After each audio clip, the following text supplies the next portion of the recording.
Oh yeah. What's going on, gang?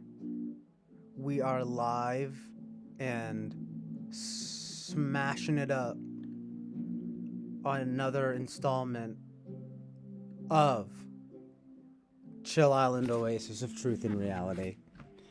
You know, I'm thinking about changing the name and thinking about having more, having different titles. Um, I am getting a little bored with this title, and but I mean I do like the solidness of like the show format, but this is after all the you know first the it was the first name that came to mind, and I basically just thought it was funny and good, but um I'm already kind of tired of it. um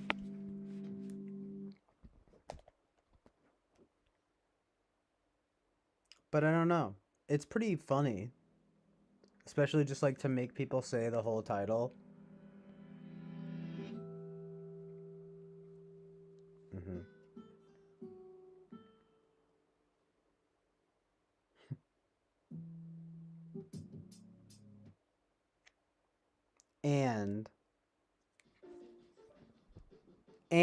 and I don't know what else. Um. Oh yeah, people on Omegle were like, "Yeah, that's a long name," and I'm like, "Well, it's like kind of funny though, right? It's true, and it's true. That is what this is. That is what this is." But yeah, anyway, it's worth considering. It's a consideration. The suggestion is duly noted. Yes, master of the based. That's how I insist on being referred to. That's my gender. Impart the truth, your reality, just chilling base wisdom. Oh, that Oasis should visit. Yes. Oh, I know Oasis. Um, yeah, I've actually been, for me at least, up for like a pretty long time already. So I actually might not stream for that long tonight. Plus, I wanted to be more regimented like that. Um, but I am already kind of tired. But I just want to pop in and pop off a little bit. Names are magic. They basically are, right? I mean, I ain't trying to cast no magic spells, but you gotta have a good name. Feel me? Um, I think I just need to shorten it. And what might wind up happening is just that I name each stream something different. A la host, a la host Eric, right? Not that that is necessarily something like from him or whatever, but it's just kind of like I need to spread my NE wings with the names. Um, the thing is, yeah, I like the idea of having like a name for it, but I don't know. Anyway, you get the point. Um, so yeah, I'm just chilling right now. Chilling with Belinda Butcher from My Bloody Valentine. Considering some public domain movies to watch on the stream. Um,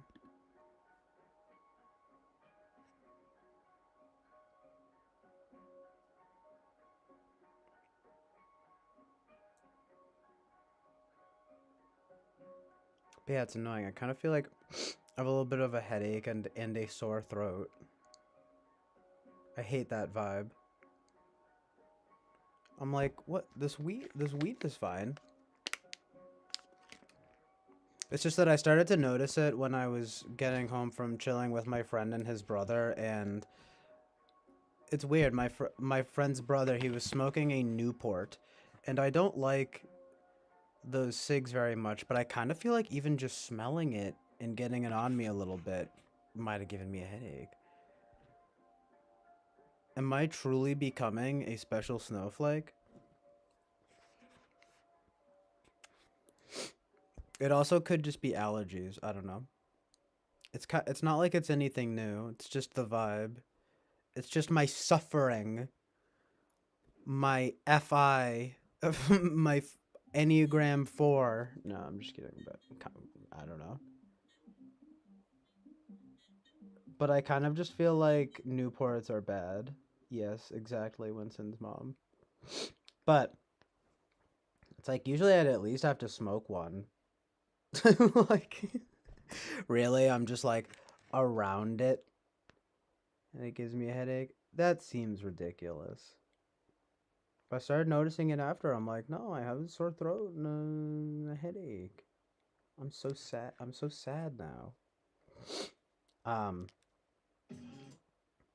really though, I'm just a big baby and I don't like being uncomfortable in any way. But like, can a guy get a break? Apparently not. I'm like, bro, like it's April. It's time to be getting out into the I did go for a walk with a friend. I had kind of a funny encounter tonight because well, but that's just funny though cuz Winston's mom does say Newports kind of smell bad and I have a lousy sense of smell. Just to clarify that. Um,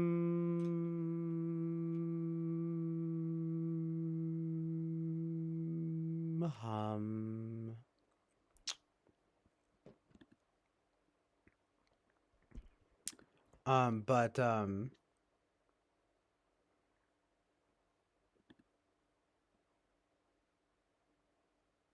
we pulled her out of a hat. My sense of smell is good. The Fly Guy and Carrot duo.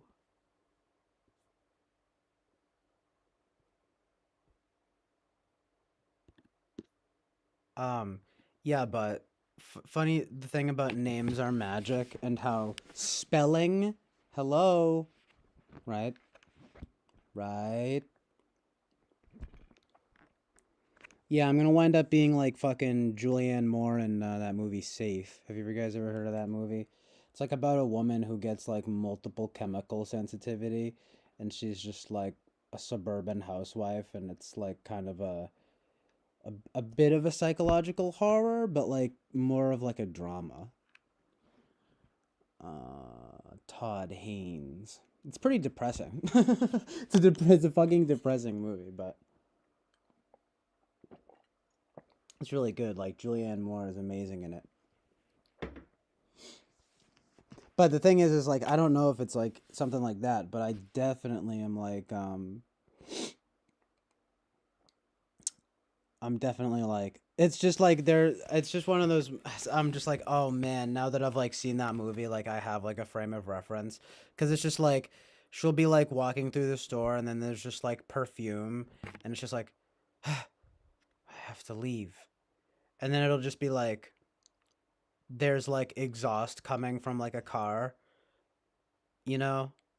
And she'll be like getting like tired behind the wheel and stuff and like she just like gets nosebleeds and stuff and she just like gets sick and like kind of the whole like bit is a little bit like is she just crazy, right?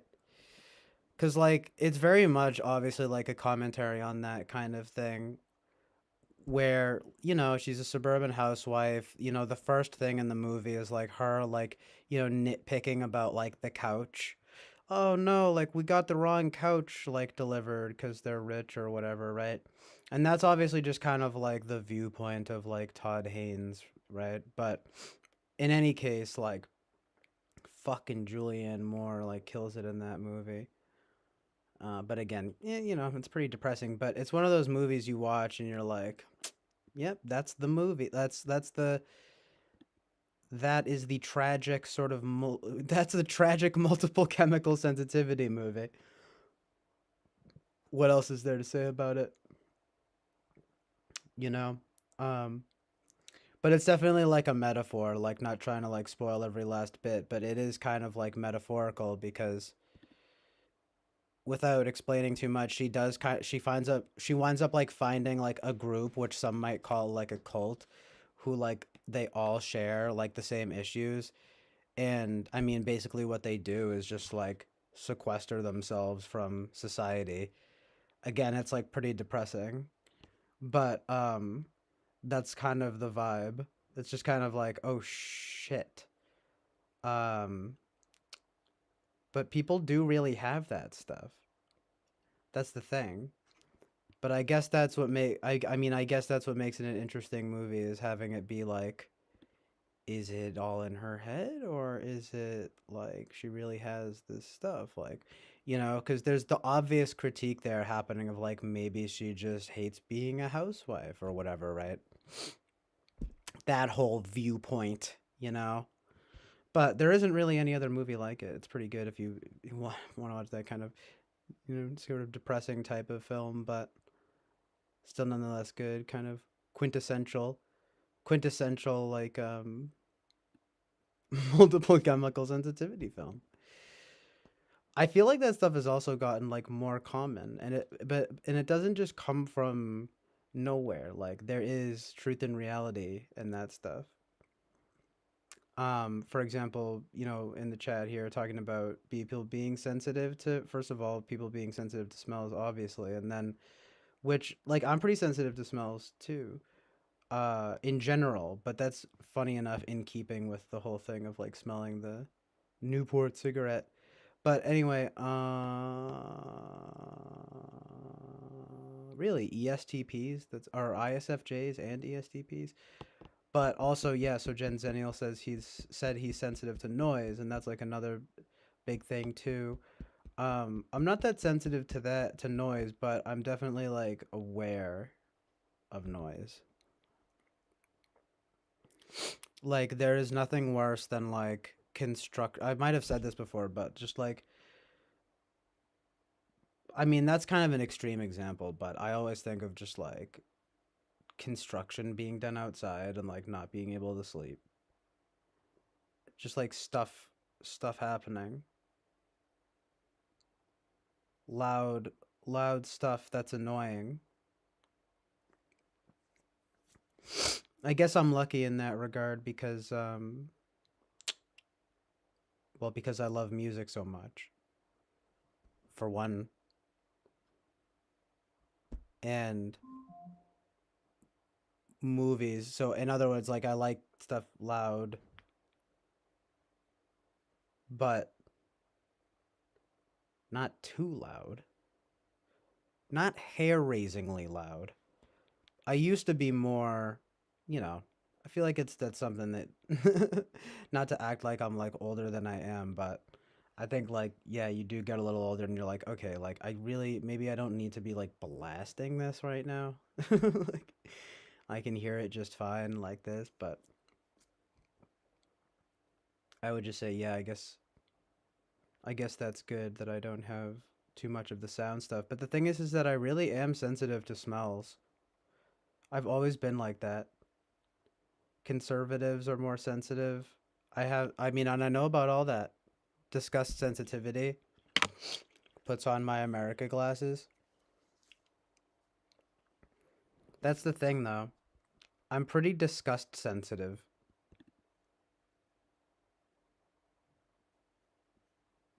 Um,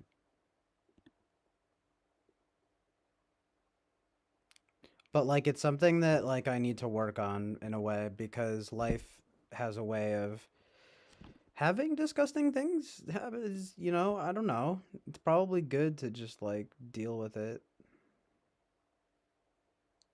Shit. Now I stretched out the window of the chat and now it's like different now. Whatever. But Winston's mom said, basically, yeah, Winston's mom says conservatives I read are more sensitive to the gag factors. I have no issues with smells and I don't gag easily. Um, yeah, I'm a little bit of a pussy with that stuff, to be honest. I'll admit it.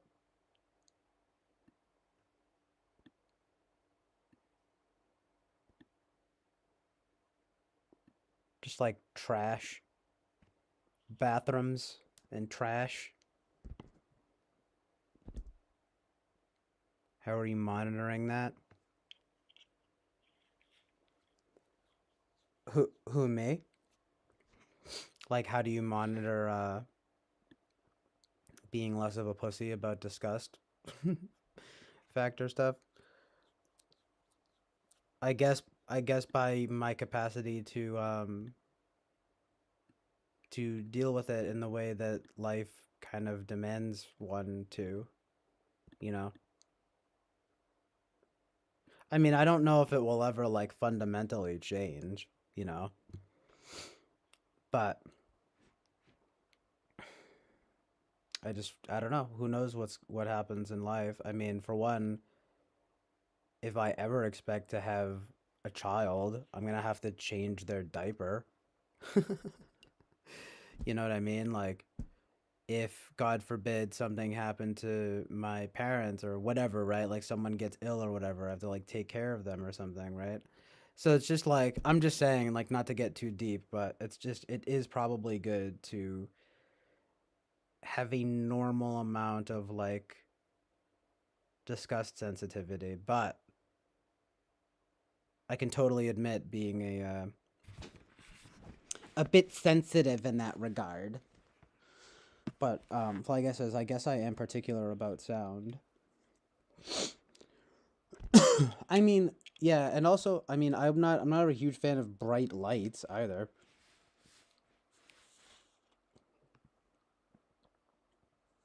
That stuff is like pretty normal though. Sound and vision stuff. It smells though for me where I'm just like, ew. Or I can be like, ah. I mean, there's like all sorts of really good smells. The smell of the ocean. The smell of the of flowers. The smell of good food. The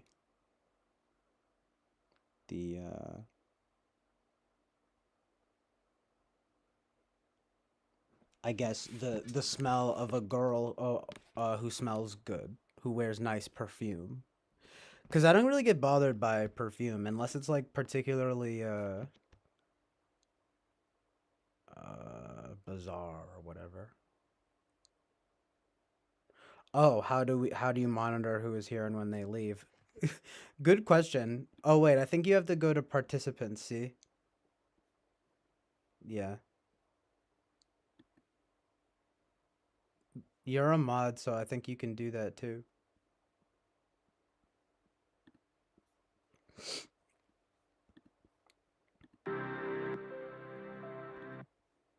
Um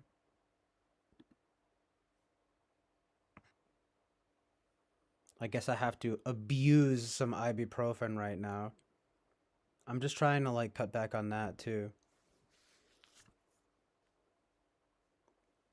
Not to be a fucking downer right now, I guess, right?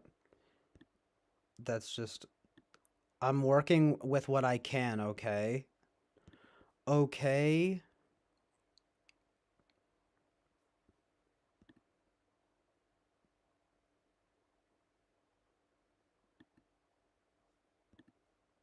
Um it's too bad. It said that there were like 6 people and then like 2 people now. What happened? It's all good though, because I'm really probably only gonna stream for a little bit. But I think I am gonna get some ibuprofen one sec, just so that I like don't. It's like helpful as fuck, to be honest. One sec.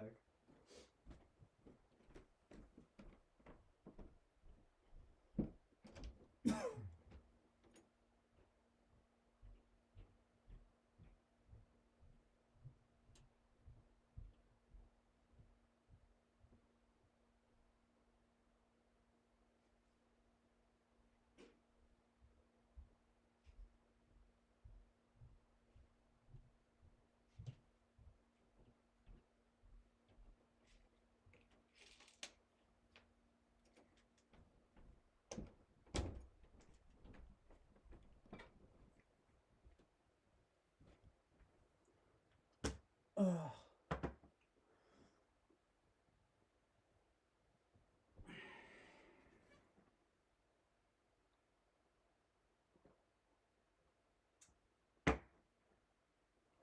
Oh yeah. I think I have an ibuprofen addiction. Better than fucking heroin though, right? Like, yeah, I guess. Gotta be careful with any of that, but for real though.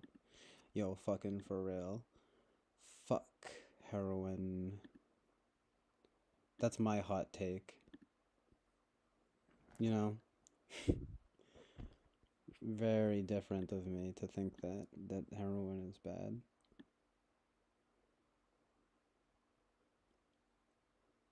Do you guys think all drugs should be legal?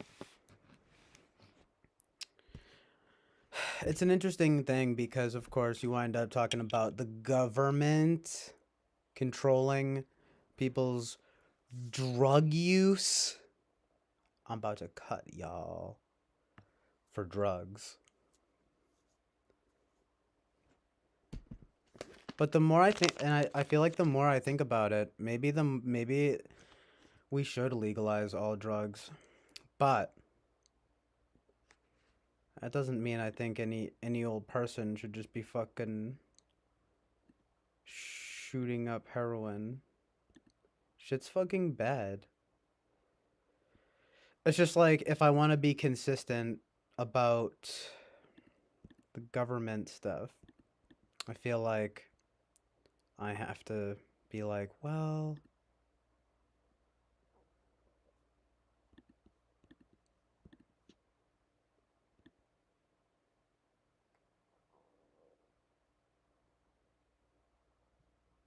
the only place where I'm like kind of a sucker about like state-ish stuff, or at least about like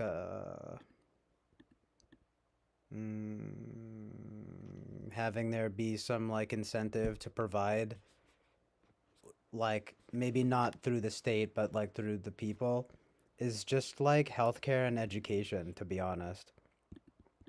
Everything else is fucking the Wild West, dude. It's like fucking drugs. Well, should we really be having the government step in on that? I don't know about that. That might be something where it's a free will concern. We might be talking about free will.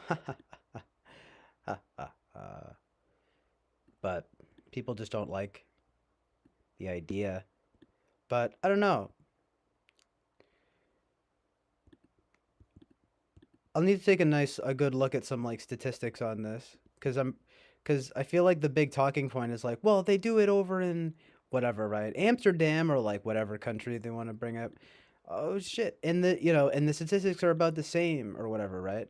Like, well, or I mean, or they're better, right? But it's just like, okay, I'll take a look. I'll take a look at the statistics. Fly Guy says, I think your brain overrides disgust response if it's rationalized. Probably in that way, yeah. Like when you know, for example, that like it's like okay, like I like have to do this thing here, like this is the right thing, kind of thing. Like like the examples that I listed. It's kind of like you can always wash your hands. You can always take a shower, whatever. If you want to be, if you're gonna be like me and I'll be extra about it, right? As the kids say, extra and fucking take a shower instead, or whatever. But it's like you still gotta do what you gotta do, right? Especially if you want to be like helpful, and not like literally like a little girl about everything, right? Ew, ew, poopy. I mean, like, yeah, it's fucking gross, but I don't know. Should I? I go back and forth on it, but I do have this sense that it's probably good to like develop a sort of resistance to that stuff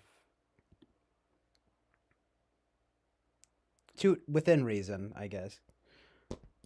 Just because I know that with myself it can be kind of pervasive, like, so you have to recognize like my bias there when I say that. Like, I'm pretty disgust sensitive, so I tend to think, well, it would probably be best to not have to be a little bitch about everything. You know what I mean? Like, because there's a certain point where I feel like, I don't know. I feel like even like conservatives are like, yeah, but like if you have like responsibilities to like do stuff, like to clean up and to help, like, for example, like it's like maybe just stop being a little bitch. Right? I don't know. No, I'm making fun of myself, but that's what I'm saying is true. So of course, in before, as they say on Reddit, right, it's like in before or 4chan or whatever. In before, you know, who says it's bad to have a discuss response? I definitely don't think that it's bad. We have it for a reason. In fact, I'm pretty like pro. That's like my excuse for it too. I'm like, hey, nothing wrong with that. But on the other hand, right? Anyway, you get my point. It's probably good to fucking go boldly into the world and take out your fucking trash, right? Take it, deal with this. You have to just deal with the disgust in the world. It's funny though, because it probably was Jordan Peterson who I first heard, bring that point up about the conservatism and disgust, and I was like, oh my god, that makes the most sense. I'm one of those normies watching Jordan Peterson, and I'm like, it's true. Anyway, um, Winston's mom says, "Do I think drugs should be legal? Well, they are. They sort of are. Once big pharma gave everyone prescriptions, there are very few people not taking something, whether it's legal or not." Yeah, true though. I know what you mean. Yeah, like prescription drugs. Yeah, but I'm talking about, I mean, I'm talking about like hard, quote unquote, hard drugs. I mean, pills are like that too. Don't get me wrong. It's just like I don't know. I'm talking all drugs. Biden wants to legalize weed. I mean, it's like that. That is fine too, right? But talking about that hardcore drug use, y'all know what I'm talking about. Fly Guy says, ideologically it sounds nice, but would certainly have a negative outcome, at least initially. I know, it would be like a lot of people would die. But then, we'll be left with the quote unquote responsible drug users, right?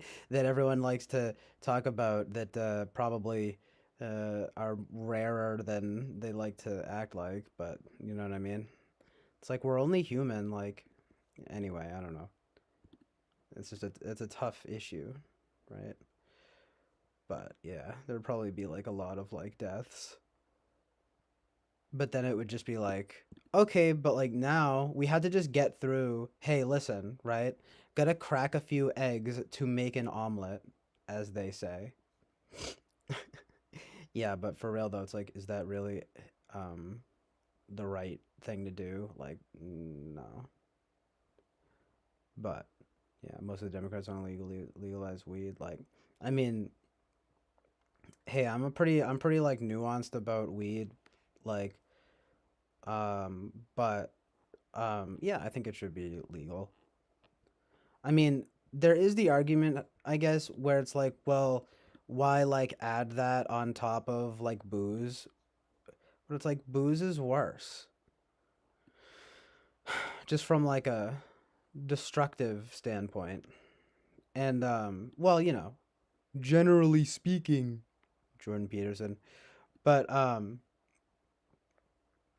it is sort of something to consider. It's like, well, do we just say fuck it then and just like add every drug? But I don't know. That's like pretty much like the only thing I can think of with the weed thing. I mean, there's like a weed store nearby that like I go to and it's like good.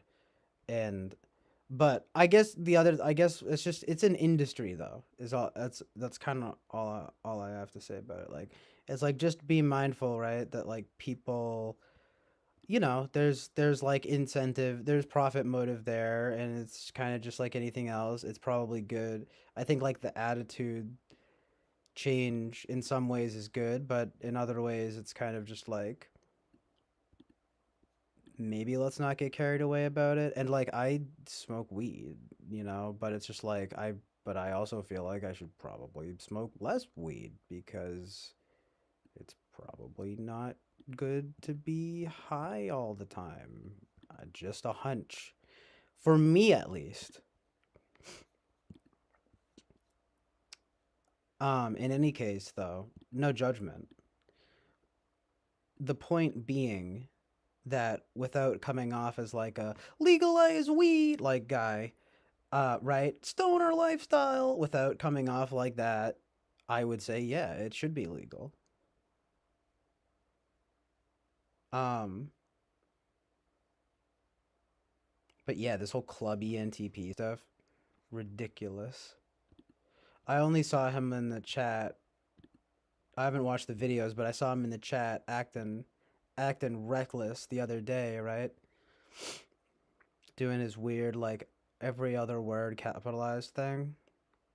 I mean like it's fine. Like I'm not trying to like make a low blow like I fucking do all sorts of weird like stuff, like OCD type stuff. But like I'm just like, okay, bro, like calm down. It's like, but yes, I'm gonna mention that. It just like is really like it just somehow makes it worse to be honest. It's just like he was just coming off so obnoxious. It's funny though cuz he did laugh at like two things that I said. And I'm just like, LOL. I like when people think I'm funny. But I don't like how you're talking to my friend Eric, mister. I mean, I guess Eric criticized him first, but still, it's like, I don't know.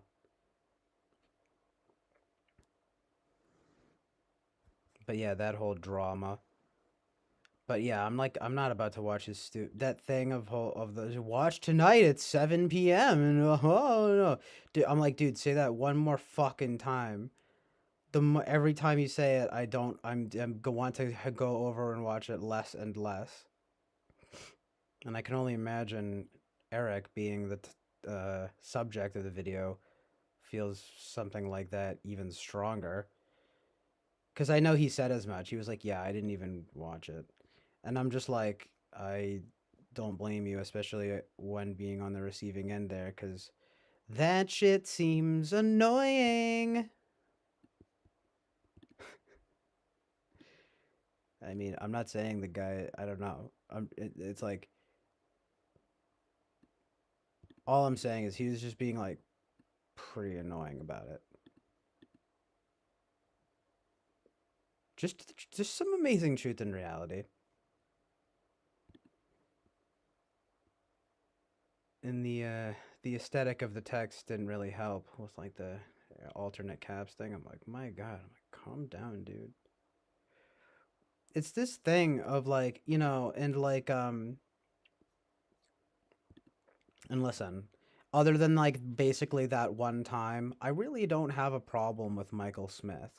But with like the whole Michael Smith with like the whole Michael Smith debacle, um what was I gonna say? Oh, just how like there's there seems to be something with Eric where it's just like people just he's said it before too where people are just like allergic to him. Oh, I remember what I was gonna say. See, Michael Smith will be like, "Oh, like you guys are like Eric sycophants, right?" And it's like, first of all, no. And second of all, it's like we basically consider him like an acquaintance, like at the very least, right? And it's just kind of like, of course, I'm gonna naturally like defend his point of view on. Do you know what I mean? Like, and I remember Fly Guy said as much too. It's like whoever it's about, it's just like stop talking shit about our like friend. You know what I mean? Like stop talking so much shit about our friend. You know what I mean? Is what I meant to say.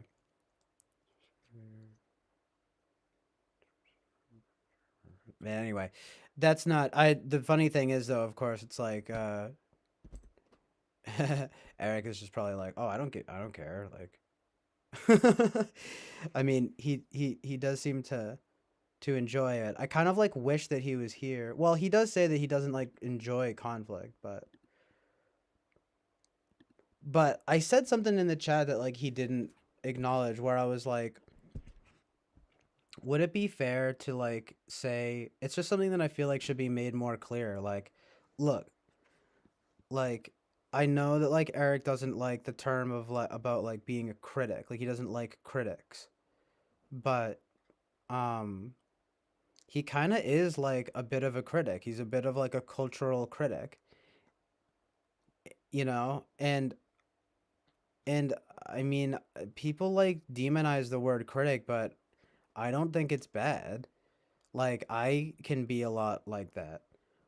Think about what a critic really is, right? It's like a person who uses critical thinking and is like assessing something. So I don't think it's bad to be. I mean, critical is more. Anyway, my point being, it's like he is just a cultural critic within this niche of typology. You know, I've said this before and I'll say it again. It's a niche within a niche. If he does something like type plays, the thing is though, and I've been clear about this too. It's like it is about people's identities though, you know. Now I personally don't think and I remember Boba Fett saying this in the chat. It's like why do people get so attached to their identities to the point that, you know, and I understand the whole Melissa Talks drama. There was more than that because she was saying that there were people harassing her or whatever. Well, first of all, we never really seem to see proof of that. Not saying that there may not have been something behind closed doors, but we don't have confirmation on that. I'm pretty sure, right? And the fact is that people getting so attached to their type like that is ridiculous, you know? Like really you claim this type and you will never ever allow anyone to question it? Like sorry, but that's bullshit. Total fucking bullshit. At least if there's going to be any, you know, remote sense of seriousness about what typology is. You know what I mean? And, you know, I appreciate that Eric takes it seriously enough to address it in the way that he does. It's just it is tricky though when you're dealing with people's identities.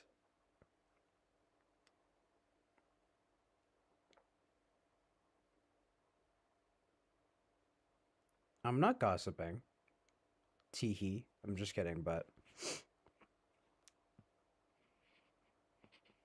I'm not gossiping. This is all very out in the open stuff, and it's stuff that I've already said, basically. But I'm repackaging it. It's in the new. I'm reframing it. Every time I say something, I'm refining it. That's the word, right? I'm giving my refined take on the matter. But I agree about Michael Smith. I actually he has great taste in movies.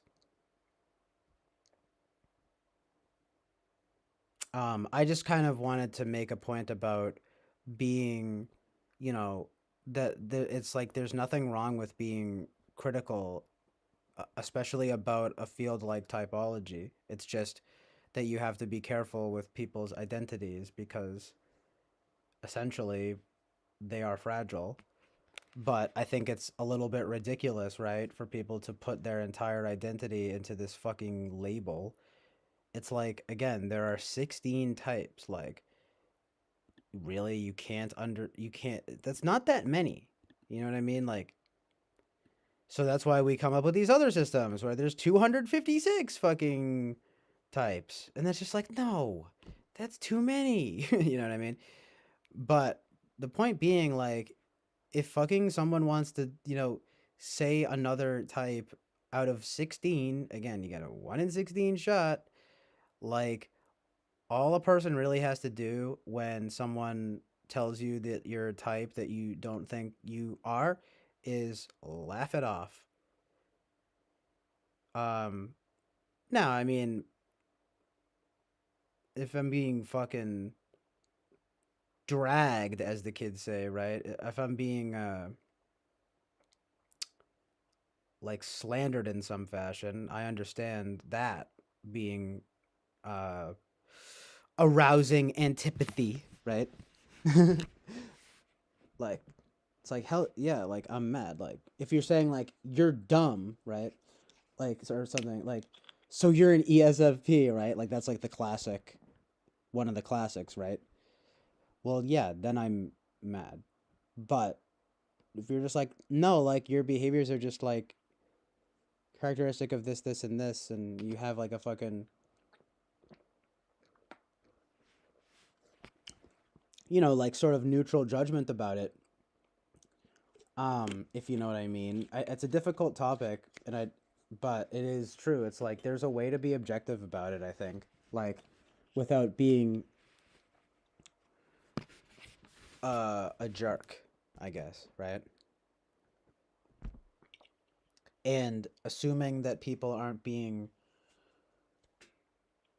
too jerky about it. You're damn right. I or anyone else should be able to say, I don't think you're that type. Like, I think that you're this type.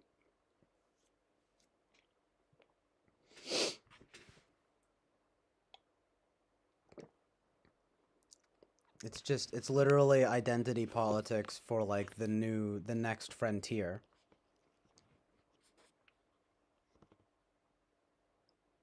Because it's like, you don't get to tell me who I am. No, that's right. No one gets to tell you who you are. So who gives a fuck, right?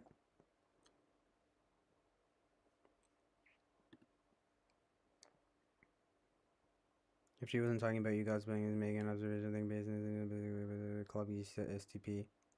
An interpreter? That's funny though about club ESTP. Why would you need an interpreter?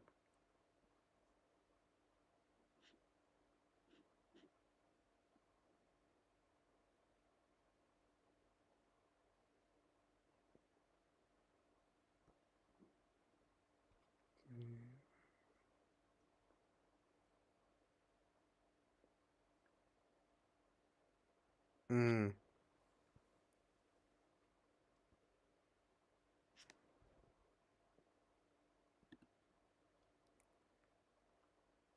I'm just reading all this. You can write more explicitly. Oh, just because you said, yeah, avoid gossips. I mean, if you're talking about the club ESTP thing, yeah, like, I mean, I just wasn't sure if you were talking to me. I, it's not like a running problem or anything. But I did just want to make like a general point.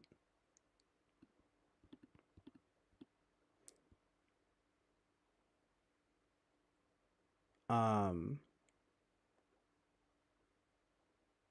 Yen.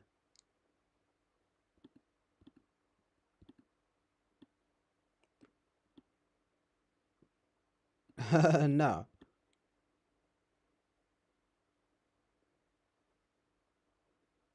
Ain't no thing.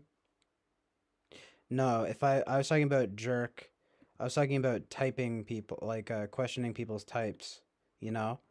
It's like if you it's like sure, I get if you're being like a jerk about it and being like, "You're fucking dumb, so you're an ESFP." Like, okay, well, like that doesn't mean anything. You'll have to be more specific. you know?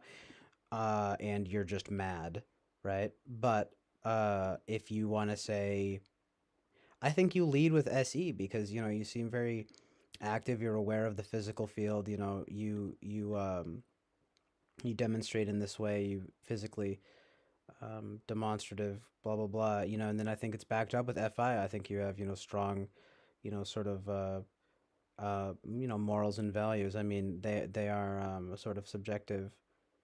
FI is in a sort of subjective domain. However, you have your causes, your uh, your personal um, motive that you take very seriously. And I just sort of be like, oh, well, yeah, true, exactly, right? That's me. It's like, right. If I'm, from ASFP or whatever, right?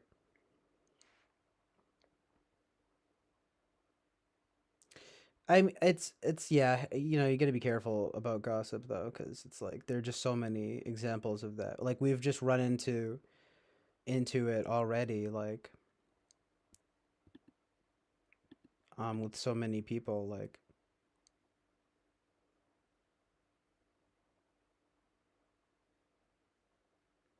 it's just about framing, though. You know, so much in life, I think, is like about framing,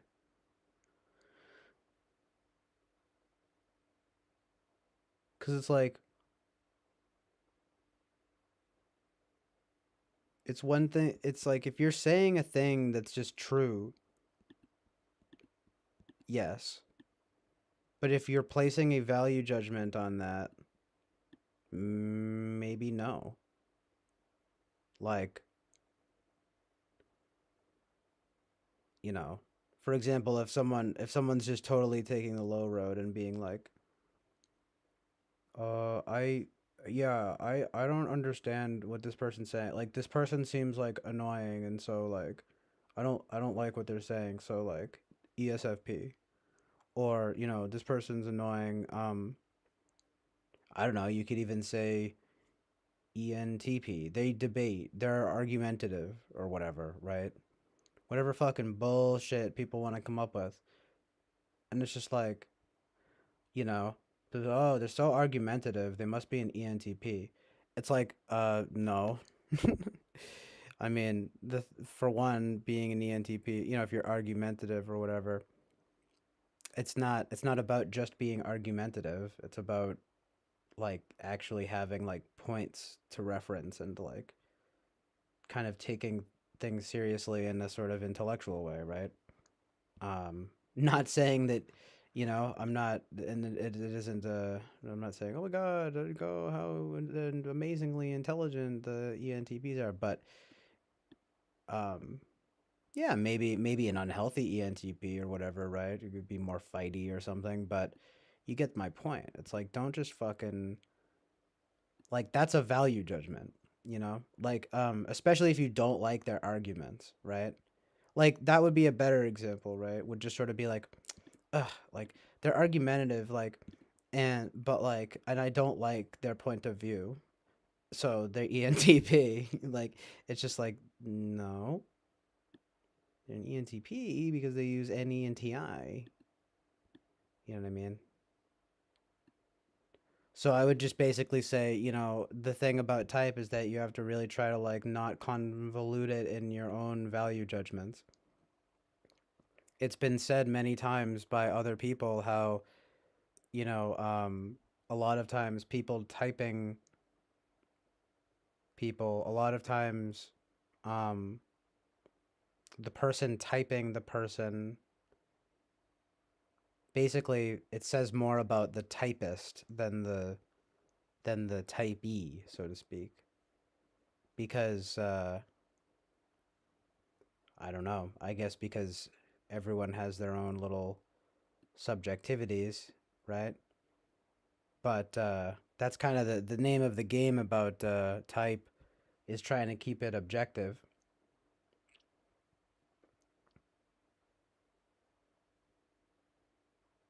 And anyway, I think Eric does a good job with doing that. I'm just talking about like in general. You have to be like careful about making like those value judgments because every single type has their own pros and cons. You know what I mean?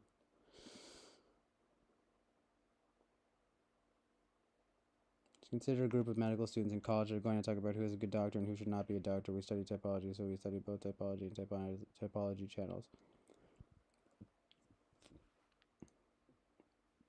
So people will always find a way to warp or weaponize whenever they find the ESFP is a performer, be it they get slammed because they like to create drama theater. It gets old quick. More fighting means temperaments. We can be a type but possess a different temperament, but usually most types display the same temperament.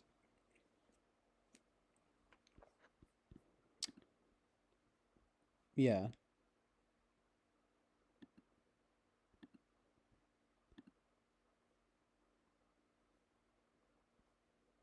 Hmm. I don't know. Maybe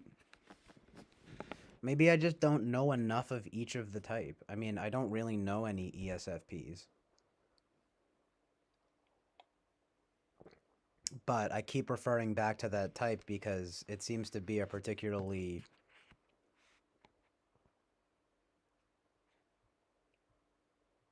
weaponized type.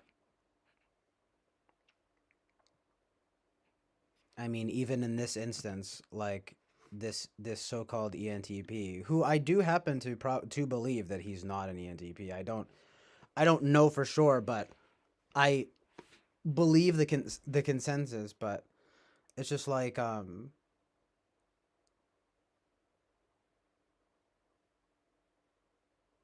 ESFP is a very weaponized type, for sure.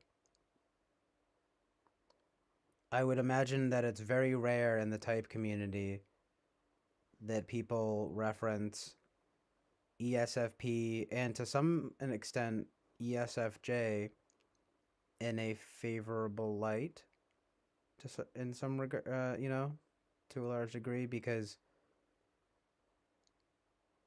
well, for one, they're probably, who knows, they might not be the most quick to get in to be that interested in typology in the first place.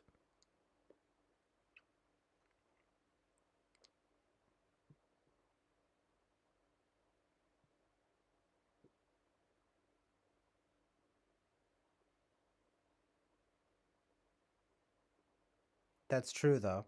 Host Eric runs a masterclass. The people who are regulars, including those who don't engage, often really study typology and they know their stuff. The problem is most people arriving in typology come from one model. Those words like temperament have very definite meanings. Host Eric knows ontology and theology and logic and teaches that.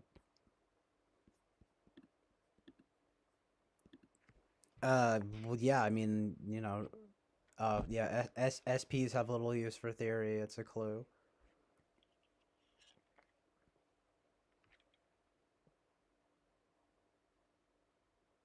Well, it's like you say, Winston's mom. I mean, everyone in the village has a job, so to speak, right? Um,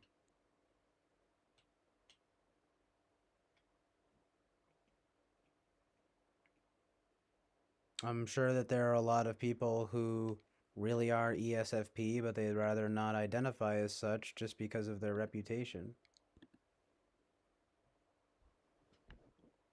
within the typology community. The typology community is biased, you know? If you're interested in typology, you're probably going to say, for example, right? I'm an ENTP, not an ESFP, because I'm smart and I like to argue. um that doesn't that doesn't make them right. Um but there's a reason why they're so hesitant, right? to identify as such. And it's because it's one of the more dreaded types in typology.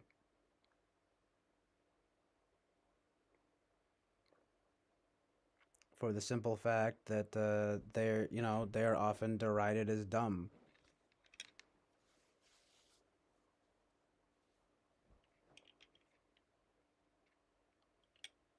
SJs guard what is right and what is wrong morals. NFs guard morale. They're diplomats.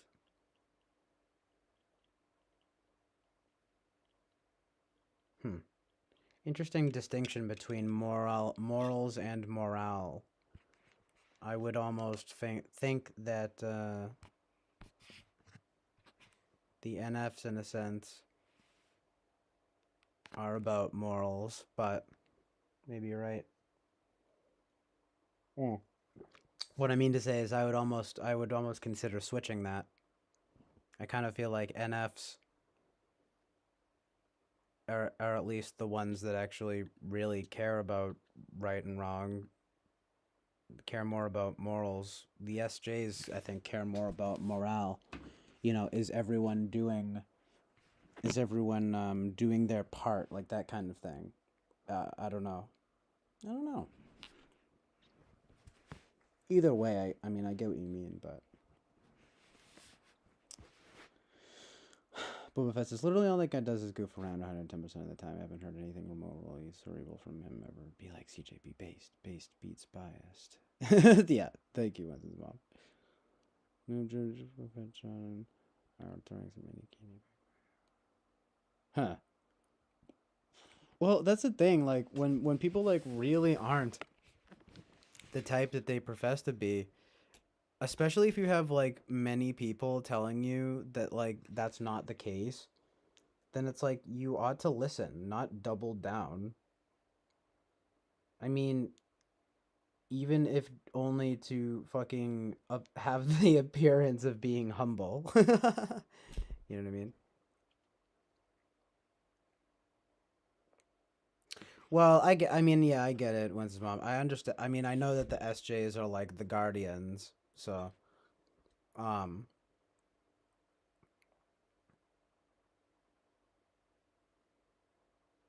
it does also make sense. I can see both, like,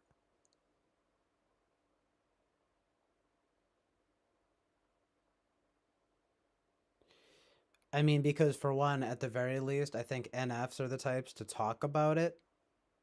They're the ones that are going to be talking about morality, and then the SJs are going to be the ones that are actually doing the grunt work, so to speak, right?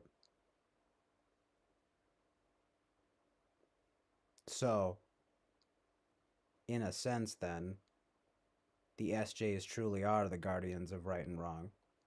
It's just that the NFs like to talk about it rather than do. So, in that sense, it's more about morale and diplomacy.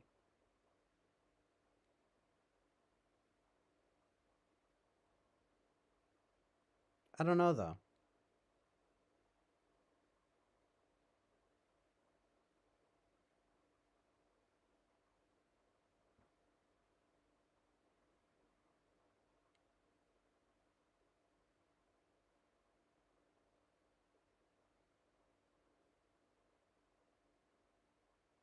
Diplomacy, right?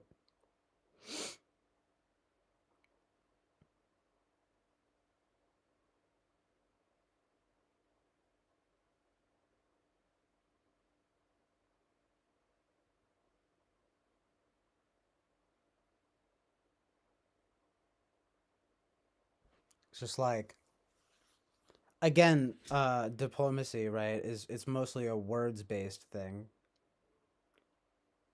Um,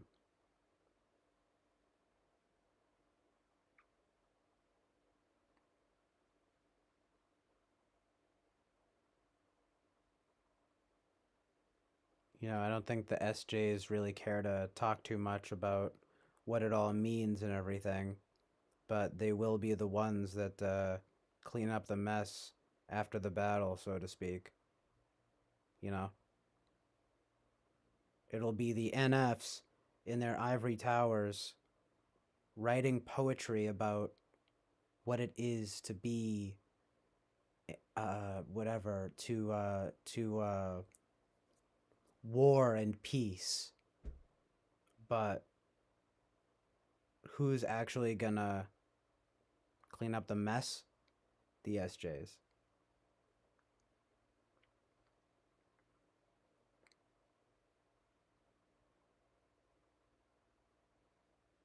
The Wizard of Oz, though, the gatekeeper.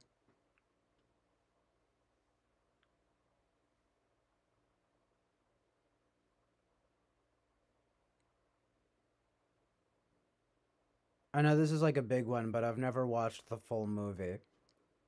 Does the gatekeeper just do what he's being asked to do, or does he have strong feelings about it?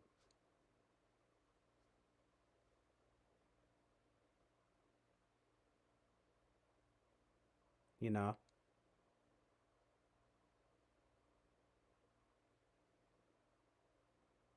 I tend to think of the SJs as being very humble. I'm just doing my job types. Like, this is just what I was appointed to do. They're not like, you know, being poetic about it or something.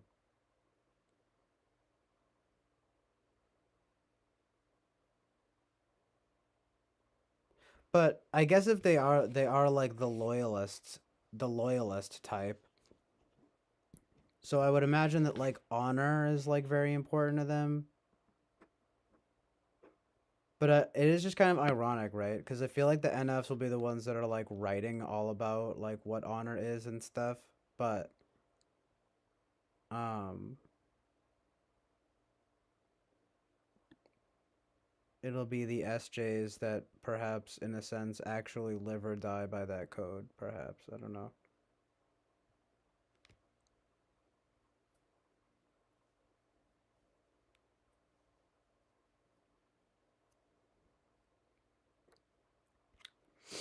Mhm.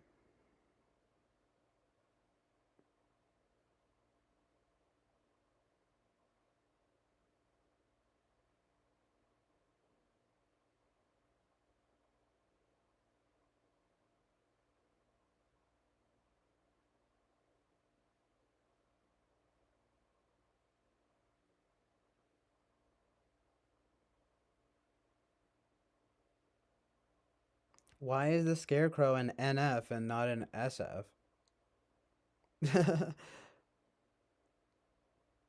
Even though,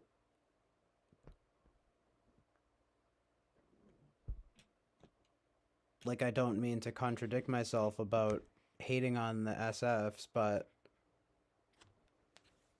NFs are pretty fucking smart.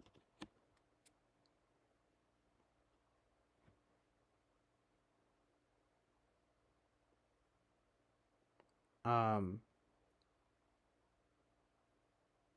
oh, but the Cowardly Lion is the SP. I don't know. That doesn't really make sense to me. Like, cowardly, like ESTPs are about to be are the ones that are like, yeah, dude, let's fucking do it. Like, we're gonna fucking bungee jump. You know, ESFPs, like, in a sense, they're courageous.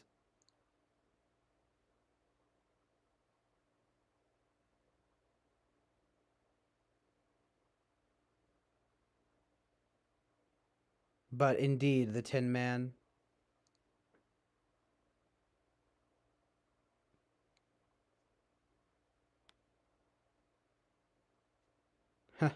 Sadly, I almost wonder if it ought to be switched. Like, the Cowardly Lion is actually the NF. I'm just like hating on NFs.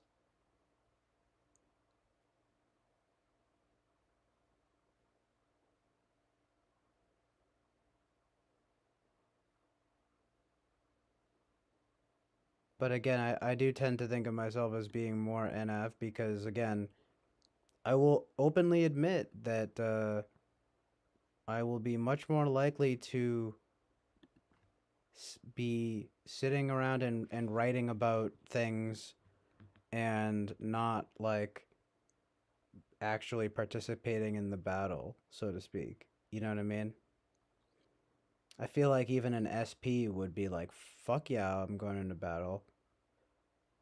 It's actually the NFs who would probably be more like, I'd rather give my ideas about what battling is, what morality is. Like, we shall pontificate and, in a sense, almost be like the guardians in that sense of morality. But it'll be the SJs and the SPs that actually carry those things out. But it's the NFs and the NTs who are going to come up with their so-called brilliant ideas. Not so much that they necessarily are brilliant. I say quote-unquote brilliant ideas. Again, everyone has their place in the village, right? You have to have um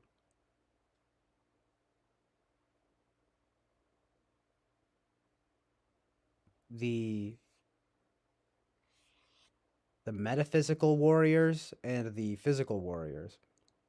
You know, NFs and NTs are the metaphysical warriors, and SFs and STs are the physical warriors. Seems pretty simple to me.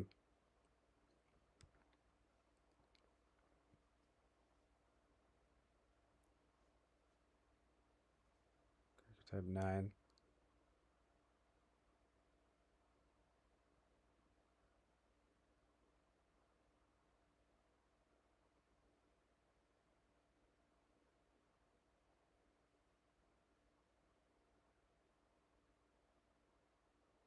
Water is NF. Look, air is NT. I wish that these were all just corresponding, but water, air, earth is SI, SJs and SP is fire. I mean, that makes sense though. ESTPs will bungee jump. ESFPs jump without a cord. Yeah, right. Again, just like the same thing of like ESFP equals dumb. Fire is rod staves, creativity. Earth is coins, pentacles, sensation, air is swords, logos.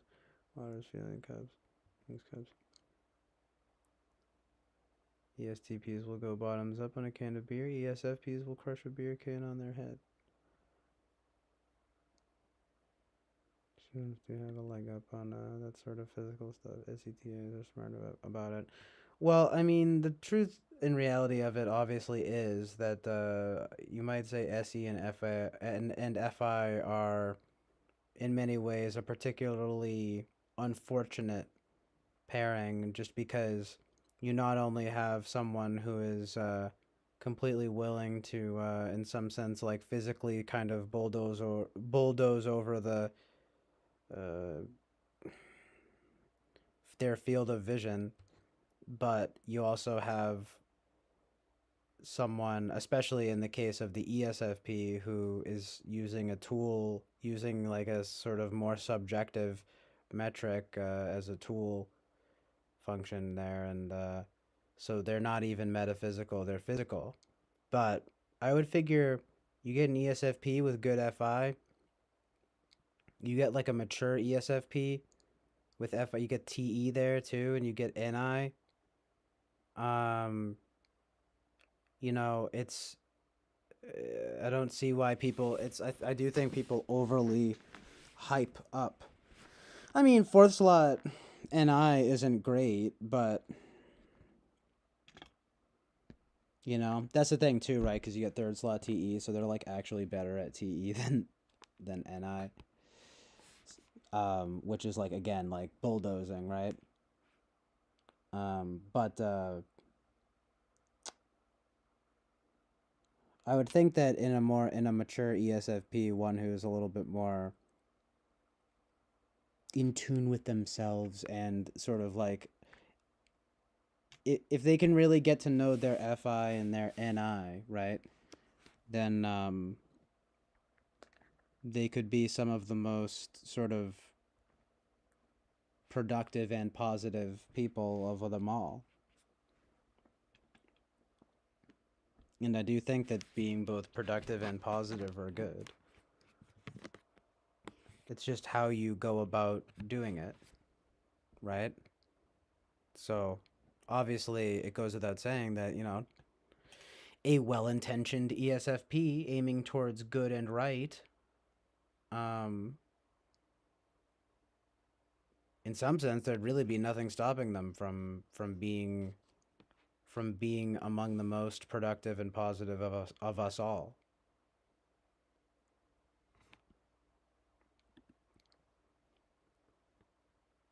But yeah, they are the types though. Both ESTPs and ESFPs are the types to be athletes.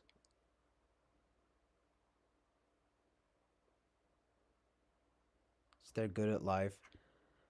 Well, that's the thing. There is that leg up there about the physical stuff. Yeah.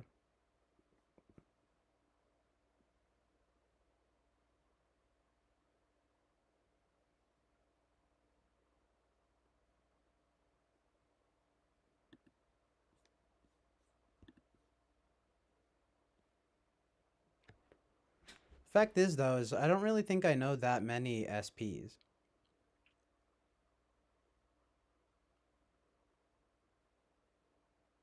I wish that there were more around this community.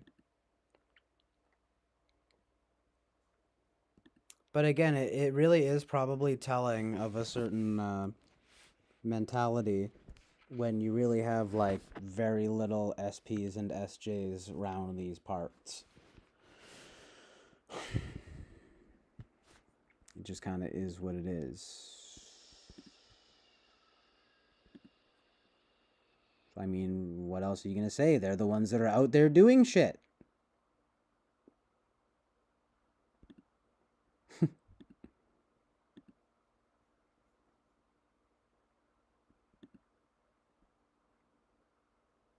Which is, I understand that's like a simple, again, there probably are more SPs and SJs than, right? Like it's, they're kind of underrated in a sense. Maybe it is an issue of people not wanting to type as them because they'd rather be something more quote unquote glamorous, right? Like the INFJ, of course, and the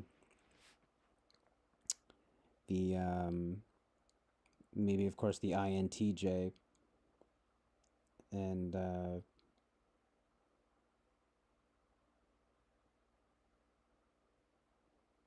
to an extent, kind of like the NFs, to an extent, the NTs, basically. But there are probably a lot more SJs and SPs than people would like to assign as, again, because of that reputation. But I don't think it's really a coincidence, though, that we don't see a lot of them around these parts because they're just not that into type.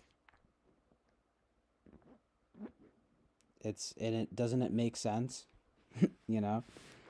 It's just like they're not the most theoretical unless they are in touch with like Taylor's an ESTP, right? Flow state.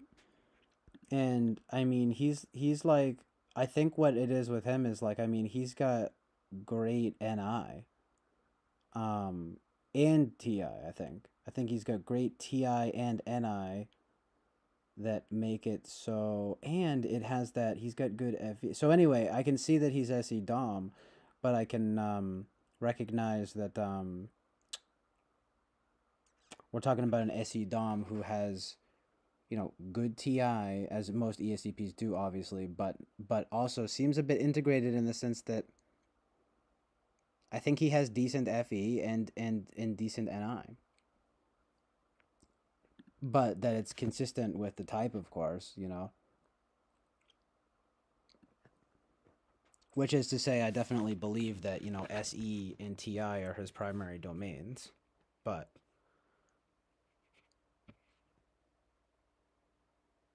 Yeah, you don't really see a lot of SPs and SJs around these parts though. But who knows? Maybe we'll get more when if I can like kind of like build more of a post talking with famous people audience. You know?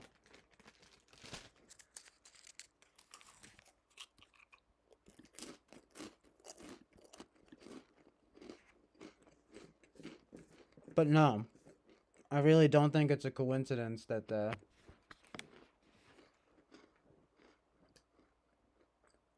you know that it's a lot of it is a lot more NFs and NTs that are into quote unquote into typology. Frankly, it is a lot of NFs and NTs who are into the more, you know,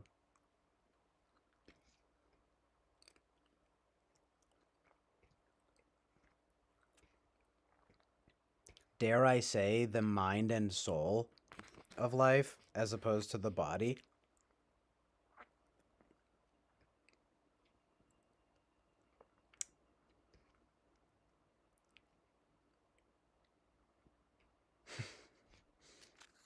I don't know. That might be a little bit much.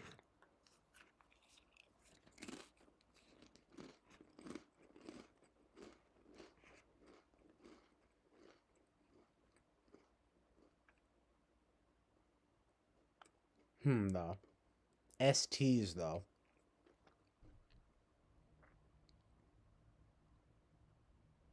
They're a body-mind hybrid.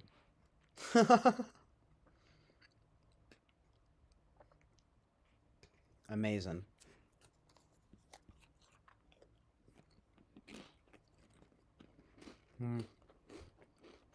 Whatever. It's overly simplified.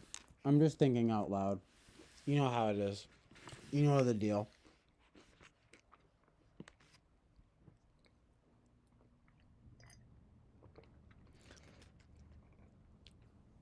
You know, for example, for one thing's for sure at least that I don't mean to say that any group of types souls are better than other types.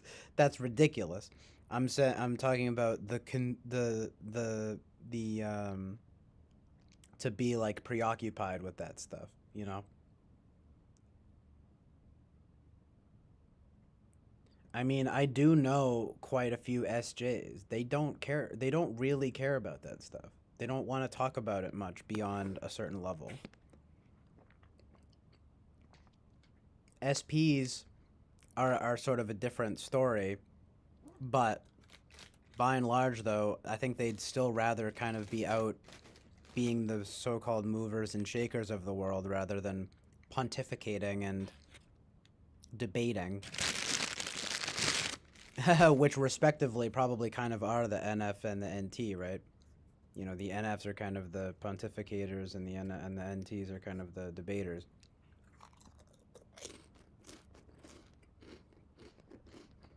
I don't know. That just seems like that's kind of just how society is set up.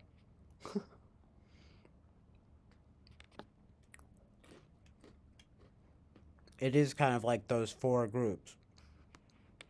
Again, and it's back to the four um, temperaments, the four elements, and they're all equally important. But exactly, SJs are the least likely to be interested in typology.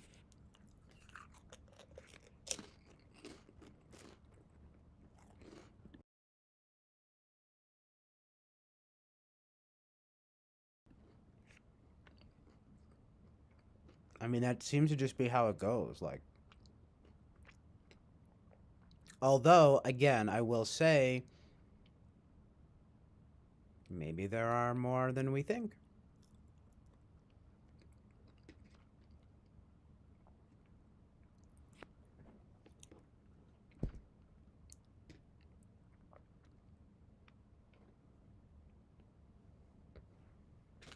Um,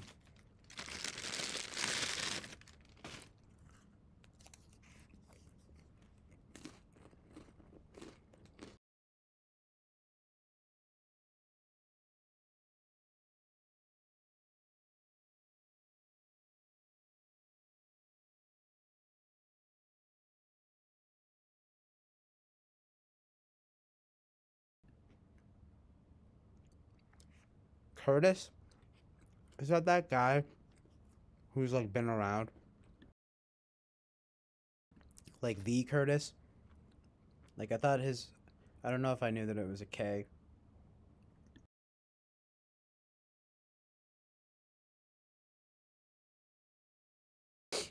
He makes videos and such.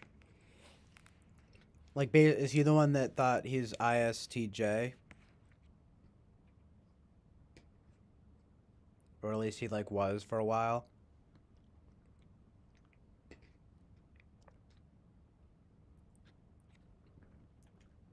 If so, he does seem to be he would be quite the unique ISTJ, I suppose.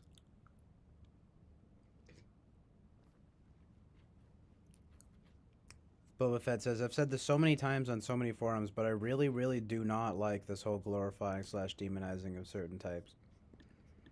Yeah, there's no need because honestly, dude, it's like for like, kind of that's basically what I'm saying is like, not only is it not good like morally, but it's also like not good in terms of being objective about this system, you know? If you have fucking an entire typology community, for example, right, being snobby about, oh yeah, like stupid SFs and SJs, like, then it's just like you're gonna get a whole bunch of people who don't want to identify as such. Even NFs get a hard time. Like, let's be honest, you know? You're not an NT, you're a dum-dum, you know? And you're fucking... fuck you.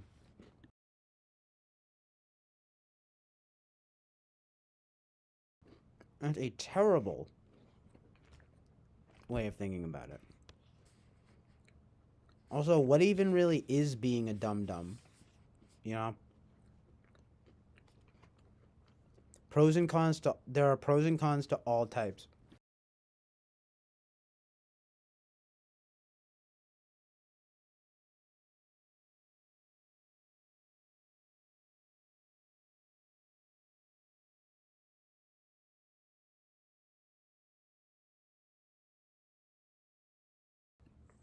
So he doesn't think he's, yeah, either of those types anymore. Yeah, I didn't know if that changed or not.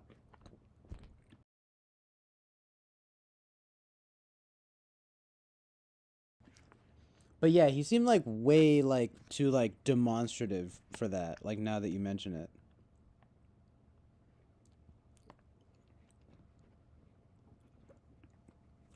I never talked to him for real, but he used to like come by often on like the wherebuys and just on TWFP mostly.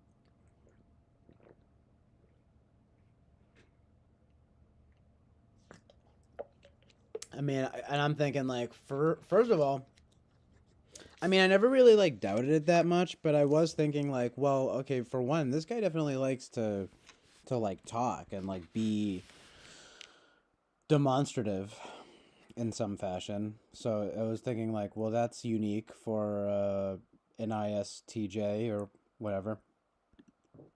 But again, I'm I'm like a little unless it's like blatantly obvious. I really don't um I do tend to take people on their word. You know what I mean about what they say that they are. Um I mean, cuz I I tend to think, well, they know themselves best, you know what I mean? I mean, again,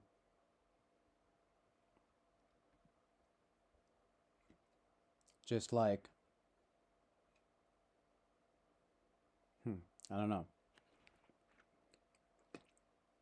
I just wouldn't. In some sense, basically, I'll just say it. I just don't feel like it's my place. Like,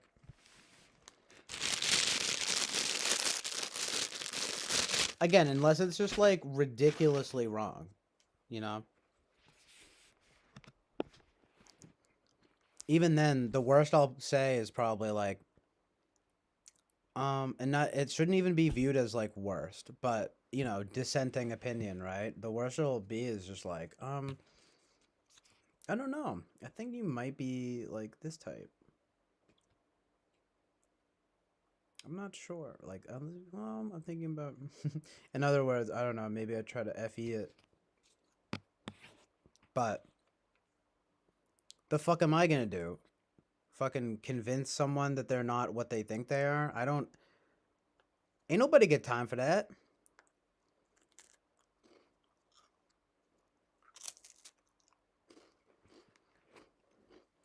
You know, and it's different if like Eric does it because he's like a typology expert, like and a debate expert, like he's been doing this stuff for years.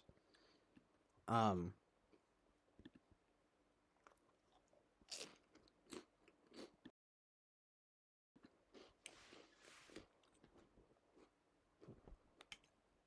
that's fine. It's just like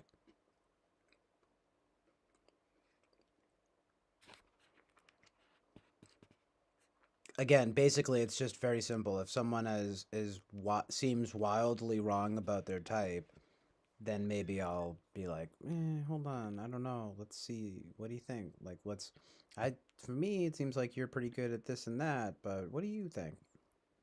I don't know. Maybe I'm just being overly nice about it,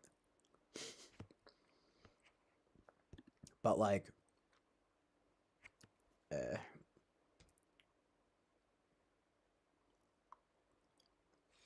kind of back to the identity thing, you know?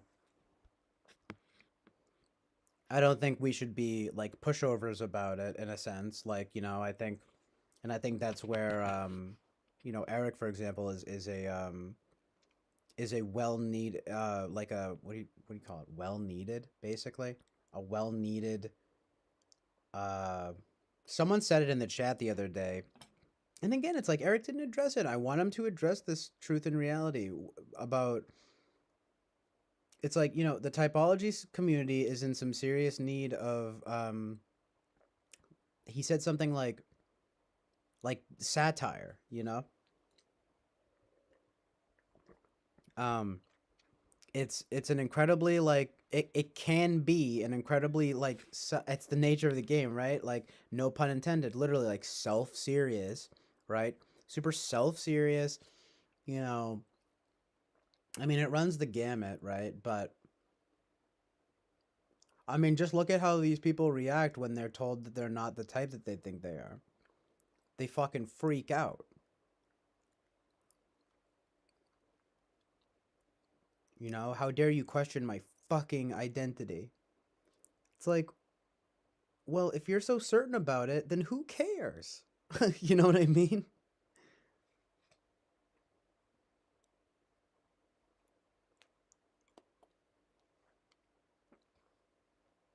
It's like, and I was saying that I was saying like, it's like, you know, methinks you doth protest too much, but in this case, it's like methinks you doth insist too much.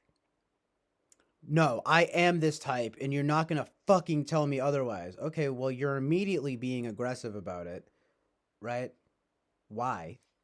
You know what I mean? First of all, why? You know, yeah, and it's just kind of like, second of all, why? No, I don't know. I forget. There was something else too, but my bad. I forgot. Um, you get the point.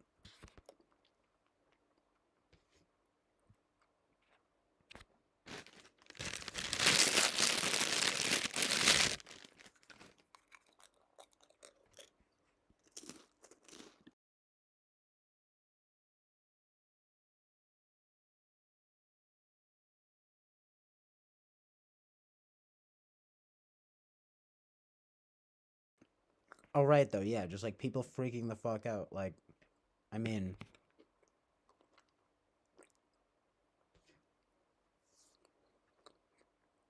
yeah, that's it. It's just stupid. Um, that's cool though because I feel like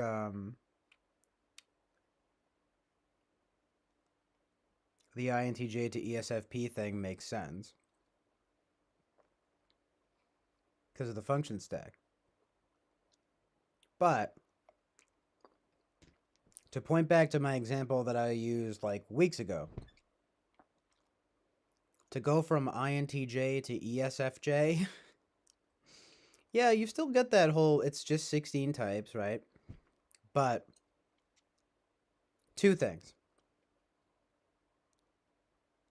If you have an ESFJ who thinks they're an INTJ, or vice versa, there's like something going on there that might go outside of typology. Like in terms of like mental approach.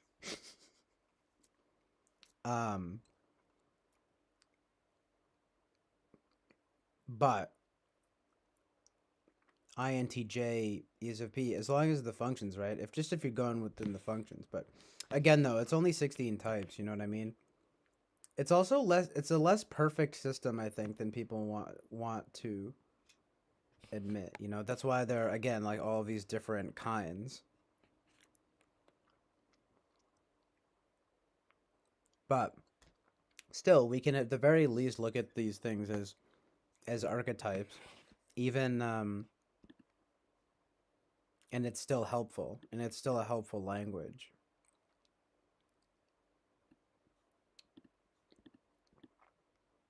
And in any case, no matter what the situation is, a person ought to be open to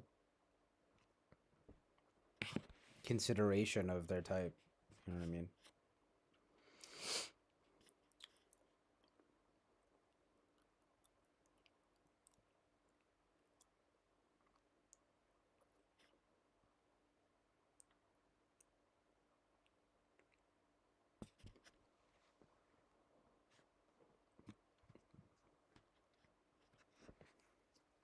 That's fun though. INTJ and ESFP making a good team.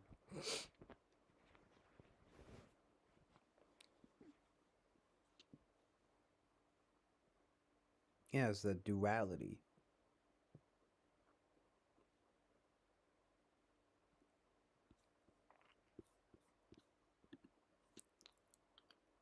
You get a lot. I can get along super swimming with the ESCPs. I've noticed like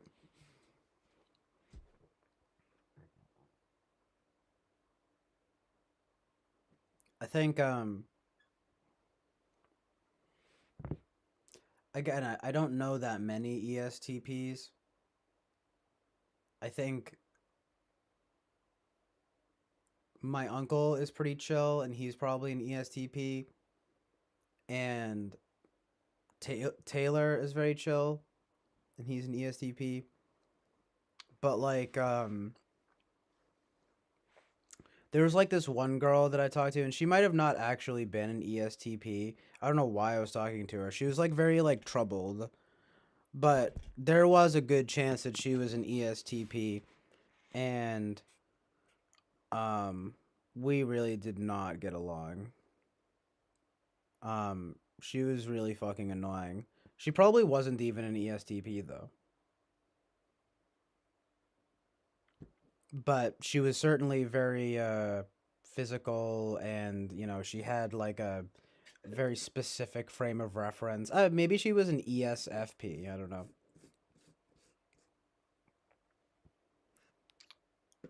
But again, you kind of venture outside of type when you talk about stuff like that, because of course, you know, she had been through like a lot of like trauma and stuff. Um but in other words, she was, I mean, just fighty and dysfunctional, and I don't know why I talked to her. I mean, it was dumb of me because it was a situation where it was like, well, it's a girl to talk to, and I didn't even find her attractive, like physically, or at least I thought that I did. But I was too much of a Mr. Nice Guy to break it off immediately, rather than I don't know. It was an unfortunate situation. I don't hold it against her, but the fact is that like if she, I don't know if she was a real ESTP, especially the more that I talk about it. You know, um, she might have been more of an ESFP because of that deep feeling. But on the other hand, I feel like she was like she did like try to be like no, like it is what it is. She had that kind of like tough disposition or whatever, but or not necessarily disposition, but you know what I mean. I guess that's a word. That's something I'm gonna Google that really quick because when people say disposition, is it always a bad thing? No, it's just a fucking quality.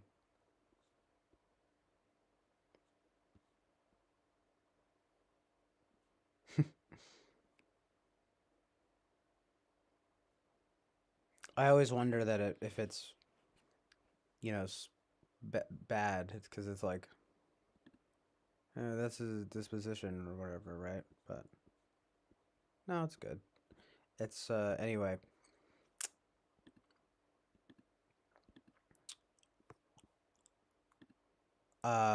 Yeah, but my aunt, it's funny because my aunt and uncle, it's the same situation, I think. My uncle's probably ESTP and my aunt is probably ESFP. So you can kind of like imagine what that's like.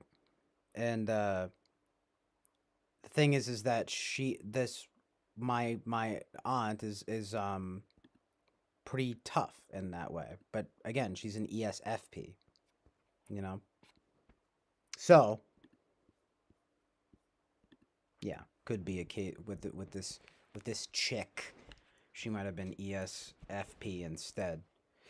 So that's why I need to know more. I need to like have a real list that I can refer to. For there was a time when I first got into this stuff where I had like a list that I haven't updated it in a while, but it still would be very scant with people that of I mean there are just some types that I just really don't know well, like ISFP. It's mostly the SPs. I feel as though I don't really know many SPs. Maybe that says something about my type or like who I like affiliate with, who I affiliate with. But um, I mean, just like even in my own like family, like my own immediate family, and like outside. Again, other than my aunt and uncle, and like they're like very chill though. But like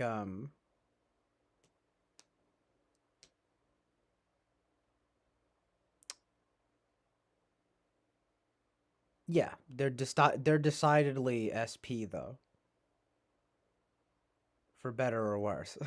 I love them very much, but you know, they love to travel. They love to kind of they can be a little bit like my uncle's a cop, and my aunt again, like I said, she's got a little bit of a tough streak in her because she's part of I mean, she's from um the tougher side of the town, and like you know how it is around Boston, right? It's kind of just like there's a Boston toughness kind of thing, and they both kind of have that. There's a but it does seem very consistent with a certain SP mentality. There's literally like in their house they have like a that my ESFP aunt, probably ESFP aunt, put up, as a sign. It literally says something like just go with the waves or something like that. You know what I mean? It's like it says something like life is meant to be fun, or you know what I mean? Like yeah, that's pretty much their mentality, They'll just be like, let's just like go to Nashville, right? Like, well, like someone has to watch the kids. Like, well, you guys can watch the kids. And it can be like, but I don't know, it's funny. But it's like, I mean, I love them very much, but it's just like, yeah, decidedly SP. Um,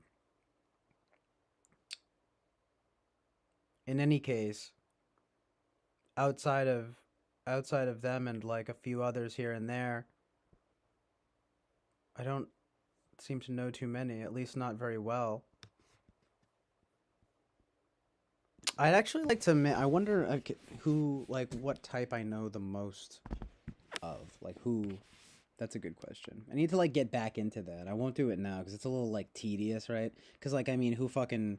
It's also very subjective. Just me talking about how many people I know, but it is probably an interesting metric, right? Like just like the most rare and common types in one that in my life, in one's life.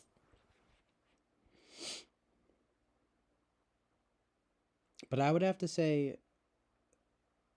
I don't know that many SPs at the very least. It would be something like very quickly, right? It would be like I don't know very many SPs at all. Um I know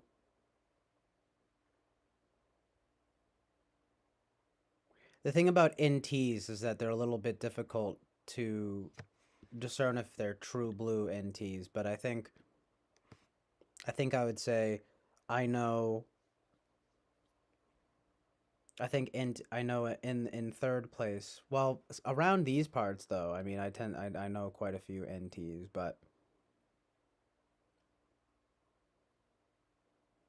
I had to think about that. But I would say, well, then maybe I would put them third, and then I would say second. I know a lot of NFs, and then I think I would say first. I know mostly SJs, something like that.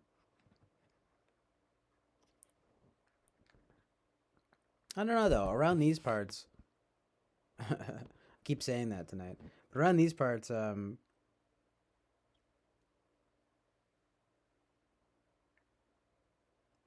might it,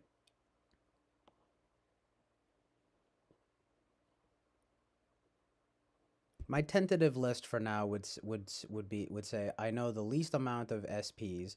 I know quite a few NTs. I know many NFs, and I know a lot of SJs. Something like that.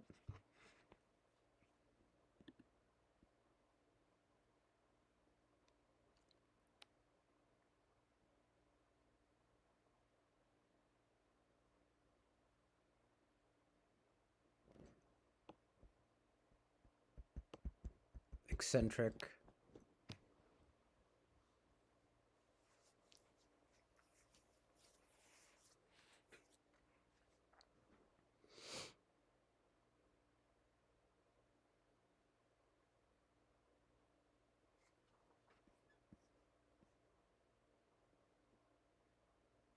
Interesting though. Artisans want a playmate. Idealists want a soulmate. Rationals want a mindmate. Guardians want a helpmate.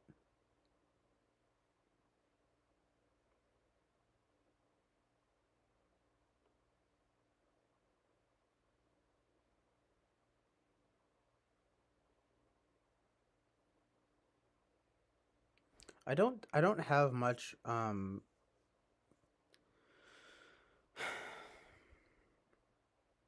uncertainty about being an idealist. Having the idealist temperament could be a guardian temperament, could be a rational temperament, probably not an artisan temperament.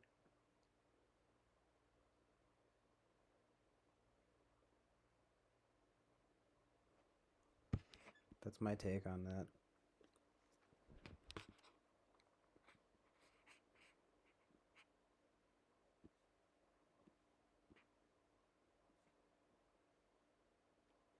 Just going by in terms of what I value.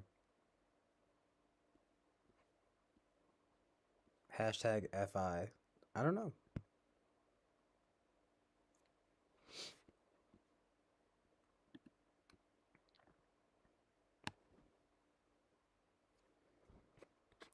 Um, I wonder also, of course, I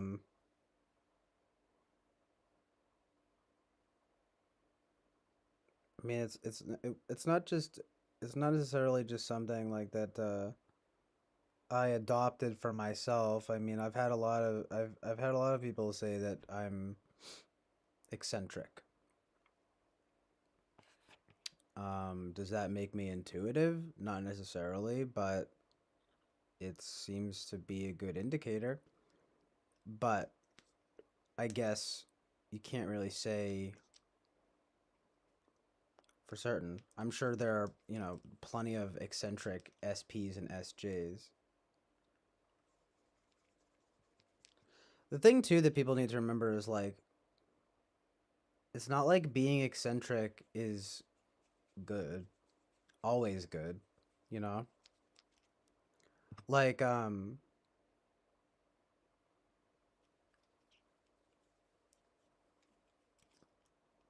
it's a little bit like being neurotic, isn't it? Like, I score very highly on neuroticism on Big 5. It's probably the only objectively, negative one. You know what I mean?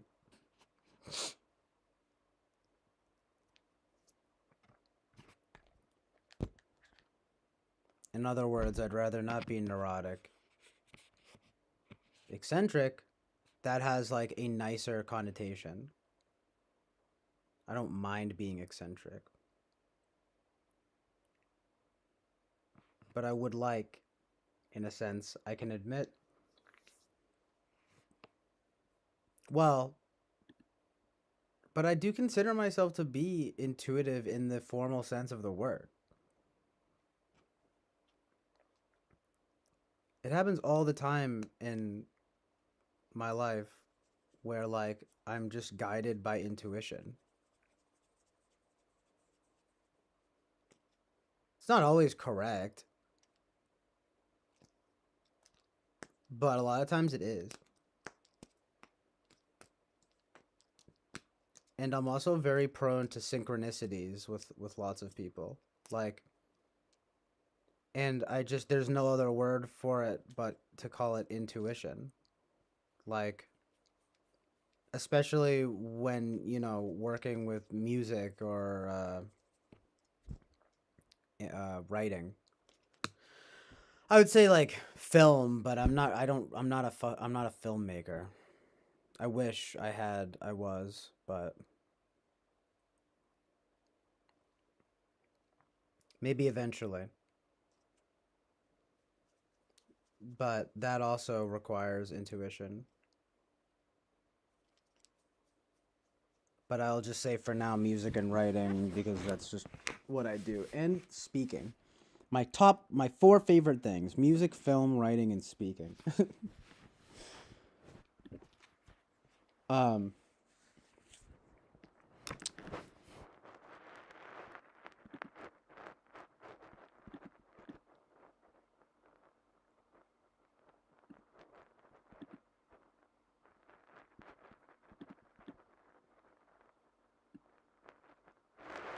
I'm open to,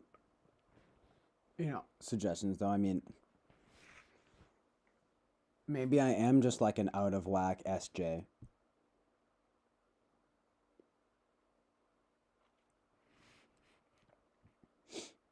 Could be.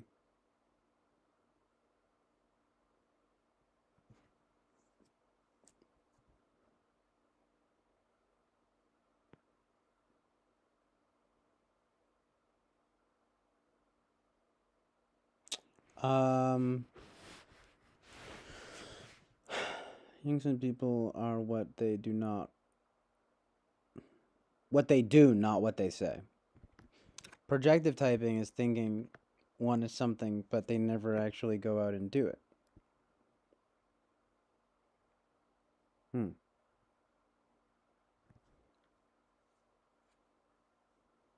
I'm reclusive, and as a child developed a reputation for preferring to be alone. This carried forward. When one is reclusive and introverted, this appears to the herd mentality to be eccentric.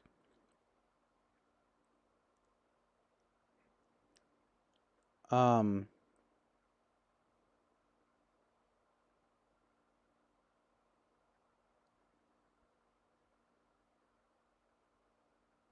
Again, ENFP.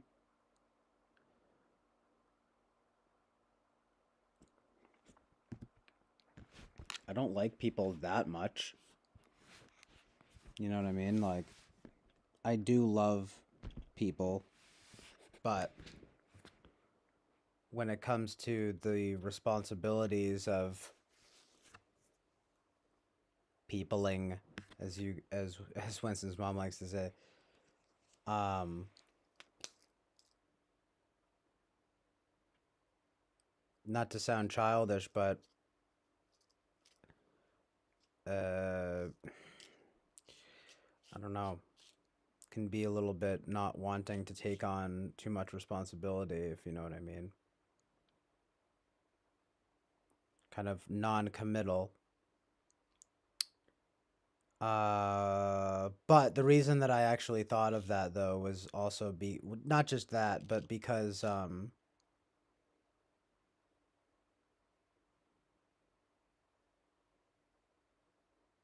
like I've said, in school, I was the class clown, but I never wanted to go to school. I wanted to stay home with my family and basically do exactly what it was that I wanted to do, which was like play music and have a good time. So,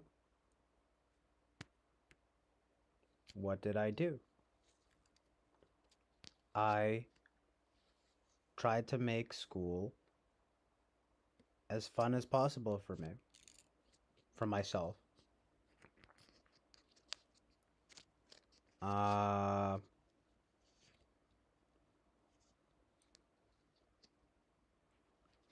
I do regret it in many ways. I think I had my priorities out of whack, but it was a damn good coping mechanism, and it worked.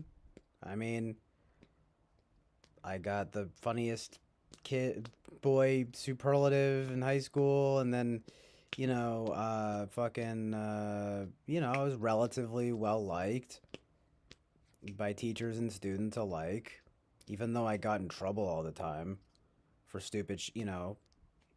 When I was younger, it was especially because I was disruptive, and then when I was older, it was because I fucking was late and all the time and blah blah blah, right? But and I didn't do my work. Ugh, you know, didn't do what I was supposed to do.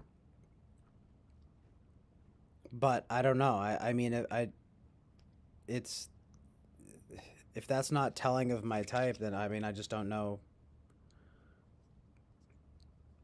Because what I'm trying to say is that I really do think that I am naturally pretty fucking introverted.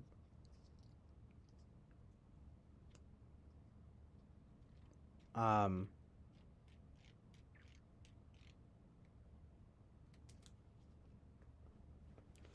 I just always felt like, as cliche as it sounds, just like the introverted extrovert, or even like the extroverted introvert. It's like let's have a good time,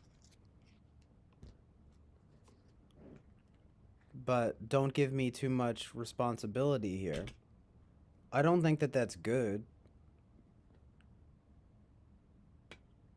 but it just is historically how my life has been. Oh, well, you think you're fucking good? You think you're fucking good? Cause it's just like no, that's just what I've always done, and I'm figuring it out now. What How to be more responsible, you know? Um, because I put it off so much.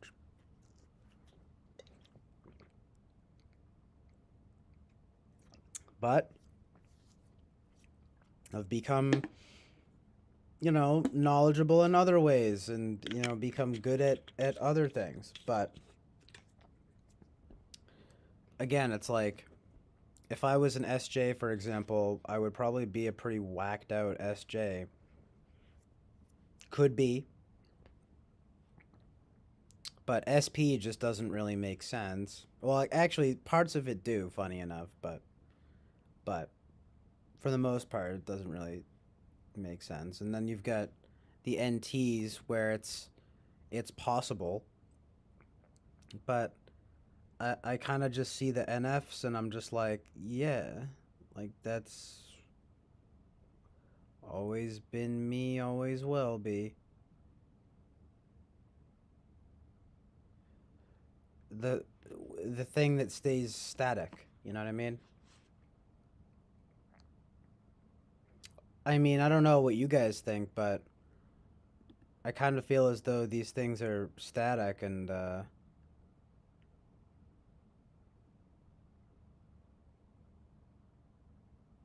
you kind of I, I don't know. I'm not 100% sure about it, but I just like have this like hunch of being at least an NF.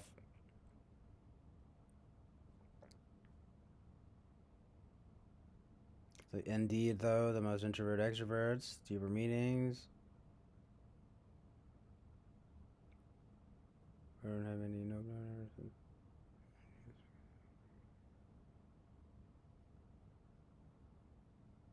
Wait, sorry. Let me go back here. Well, if it says, why not, TJ? You could start with quirky little mobile movies, some small edit work, layer some music, FX. Fairly easy to get into that stuff these days. Yeah, you're right. I think I just need to get. I had a camera for a while, but I need to get a new one and give it a shot. It's just that, like, I need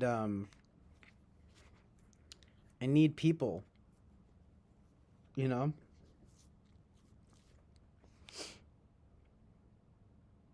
I mostly just need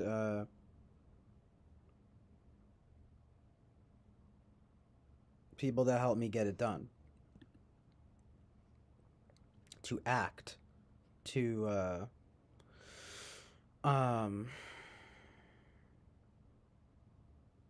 if anything, just to act. Winston's mom says my four favorite things: music, film, writing, and thinking. Well, I was saying speaking, but yeah, I don't actually like thinking that much. I'd rather speak. I know that's like terrible, but well, I overthink. I feel more clarity in many ways by speaking. I don't know. I think it actually helps me to think. I'm not sure though. There's an interesting bit in the movie Vivre sa vie where this guy is talking philosophy and he talks about how like the thinking life and the speaking life are two different lives. And I think I think there is some truth and reality in that, but I almost feel as though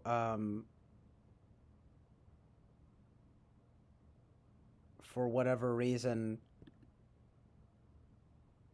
that I almost like speak better than I think. Like it helps me sort out my thinking by speaking. You know what I mean? Again, something else that always would make me think, okay, like that's basically NE. And you might even say fucking polar TI over here. Of course, I don't think my TI is that bad. And then we start at square one and then so forth. But the thing is, but I don't have any, nope, not an artisan. I'm an idealist because I like don't get the rest of this. But I don't have any, nope, not an artisan. I'm an idealist because I am out feeding hordes of hungry and preaching revolution, lol. You can't beat the young at heart. That's funny though.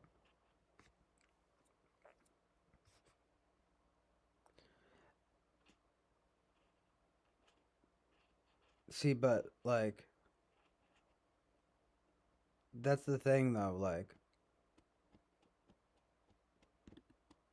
I don't consider myself an idealist because I will be out feeding hordes of hungry and preaching revolution.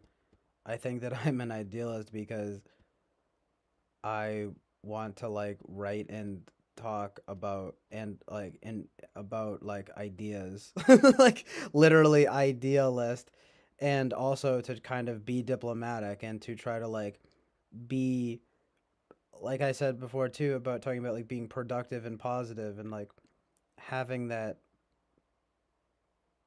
spiritual bent too, like, and all of it, right? Like just like the whole 9 yards.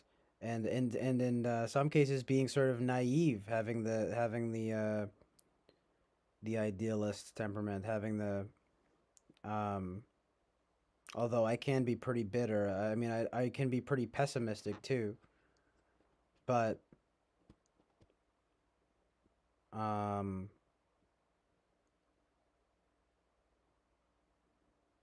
I'm always thinking about,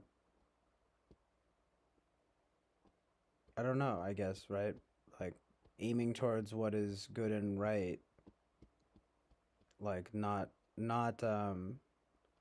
but am I going to go be a missionary in Africa? No. I'm going to do it in my own way that I know how, you know. Of course, I mean, don't get me wrong, if I had the means to feed hordes of hungry, and maybe if the preaching revolution is good, then yeah. You know what I mean though? In other words, I'm perfectly willing to admit my like I've my willingness to indulge in ivory tower pontifications. You know, it's like I don't say it necessarily with a good. It's like yeah, it's good in a way, but it is also bad in a way. Just like how everything is. Just like how fucking Just I mean, just like how every uh type of person is. You know.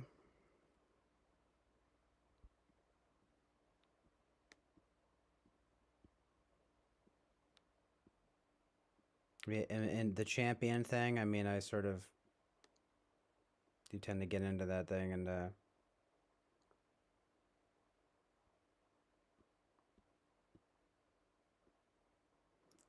I was popular in a sense that I carved out a sort of niche for myself, like, but I wasn't popular in the sense that like the jock and the cheerleader are popular, obviously. You know what I mean?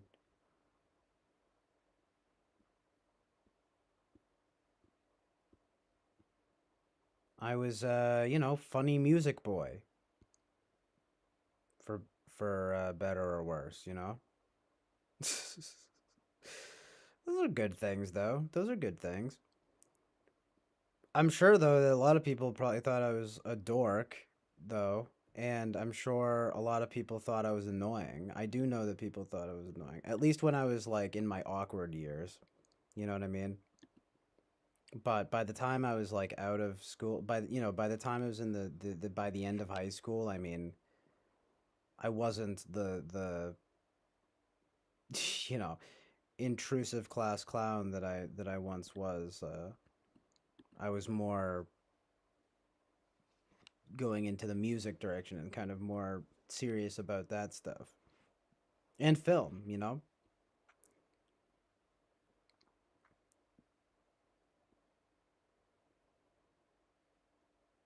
It's just kind of self-explanatory, right? Like as I became more mature, I became more mature.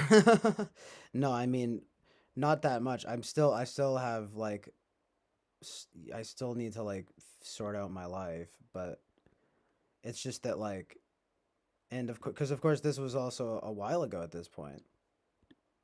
It's like, well, what am I now? Well, to be honest, it's not. I don't really think that I've changed that much. Um, so why would I sort of question the type too much? Do you know what I mean? I don't know. Whatever. Could try the Kiersey temperament sorting test. How long is it? Please tell me it's short. I've taken Kiersey's test too. I'll take it live. I'll fucking show you guys my answers. Is that too much? Is that embarrassing to do? Where? Hold on, let me see. I took the Kiersey test and the Please Understand Me 2 book like 2 years ago, and I got ENFP. Even as I was becoming more and more introverted, I still just barely got ENFP. Oh, fuck, it's bright. Approximate time 10 to 15 minutes. That's not bad at all. Should I see what this one gives me?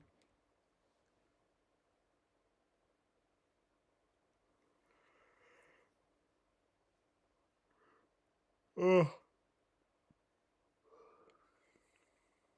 I should get more coffee.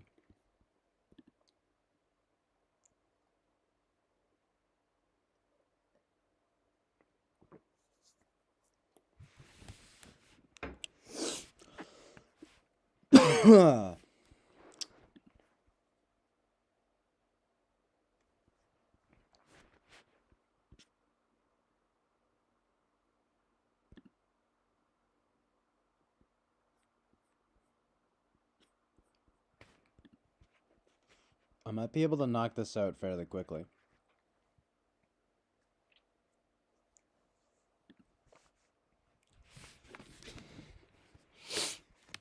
Okay, let's do this, gang. Talk about self-indulgent, though. But why not, right? It's only 10 to 15. It will probably take me less than 10 to 15 minutes. I'm gonna fucking go through this without even thinking. It actually helps me to speak it too, so as long as you guys don't mind, I'm just gonna do it real quick and see what happens. Do you find visionaries and theorists rather fascinating or somewhat annoying? Rather fascinating. Which seems a greater fault? To be too compassionate or to be too dispassionate? That's a good question.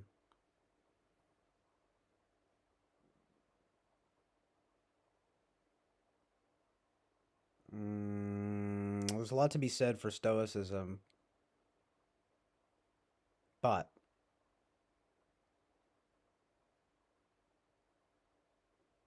my heart says to be too dispassionate. Children often do not exercise their fantasy enough or make themselves useful enough. See, that's a good question though, because I wonder if my views on this have like changed a bit. Because I myself was not a very useful child.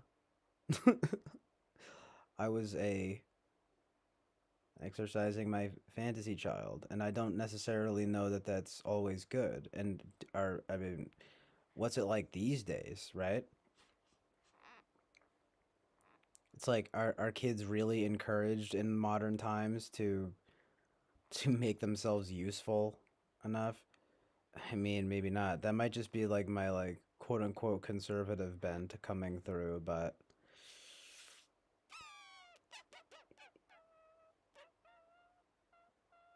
just to be a contrarian, I guess I'm going to say make themselves useful enough because I know that I myself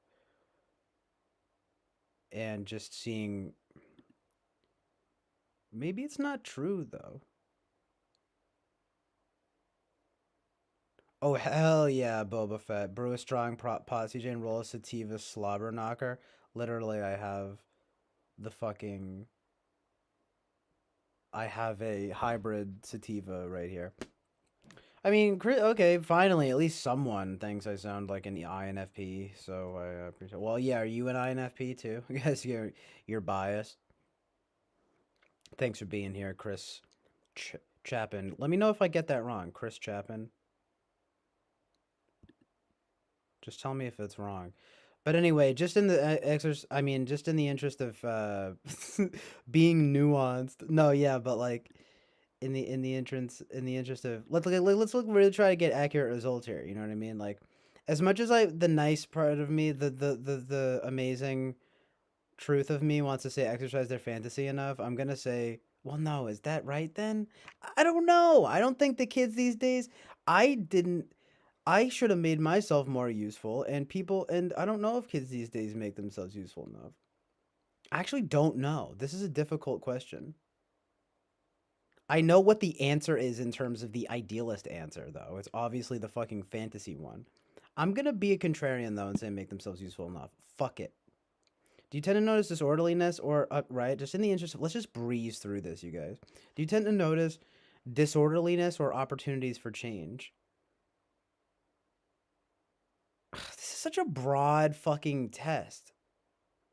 Two answers, right? Okay, right? Uh, uh, I notice both. I notice both. Which do I notice more? I mean, I knew it, Chris. Chapin. Okay. He says Chapin. See, but I'll remember that. Because what's the first Chapin or Chapin?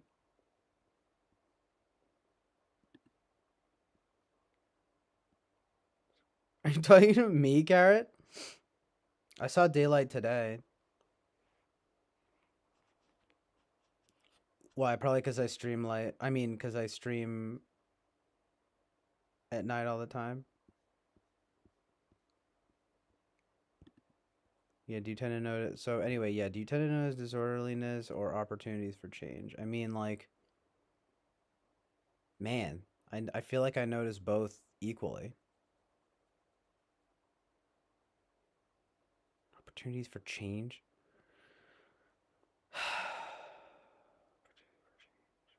Fuck.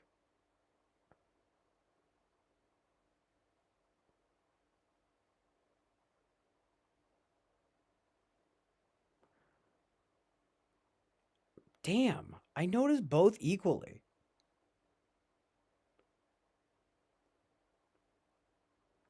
But I try to be, I like to chaos. You know what I mean? But if we're talking about, I'm gonna say opportunities for change. Fuck it, because I just feel like that's like I like to go in that direction. Usually, I'm just being like, okay, but like, what do we do now? Like, what, like, what's the next step? How can we aim towards good and God? You know what I mean? Literally, good and right and good and God.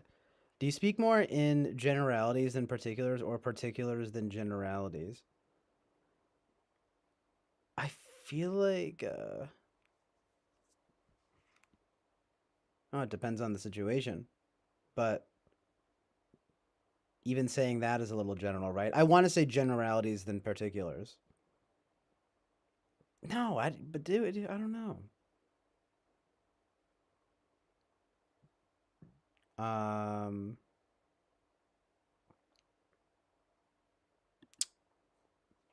hmm.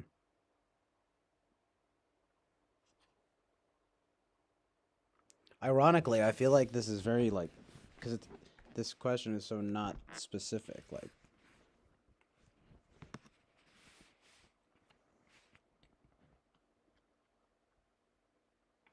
man.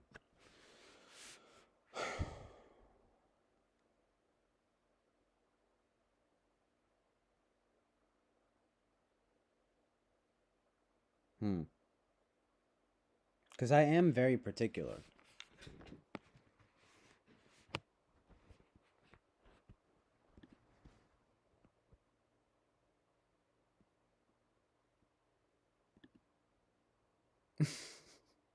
The man, this one's gonna be stumped too. Like, um, I guess maybe that's why this is a good test. Um, I don't know. First thought, best thought, right? I mean, I guess generalities in particular. It's not true though. It's not true. Particulars than generalities, maybe.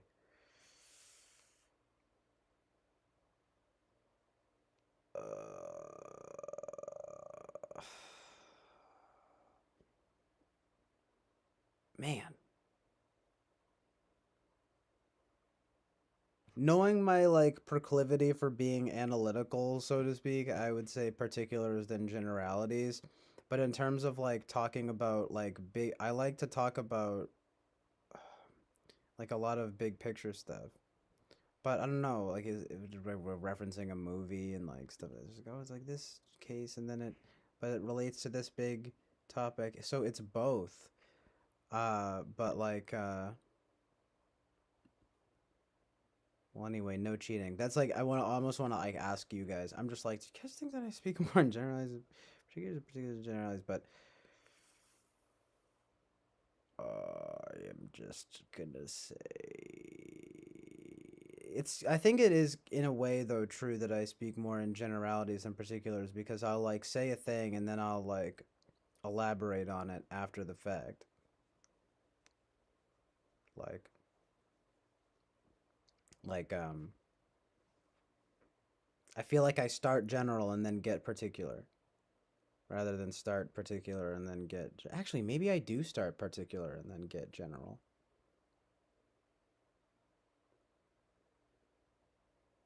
Because I do a lot of like, well, my main point is this, and then it'll be a general thing. What the fuck? Fuck this question.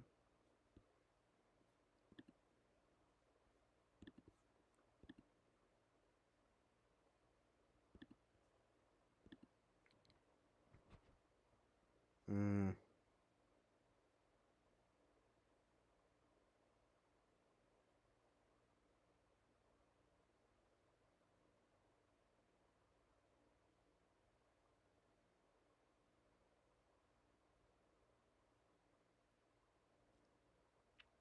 I guess examples are kind of particular rather than like. I guess if I start from the particular and then go towards the general, maybe that means that I speak more in particulars. I am pretty fucking like I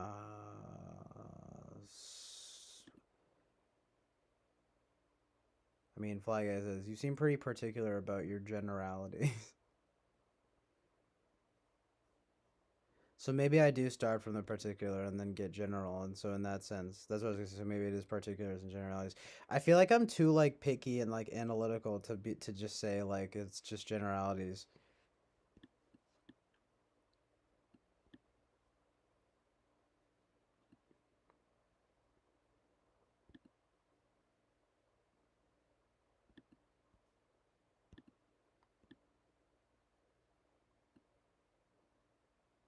It honestly depends, but even the fact that I say it depends might lead itself to particular. I'm gonna say particulars and generalities. At first, I thought generalities and particulars, but the truth and reality might be about more particular. Seem pretty general about your particularities. I know it's like both. I guess it doesn't really like matter about either. I don't know if you're just joking, but it's like I gotta just go with one answer, so fuck it. Particulars.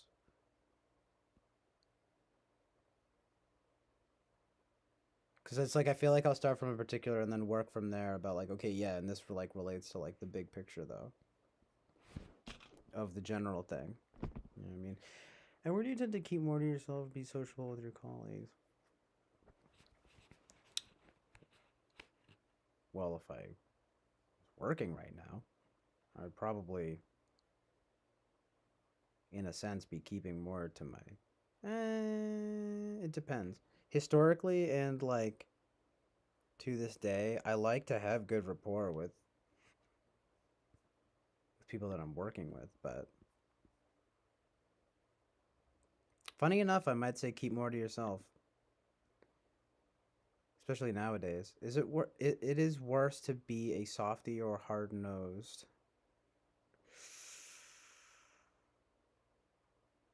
Well, they can both be bad. Which is worse?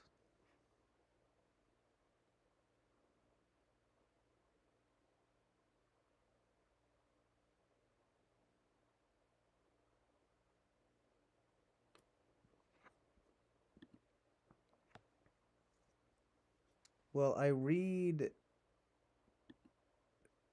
something like softy, and I think like that's not good. And I read hard nose, and I think that's not good either. But like being like shrewd is like not necessarily bad. Like I can be kind of stubborn, and I kind of like when people are like that.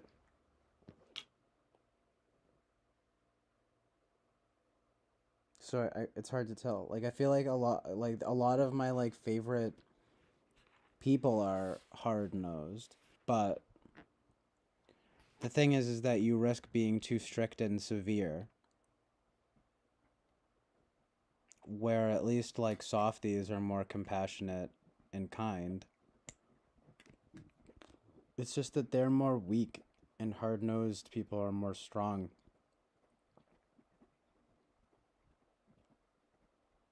I might have used to say hard nosed, but I might say a softie.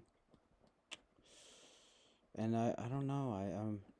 I'm in the middle on that one, even at myself as a person, because I feel like I can be both. I don't know.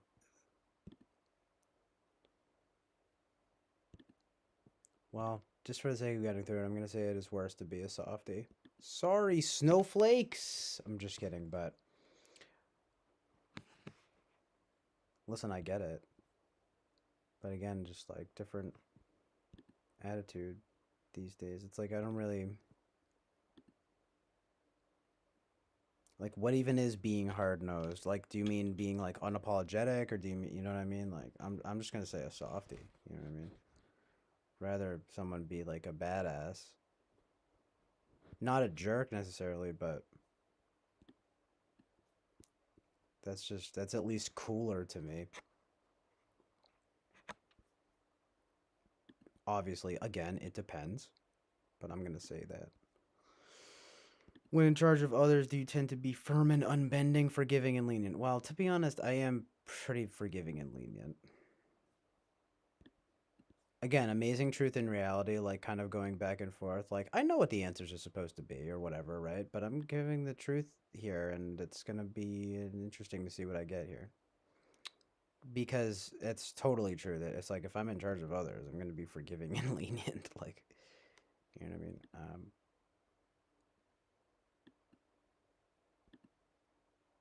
Maybe not overly so, but pretty much. You know what I mean?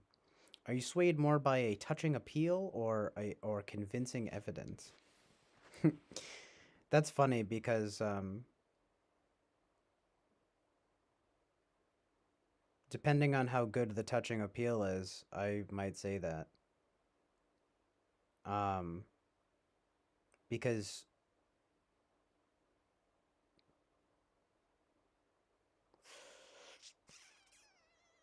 although that can lead to such to erroneous conclusions. You sway more by a touching appeal or convincing evidence. I mean,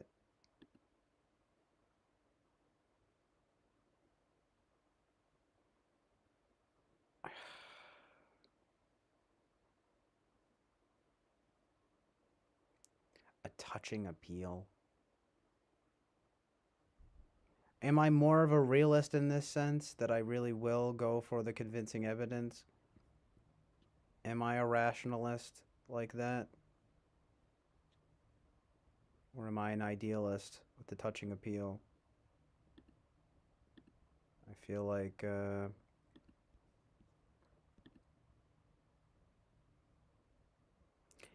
I don't like the wording here of a touching appeal.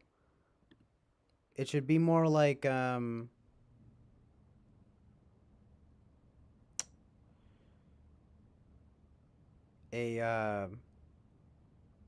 I don't know. I get what they're saying. It's just kind of like it has to be right though.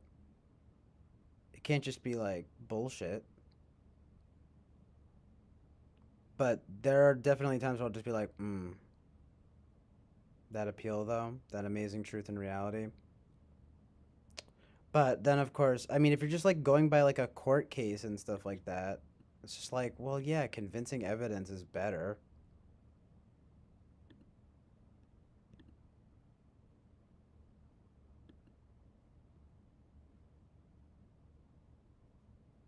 Chris Chapin says, "Oh no, anything but erroneous conclusions."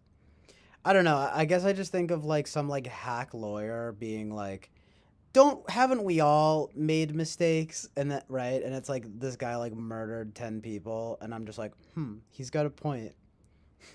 Like it just makes it sound dumb, you know. But I'm talking about if you're talking about like some like moral like claims and stuff, and like again like doing good and right, like I might be like more swayed by the touching appeal.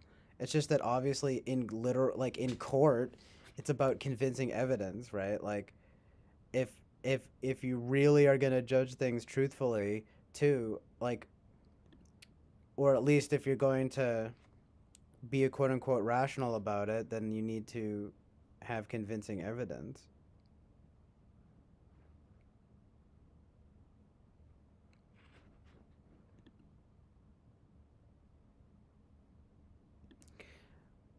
Well, Peter says you don't like the wording. What do you think it's trying to say by that wording? Well, it's just kind of like it's very obvious that the quote unquote correct answer is convincing evidence, but but like in my opinion, it's more important to be right than correct, if you know what I mean. So, like oftentimes I'm inclined to think that a touching appeal may be more right than correct, but it's the thing that ought to win the day rather than convincing evidence. But I just realize how kind of like anti-intellectual that sounds. But I'm just gonna be honest and say a touching appeal. Sorry, not sorry. Anti-snowflakes, right?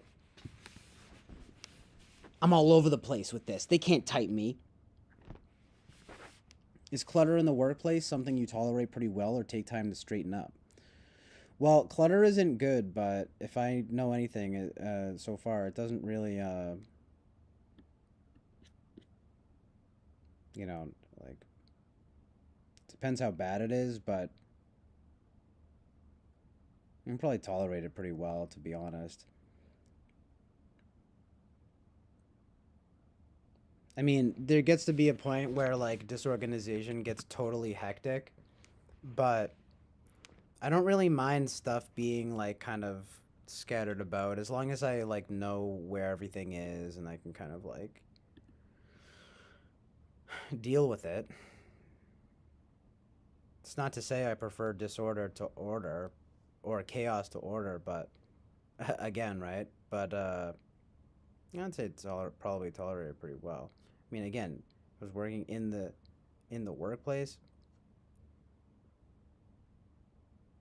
Take time to straighten up. I mean, that would probably be something that that's something that I ought to do.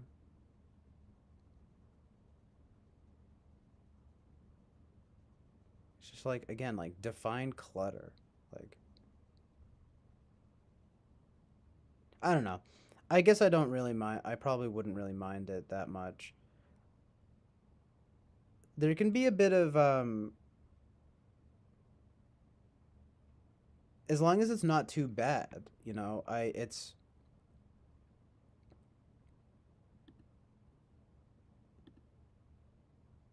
like to have a nice bit of like organized chaos, so to speak.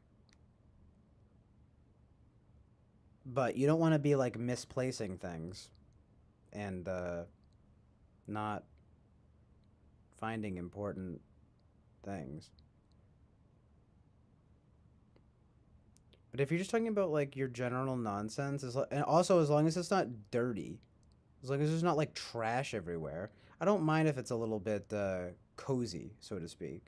You know what I mean? Because I tend to think of it that way. I mean, it's not necessarily good, but there can be a certain odd coziness to a bit of kind of like stuff over here, stuff over there. You know, when sometimes when it gets too like clinical and sterile, it can be a little bit in its own stifling in its own way. It's just kind of like Okay, I want to have like my stuff out all in front of me. It might look cluttered, but it's not really cluttered. So again, I'm gonna call into question the question itself here. And I'm just gonna say tolerate pretty well because I think that is kind of the truth and reality of it. Even though I do prefer order to chaos, even in that situation, it's just there's no middle ground option. You know,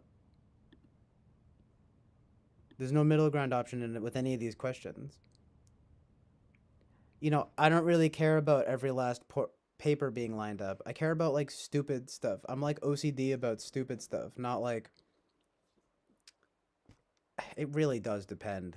But yeah, that's a difficult one. But anyway, yeah, I don't know. Just got to be real, right? I'm not the most organized, and I don't mind a certain element of that organized chaos as long as it's not outrage. That's implied, of course, by saying when I say organized chaos, I just mean, scattered about, but not outrageous. So I'm just gonna say that. You know what I mean? Open. I like the atmosphere to feel open. Like there's something a bit cozy about that. Like the coffee's here, the fucking papers are here, fucking. This is kind of over here. It's not exactly like symmetrical or whatever, but it sort of feels like free in some regard. Like I don't know. Again, as long as it's not too disorganized. Anyway, whatever, right? I gotta just get through this test. Do you feel better about keeping your options open or coming to closure? God.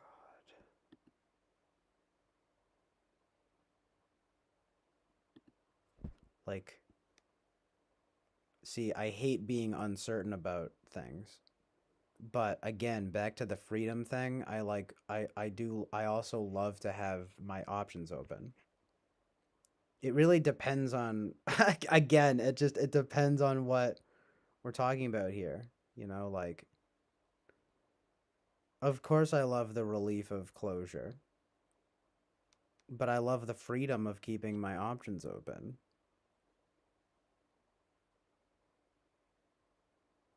I mean, assuming you're just mostly talking about some mundane shit, you know what I mean? Like for example, like I don't really care much about like I don't really even like to like make plans. Again, I'm not saying that's good. It's probably not good, but it's just like I don't really like to do that. So, in that sense, I like to keep my options open. But when it comes to like the big questions in life, of course I'd love to come to closure. I don't really like uncertainty that that much, you know what I mean? People like to flex. People like to like pretend, you know what I mean? And just be like, "I am just a free-loving spirit and I don't care. It's fine. It's whatever." And I'm just kind of more like, you gotta be, let's actually try to be unambiguous, you know? But again, the way that this is the way that this question is structured, I think I'm gonna say keeping your options open because I like that idea of freedom because it's like the closure situation. It might come to some closure that I don't like or that isn't good. I can keep my options open and see what is best in a sense. Like there's this feeling as though I can still sort of like rank the options, but then that inevitably does come to a closure because then I will choose one option. Right? So like what the fuck? Fuck this stupid test. No, I'm just kidding, but sure now it's like sure why not in a general sense. I'm going to say keeping your options open. Again, the framing of the question, right? Cuz I want closure and certainty, but I also want openness and freedom. So, I'm going to say keeping your options open. Are you prone to nailing things down or exploring the possibilities? That again, in keeping with the tradition here, I can. This one's actually surprisingly easy, especially after going through these. It's like, yeah, exploring the possibilities. I mean, I can be downright wishy-washy and waffling, which again I'm not proud of, but it's true. Are you more comfortable after a decision or before a decision? Well, see, that's where I can say, okay, well, like I mean, after a decision, right? I mean, I don't want to just be indecisive completely. I don't like that. That's the certainty thing. That's a good one. Okay, I'm gonna say after a decision. That nicely elaborates on the amazing truth and reality here. Do you prize in yourself a stronghold on reality or a reality, chill reality, or a vivid imagination? Well, it's like even when I do the name, like with Chill Island Oasis of Truth and Reality, like it's because of a striving towards truth and reality. It doesn't mean that like I think that I have truth and reality, or whatever. You know what I mean? Like I think of myself as being more like striving towards that. Do I have a vivid imagination though? I mean, generally.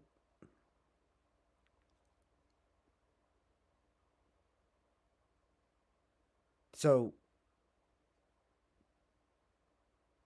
although I want to have a stronghold on reality, I think I think I more accurately have a vivid imagination.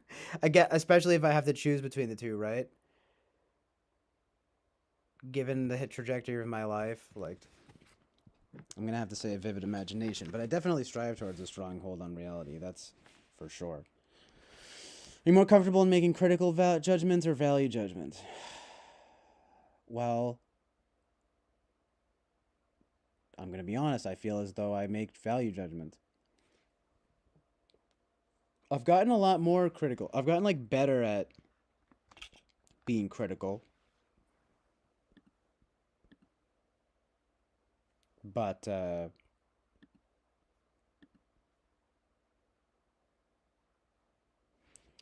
I do.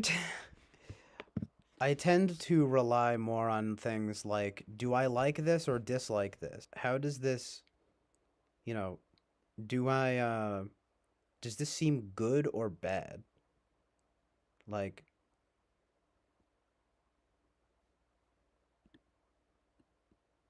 some might call that more simple, but it's true.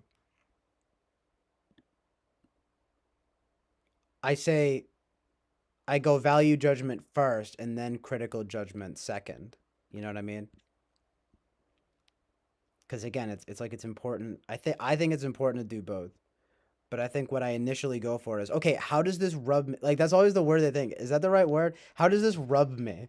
You know what I mean? How am I being rubbed right now? Well, it's good or not good. You know what I mean? Like it's good or bad. Like it's not me being like, well, see the science and the mathematics of it. Like no, come on, it's value judgments.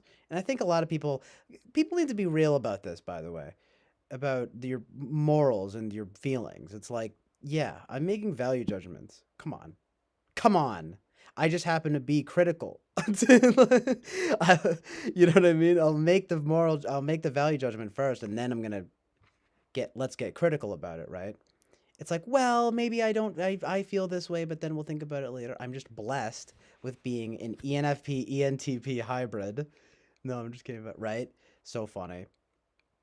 Again, I swear, I feel like my TI is not bad, but neither is my FI. What the fuck? What fucking type am I? Okay, anyway, at work, is it more natural for you to point out mistakes or try to please others? Ugh, this one pains me, but I think I'm gonna have to say try to please others. That one is painful. That was painful for me. In hard circumstances, are you sometimes too sympathetic or too unsympathetic? That one is funny enough a little bit harder because what even is sympathy? Like,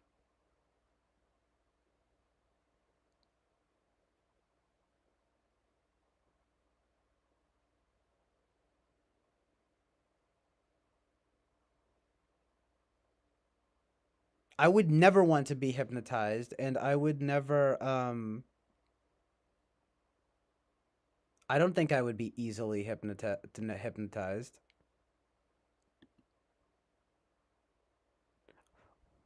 Um, who wants to, not the side like me who wants to go under but doesn't? Well, why don't you? I don't want to be controlled in that manner, but I also don't think that I would necessarily fall into it. I've been to a hypnosis thing, and I was kind of like bothered by it. It was just a stage hypnosis thing, but I thought it was fucking weird how many people were like, I almost feel like it's acting. I like almost don't believe that they're really hypnotized. I'm like watching this and I'm just like, what the fuck? Like, this is weird. I don't like it.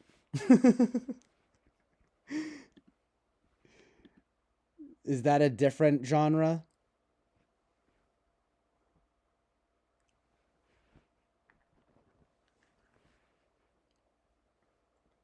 I tend to think I don't want to do that and I don't think it will work.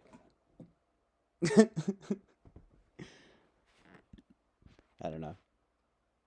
Anyway, in hard circumstances, are you too? Oh, right. Again, stupid fucking question. In hard circumstances, are you sometimes too sympathetic or too unsympathetic? I don't know. Realistically, I'm probably too sympathetic. Do you value in yourself more that you are reasonable or devoted? Ah, that's a good question.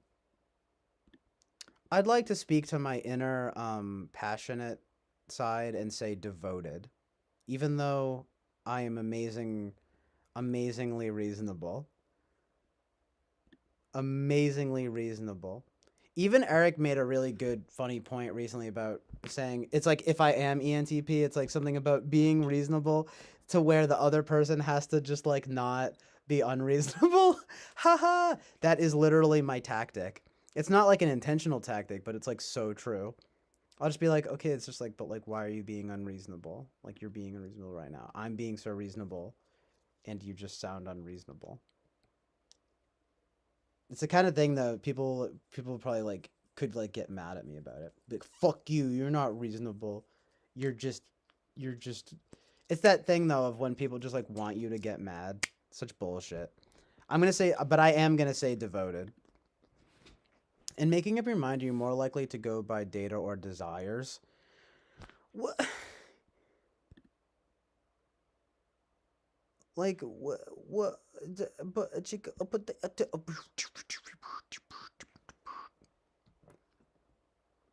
um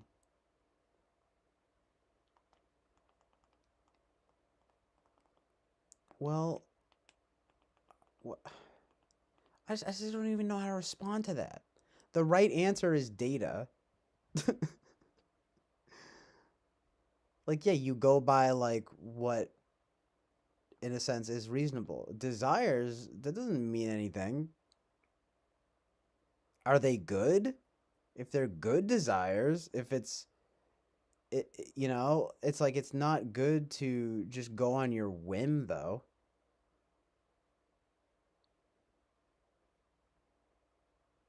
To think just in terms of like what it is that I want, I mean, maybe, but data seems more but I go to data to be objective. you know, desires are totally subjective and data is objective. Like, data is what helps me determine truth and reality. So, making up my mind, I mean, that's a dumb question. I'm going to say data, right? I'm all over the place. You can't type me. Facts speak for themselves or illustrate principles.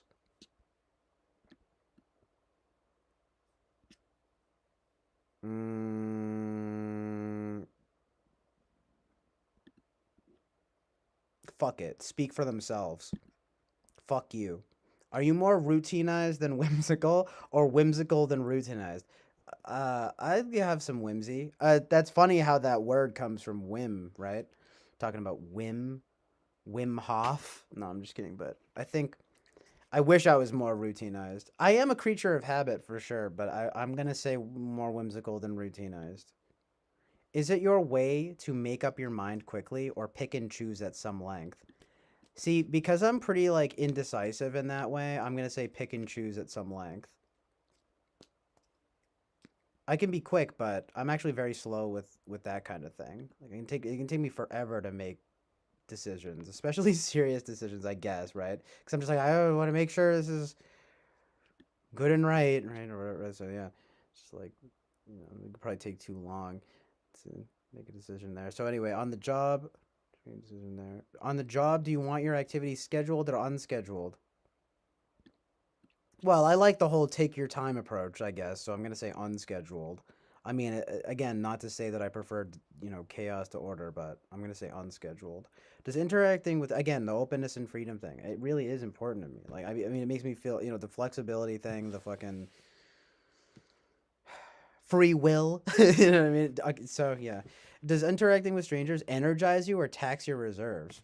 Well, strangers, dude, who fucking knows with strangers?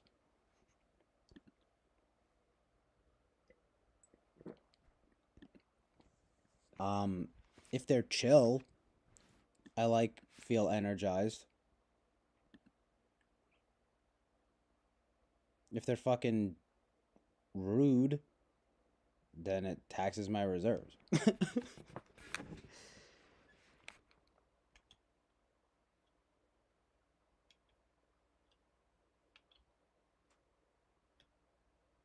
Funny enough, it makes me think of going on Omegle and stuff, right? Like being just like, "Yo, what up?"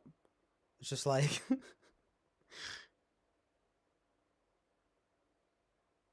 I don't know. It kind of is exciting. I know that that's like not the real deal, but it's like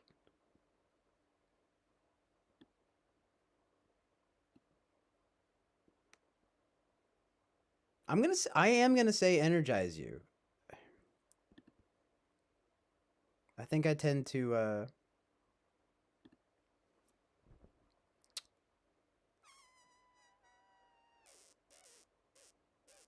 it's an opportunity to kind of at the very least kind of get outside of myself and you're talking to new people and everything. But you never know how stuff is gonna go. It really again depends on the person, but I'm gonna say energize you just because I like conversation. I like ooh, what's this person gonna say? What's the vibe here?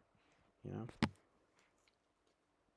totally depends, but I'm gonna say energize you. Are you drawn more to fundamentals or overtones? I would say undertones. Well, what do you mean drawn? Am I drawn more to fundamentals or overtones? What? I don't know. Overtones sounds more artistic. Fundamentals sounds like you're talking about like philosophy or something, or math or mathematics. Overtones are like art and literature. Fundamentals. Overtones. I don't know. Let's go with the artistic one here and go and say overtones. I get what saying fundamentals are important, but I'm going to say overtones. I just want to finish this test, to be honest. Are you the kind of person who is rather talkative or doesn't miss much? Well, that's easy. Is rather talkative. Do you more often prefer final unalterable statements or tentative preliminary statements? That's somewhere where maybe I'll be a little more firm about it and say final unalterable. Actually, I'm actually as I'm speaking it, I go and alter it. I don't like that bullshit though of like no, no. I'm just kidding, but we want some certainty here, people. It's like final unalterable statements. Fuck you. Are you more interested in what is actual or what is possible?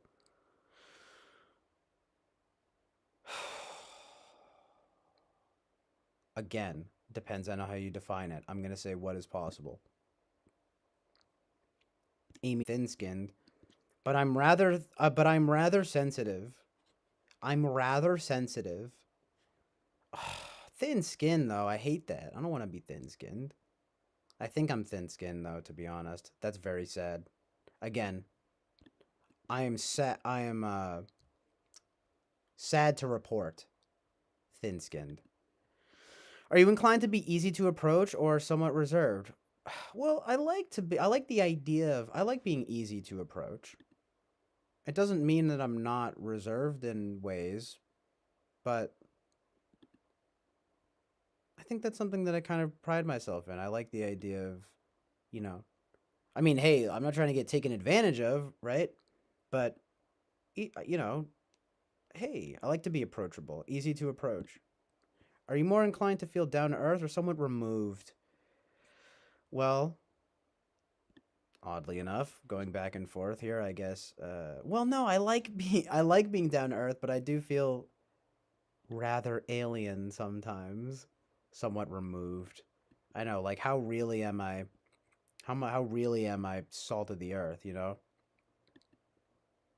Or sorry, what I meant to say is how much really is am I? How much am I really down to earth? You know what I mean? Because I have like very like down to earth like beliefs and principles, but you know I find a lot of times, especially when talking to people in my life and just around, that I can actually be somewhat removed. You know, I mean, even on here, I can be like, oh shit, I don't even know. I'm not really down to earth, am I? You know, I am down to earth though. I'm down to earth as fuck. It's just a different sense, like that we're talking here. I think like down to earth. Like I like to be, you know, if funny enough, kind of in that ENFP fashion. Champion, man of the people. I want to be a man of the people. But I think my ironic journey is that or, uh, I don't know. I'm not entirely sure, but uh, I want to be more down to earth. But I think I'm somewhat removed. I want to, and maybe be able to inspire in that regard to that it doesn't that doesn't really matter that I'm fucking autistic. No, I'm just kidding, but you know what I mean? Like it's just like, yeah, like am I inclined to feel down to earth or something? I mean, I'm gonna be real with you guys. I'm just gonna say I am. I honestly, I am more inclined to. Sadly, more inclined to feel somewhat removed. I really want to be down to earth, and I feel like I am in a lot of ways. But a lot of times, I'm just like, what the fuck? I I don't feel. I ain't fucking with none of y'all. I'm out here. I'm a spirit trapped in a body. You know what I mean? I'm a soul trapped in a body. I know a lot of you guys will probably relate to that. Even though you guys are all chill, you might feel me on that because it's kind of like, well, what is being down to earth? It's like, nah, I'm a fucking alien. No, I'm just kidding. But the thing is I'm actually very, very like very painfully human. But I don't know if that itself makes me down to earth. I mean, I'm literally a fucking suburban white boy, fucking, living. I'm just in my like parents' house basement, fucking streaming and stuff. Like, I'm not. How down to earth am I really? I'm into the fucking the quote unquote the arts and everything. Like, I mean. I have those aims, but I'm gonna say to be down to earth, but I'm gonna say somewhat removed. Unfortunately, sorry, I meant to say unfortunately. I'm gonna say somewhat removed. Do you tend to be more speculative than factual, or factual than speculative? Probably speculative than factual because oftentimes I'm lacking the facts. So, but I would rather at least speculate. In other words, I'll be openly dumb. You know what I mean? Let's speculate. Let's speculate because that's all I have. Because I haven't seen, you know what I mean? It's like, I haven't experienced poverty, but I think I know what it's like. No, you know what I mean? Like, knock on wood, right? But yeah, I don't know. I'm going to be honest here and say speculative and factual. I mean, I like to have the amazing truth and reality, obviously. It's just like, you can see me, fucking scratching my neck beard or whatever, right? I'm speculating. It's speculative and factual. A little bit unfortunate, but it's true. In stories, do you prefer fantasy and heroism or action and adventure? it's weird because if you're talking about the fantasy genre, I never really got into that, but I like heroism very much so. Um, Action and adventure. I honestly don't care for any really like none of these are my favorites, but I see heroism is incredibly important. Man,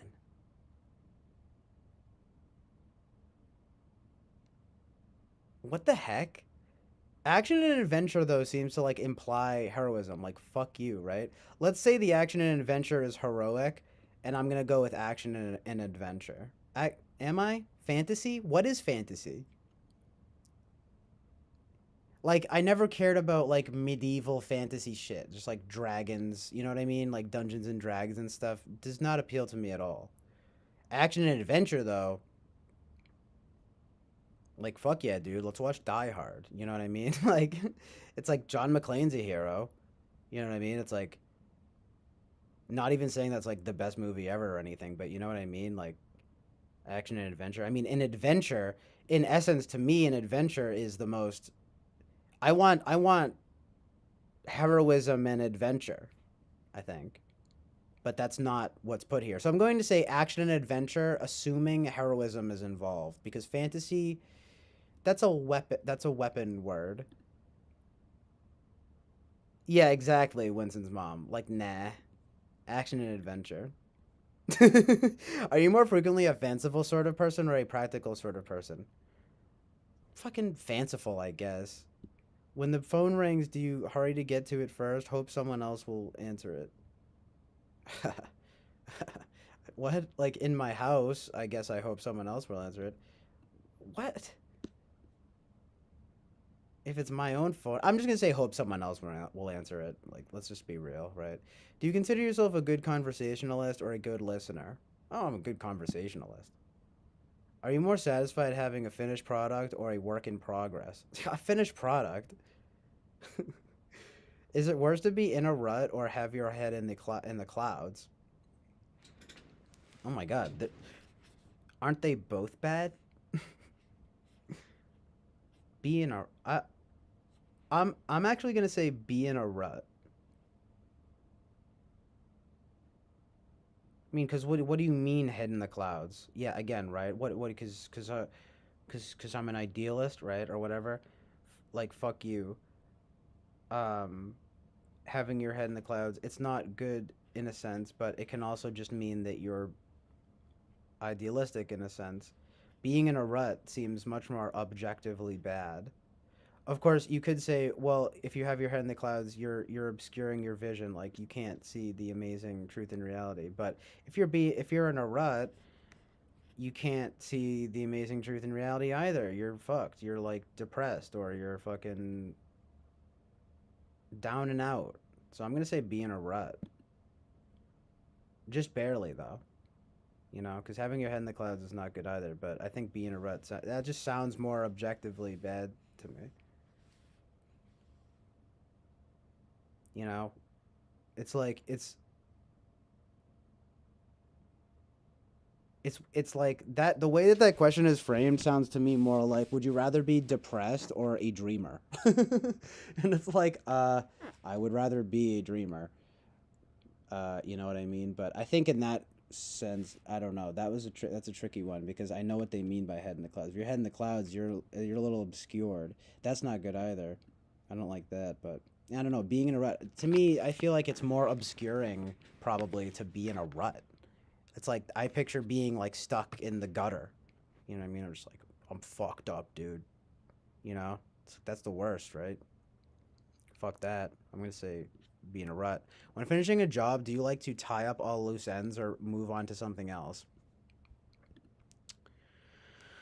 Well, I know, right, Peter? I'm in a rut because my head's in the clouds. I'm both. That's how I feel, to be honest. That's my problem with answering that question. But again, see, even you put I'm in a rut first, right? Because it's like, well, because it's like, let's be real here.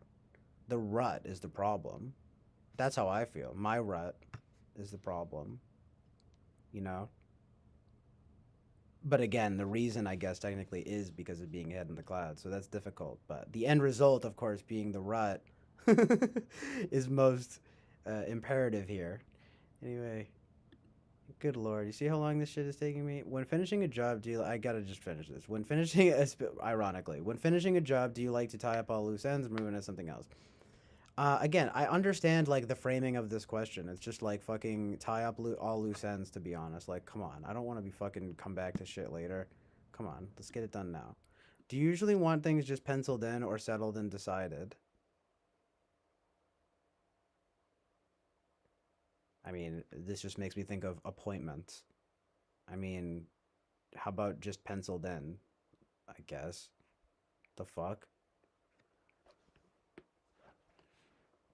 Well, I guess I would like the freedom to change my mind if see fit, if I see fit, you know.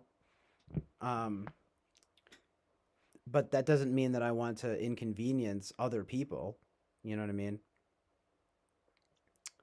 But for the sake of freedom, again, I'm going to say just penciled in. Which rules you more, your thoughts or your feelings? Oh my god. My feelings.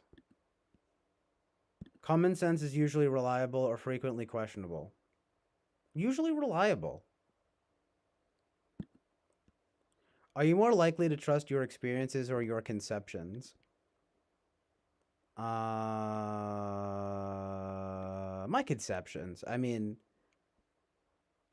I have conceptions about my experiences. I don't have experiences about my conceptions. Well, I guess technically I do have experiences about my conceptions, but hmm. That's a good question, but I'm going to say your conceptions. Are you more introspective than observant or observant than introspective? Wow, that's a good question. Probably I'm like pretty observant, but I actually think that I'm more introspective than observant. Do you think of yourself as a private person or an outgoing person? Ugh, I'm like right in between. Uh,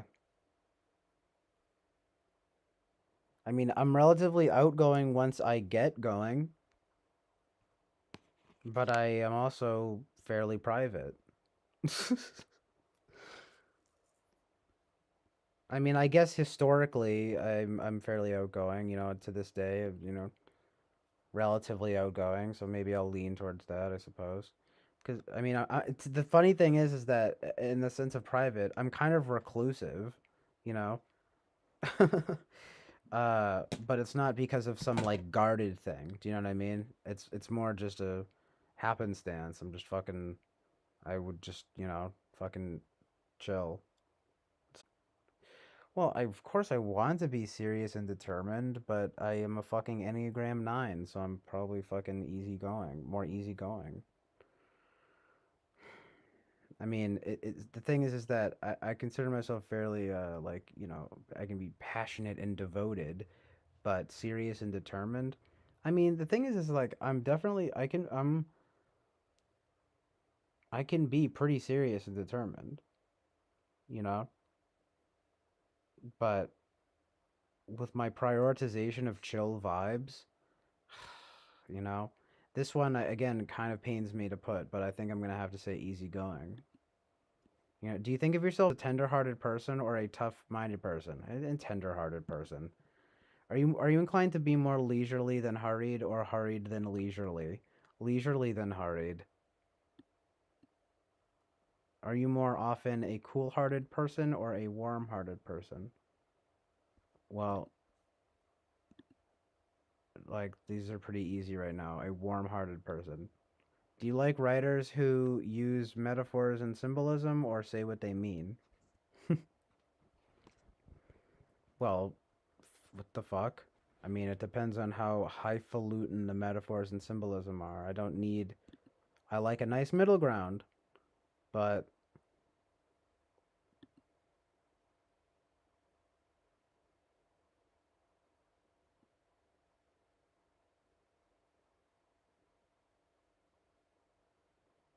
I don't know. In a sense, though, I'd almost rather a writer be candid. Sometimes I get annoyed by, as much as I love language, sometimes I mean, just like Again, the way that this is framed, it's like use metaphors and symbolism or say what they mean. It's like, I don't know, if I'm feeling tough-minded or whatever, right? In keeping with like the last question or something, it's like, I don't know. In a sense, I like the sound of say what they mean. I don't know. I'm just fucking let's go all over the place here, right? I'm going to say I'm going to say what they mean. Waiting in line, do you often chat with others or stick to business? Um, I mean, depends fucking who's around. But I mean, what the fuck? If I'm with people I know, I'll talk to them. But if it's just a bunch of strangers, I'm probably not going to be like, "Hey, how's it going?" I mean, I might say like hi, you know what I mean? But am I really looking to like chat up like random people in a random line? Probably not. Funny enough. I'm going to say stick to business because I feel like this question assumes that you're not like with like family and or friends, you know what I mean? I'm going to say stick to business. Which appeals to you more, harmonious relationships or consistency of thought? Well, I mean, God, consistency of thought. Like, I mean, that's obviously like the best, but then harmonious relationships. Well, we're talking about like peace and love there. That's the ideal. So, as much as you need logical consistency, it's kind of like we're talking about logical consistency versus like pure happiness. I mean, am I a total fucking hedonist or something if I say harmonious relationships? No, no, it's not even hedonistic. It's just fucking amazing truth and reality, right? Like it's just kind of like it's like yeah, of course consistency of thought would be great, but harmonious relationships are kind of like what make the world go round, you know? Hmm.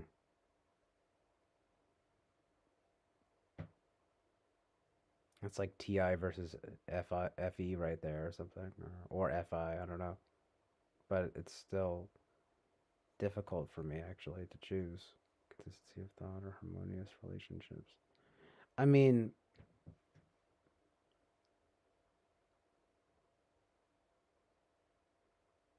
hmm. I don't know, because it's kind of like if I have consistency of thought, do I then have a clear mind?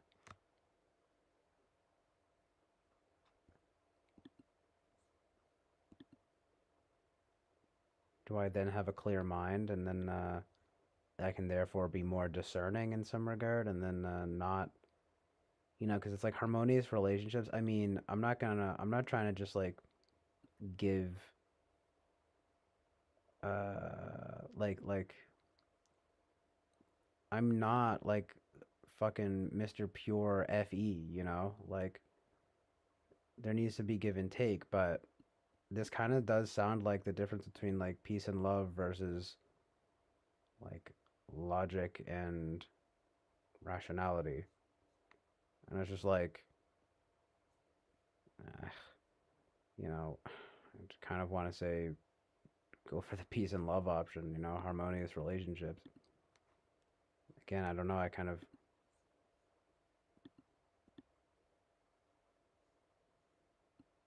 man, right? I want both. Whether we should be having harmonious relationships because of consistency of thought,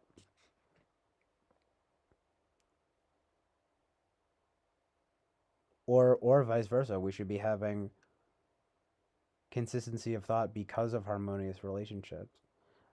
What are harmonious relationships when everyone has completely different ideas? Like, of course, I guess that's the nature of free will, right?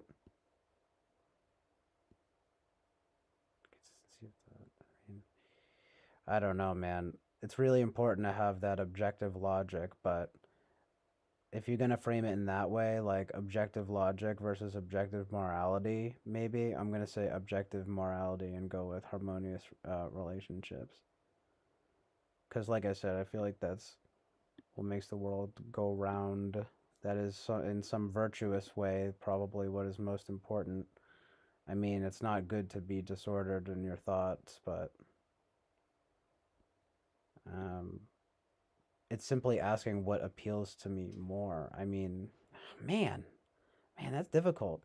I mean, nowadays I almost would want to say consistency of thought, though, because maybe that's what leads to peace and love.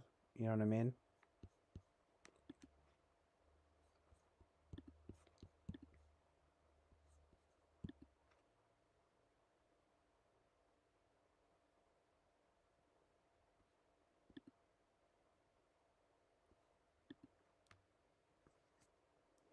No, it's fine, Peter. Plus, I'm just like I'm almost done, and I'm just like,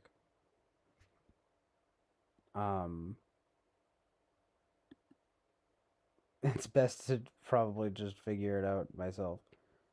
But this one's a doozy. I don't know. For the sake of some amazingly objective logic and rationality, why not just? I'm just gonna say consistency of thought. Do you prefer contracts to be settled on a handshake or signed, sealed, and delivered? Um, well, I like the symbolism of the handshake, I guess. We shook on it. Some might say it's like a weak settlement, but that, and in some sense, is the most strong settlement, if you know what I mean. It's more personalized. It's more genuine. I'm gonna say settled on a handshake. I like that. You know what I mean? I like that vibe. At a party, do you interact with a few friends or interact with many, even strangers? Oh, I mean, I like to be able to bounce around. So, but if you say a few friends, I mean, many. I'm good. Probably gonna say a few friends, right? Like, I'm not that extroverted, but I do like the freedom to move around from people to people. It's just if you say a few friends, like really, even strangers. I'm just gonna say interact with a few friends. I keep my circle small. Know what I mean? I'm not trying to like fucking talk to everyone because again, it's this two question format here. You know what I mean? It's just like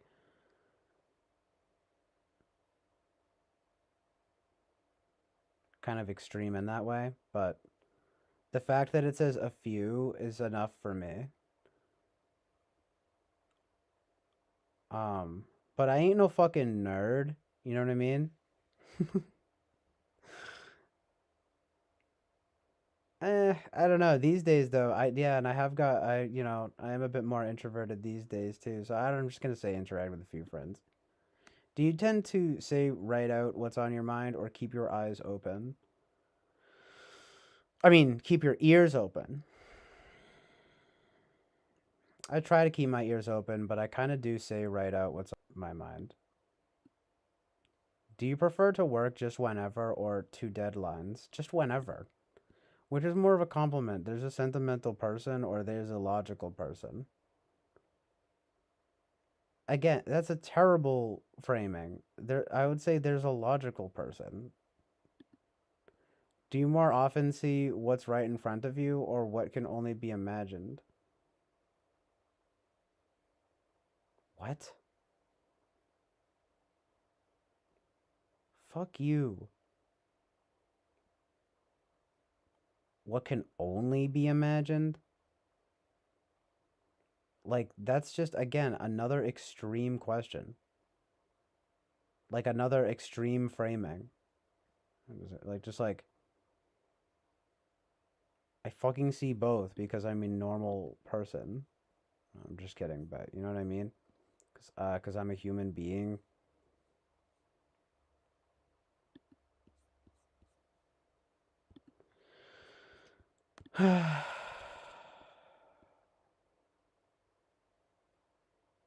I'm gonna say what's right in front of you for the sole fact that I don't fucking like this thing of what can only be imagined. Like just like uh no, amazing truth and reality. What's right in front of you? Do you tend to choose rather carefully or somewhat impulsively? Rather carefully. Especially see me doing this test here, right? Literally. Is it preferable mostly to just let things happen naturally or make sure things are arranged? Well, I mean, I like the natural order of just letting things, literally, just letting things happen naturally. And I like the unforced authenticity and genuineness. Is that even a word? Making sure things are arranged is very important, though. Again, this whole chaos versus order thing, it's like, it's important to have the order. Just letting things happen naturally can be chaotic. But I feel like the ideal is when you let things happen naturally and they naturally arrange themselves, right? So I'm going to say just let things happen naturally, provided, again, that it aims towards good and God. Literally. Do you wish more for yourself strength of emotion or strength of will? Wow, it's a good question.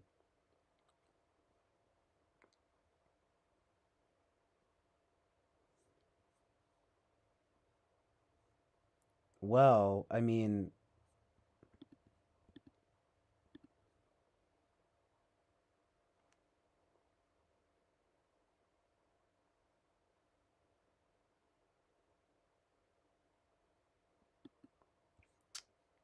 you know,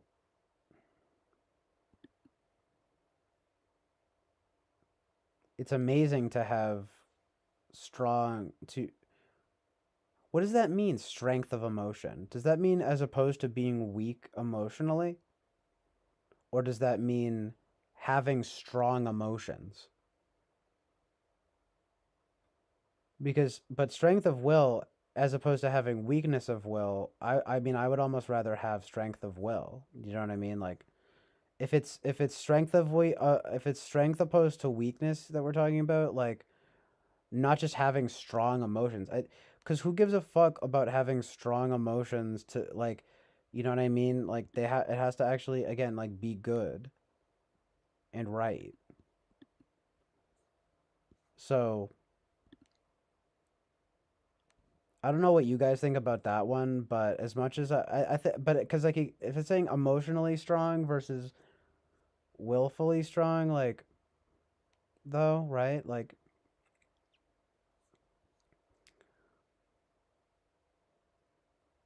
I guess strength of emotion would probably be like when people say like stay strong, you know, like keep your head up. But like strength of will is just like I'm gonna get this done, and like I am, I am now determined. Um, in some sense, I'd almost rather have the strength of will. But I suppose if you have emotional strength, then the will can come after. You know, do I wish more for myself, strength of emotion or strength of will? I mean, I guess I wish both, but I guess it all starts with the emotions, right? I guess I'd rather have strength of emotion. I was almost thinking strength of will. I mean, I'm really close to saying strength of will, but it has to be literally, right? Like goodwill. And if you're not emotionally strong, right? Like how can your will be good, right? I guess that's my opinion, but like I think I've reasoned it out here to where I'm gonna say strength of emotion because it all starts there, right? I'd rather be emotionally strong. Is it better to be just or merciful? Ah, just. Are you inclined to take what is more said more literally or more figuratively? Uh, hmm.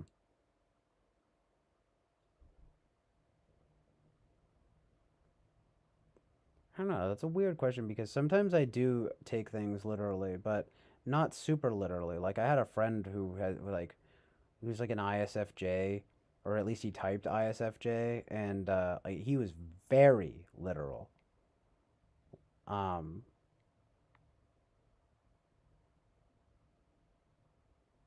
but then I'll take things figuratively and be wrong. Like I will be wrong, like you know what I mean? I'll be like wrong if I take something literally, and then I'll be wrong if I take something figuratively.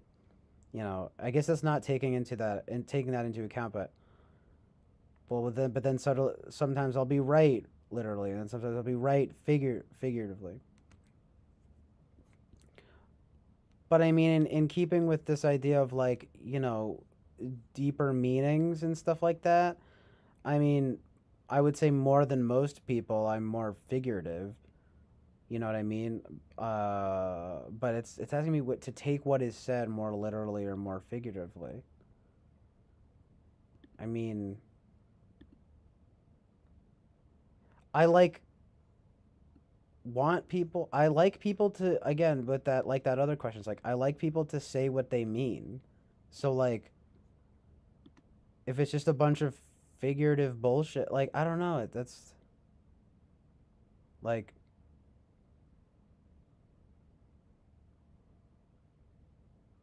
hmm.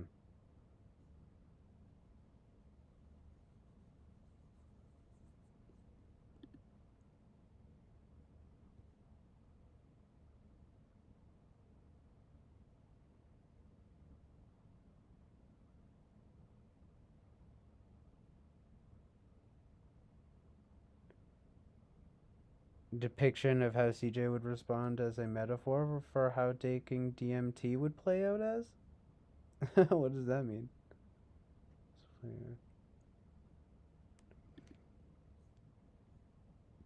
This one is just difficult because I feel like if I say more figuratively, then like it's a bit of a lie because it's like, but like if it means like in the sense of being like deeper about it, then I would say more figuratively.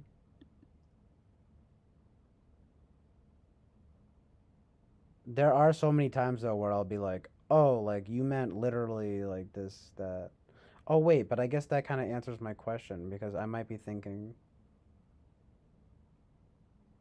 figuratively in that case, right?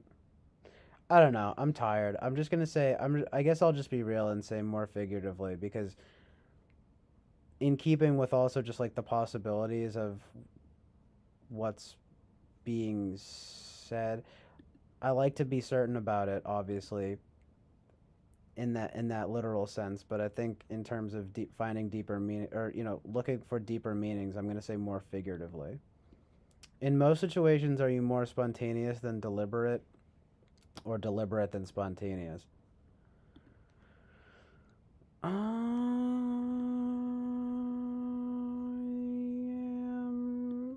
I mean, it's like I used to think that I was more spontaneous and deliberate, and maybe that is like my true self in some ways, but as you can even tell, like through this test, like this has taken me like way longer than I intended. Um, Said it was supposed to only take like, well, it's because I'm thinking out loud, but I've pretty much gone as quickly as I would otherwise. This has only taken me a little bit longer than it probably would without streaming. You know what I mean? Just because I've been talking it through so much. In most situations, are you more spontaneous and deliberate or deliberate than spontaneous? I mean, it's just like, basically, I think I'm more deliberate than spontaneous. If you must disappoint someone, are you usually warm and considerate or frank and straightforward? Oh man, I mean, I try to be warm and considerate. You know what I mean? Is it easier for you to put others to good use or identify with others? Um,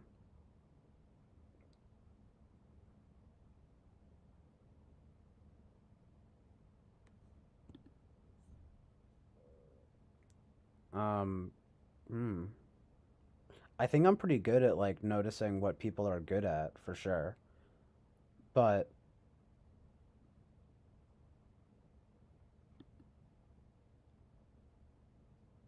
in a sense, though, maybe let that up to them, right? I mean, leave that up to them, right? To figure out where exactly they think they belong in terms of utility or something. But I mean, like for example, like it would be cool to like build a set. Like I was making a movie or something, right? And it's just like, oh yeah, well like you're good at this, and so like do this. Like that would be amazing, right? But in a general like everyday sense, it's probably identify with others. You know what I mean? Like I'll always be like, oh yeah, I get what you mean, or like I was like I like see where you're coming from and stuff. Even if I disagree about stuff, I still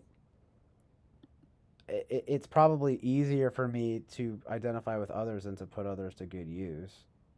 Like,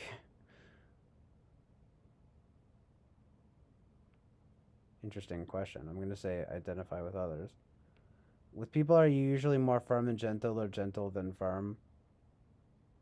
Yeah, gentle than firm. I wish I was more firm, but it's true. Are you more ideational than sensible or sensible than ideational? Well, like, come on. What? I know what this question means, you know? It's like, I think I'm pretty sensible, but ideational than sensible. In sizing up others, do you tend to be friendly and personal or objective and impersonal? I mean, come on, friendly and personal. Let's be real here. In a heated discussion, do you stick to your guns or look for common ground? I do like to look for common ground.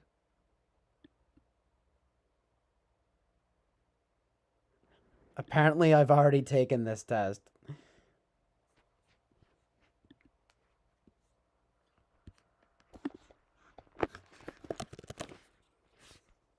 What the fuck? To have it emailed to me?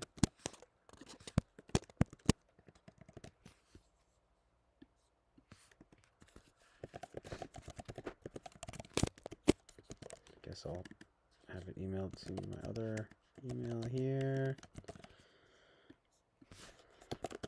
Password. Okay.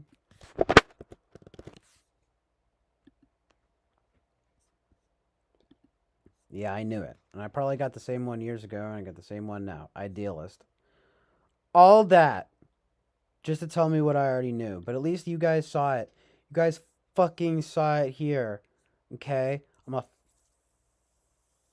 fucking idealist. My profile page, can it tell me me? Who am I? Who the fuck am I? Hey, did you guys know that I tend to be giving, trusting, spiritual, and focused on personal journeys and human potentials? Hey, did you guys know that I pride myself on being loving, kind hearted, and authentic? Yo, were you guys aware that I make an intense mate, a nurturing parent, and an inspirational leader? Hey guys, just letting you know that I am enthusiastic, trust my intuition, yearn for romance, seek my true self, prize meaningful relationships, and dream of attaining wisdom. I mean, yeah, I do all these. This is me. But how many of you guys feel like that's you too? You know? How much of this stuff is just like being a person? But this is me. I feel as though I do each of these things genuinely. I was making a joke out of it right now, but it's true. It's true.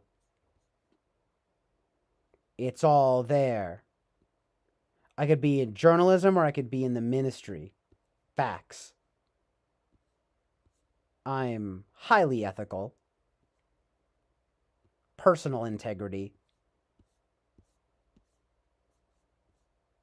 Oh, yeah, the four types. Yeah, then you really narrow it down. Yeah, I know about it. I know about it.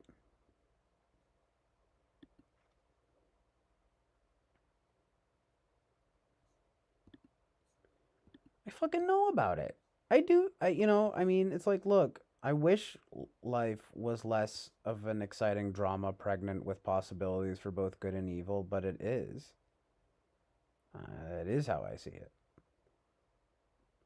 But the thing that I don't really do, I don't feel like you need to be fucking extreme.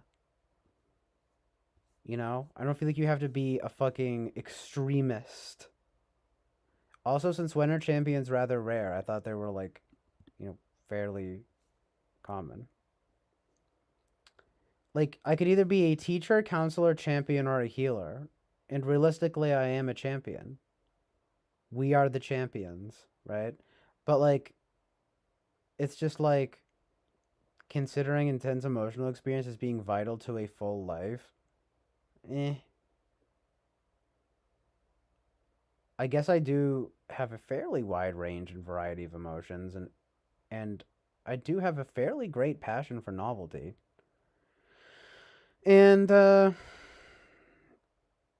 life is very sort of theatrical to me in that sense of like, I see life as an exciting drama pregnant with possibilities for both good and evil.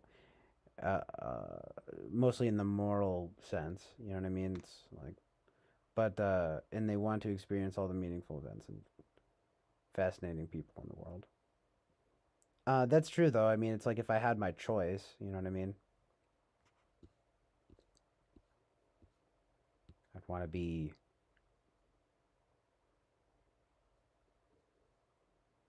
I want to be a know-it-all, right?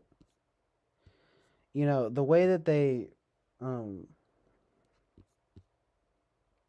frame these though, right? It's like,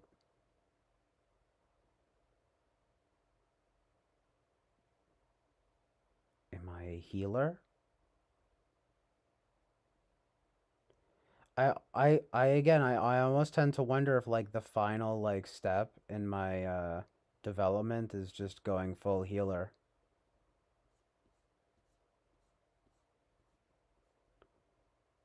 The truth is though, I probably could be any of these four.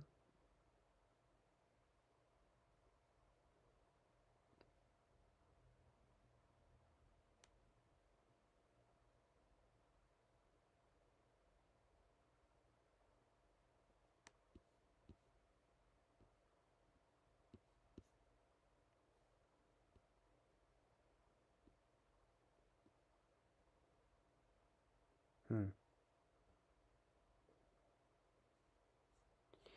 Again, right?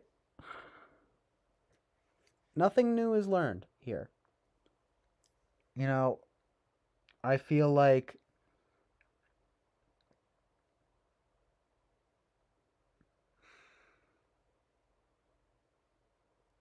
I feel as though my final form may be an INFP.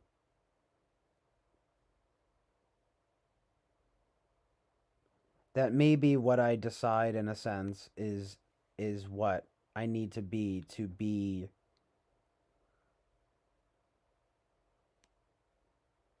healthy, as it says here about health too. Uh, but my nature, right? I feel as though I'm an ENFP aiming towards being an INFP. I think that's the amazing truth in reality.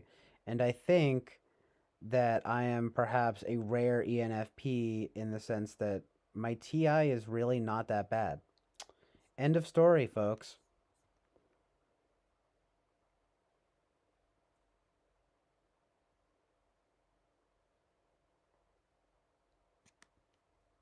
Well, anyway, thanks for peeping, everyone.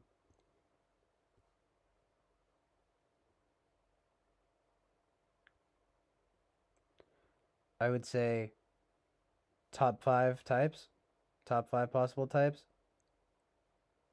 We're gonna say the NFs, then we're gonna say then we're gonna say ENTP for number five. Facts.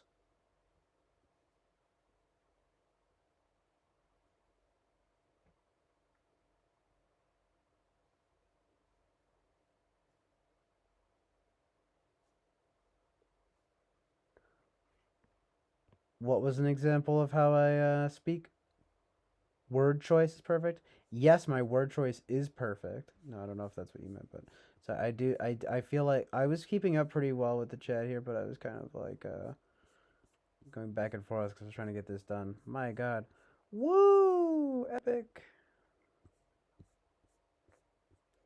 Hopefully that was comprehensive enough to illustrate something useful in terms of you guys determining, you know, you guys getting a sense of what type I am. But who knows though? Because like fucking, you know, if it's not, it's not. I'm not saying fucking about you, but it's just like the again, of course, you wind up running into this problem of well, yeah, there's a lot of gray areas and stuff on this test.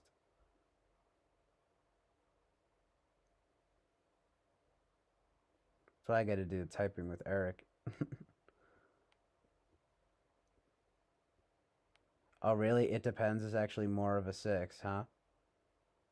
Yeah, I do have some pretty six-ish tendencies. I would figure though that what you were watching in real time is an ENFI thing, vacillating. Yeah, unfortunately, if it's true. Yeah, but how about exploring the possibilities only to narrow it down to the one truth? Well, yeah, literally. Well, that's the ideal, right? I mean, like, my God, these questions are literally there's two options for each, so they're incredibly binary. But yeah, I mean, you know, it's a decent test. There's a lot of questions, so I mean, you know, not it seems like a pretty good test. It's Kiersey, one of the leading leaders. There's like something in the movie. It's like, oh yeah, he's one of the leading leaders in something. He's one of the leading leaders in typology. Oh yeah, it's in School of Rock when Jack Black is like, I studied with like Driffle Dukentits. Like I don't even know what he says his name is, but he's just like, yeah, no, he's one of the leading leaders in unconventional education or something like that. It's funny, but or like musical learning or something. I don't know. It's funny, but I mean, I wouldn't want to say irrational, but as far as the truth and reality thing, but it's um it's founded in a certain striving, you know, towards truth and reality. It's more it's a virtue, you know what I mean? I don't know if it's I don't think it's irrational, but it's definitely virtuous.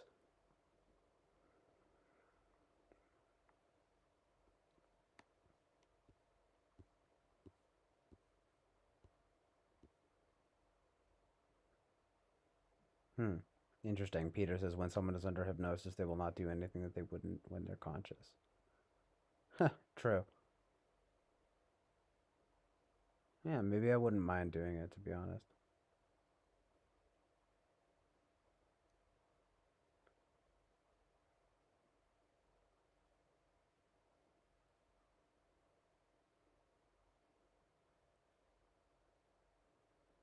You send you an INFP who's a recovering alcoholic. We take it as a club. You refuse to pretend to get drunk on stage, or even to take a pretend drink. Amazing, amazing FI. Give into her deepest data. Just find it. Just go find this one if you need to, right? Sure, it is good and right. Does it mean moral right or correct on the logic or right as in conservative value politics? I mean moral right. I mean conservative value politics. What do you mean? Oh, you mean the right? No, no, I mean moral right. No, but you know what I mean. I'm saying moral right.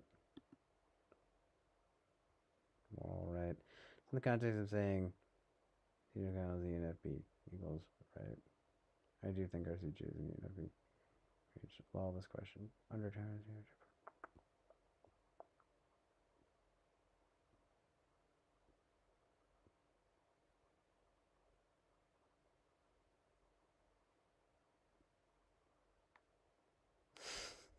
I'm autistic. I like to paint. I'm also a racist because I like to drive cars fast. Nice. Amazingly based autistic racist. I'm just kidding, but it's my band name, Autistic Racist. So and I ignoring for an endless water slide of any space explorations. Yeah, of course, you run crashing into the NI. I think my NI is pretty good. But of course, we do like some nice any space explorations, of course. Heroes in the Champion fans. I think about fandom. I mean fantasy. Right. Exactly. Nancy Bag, you take the pet test again. Cover watch crossing the bridge, get on the ground, save your dad. Right. Beam it you're to go forth into the unknown.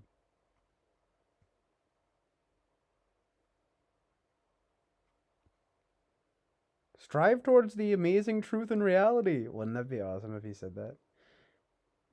Jordan Peterson, obviously. Jordan Peterson said that. The Good Samaritan tri type 692.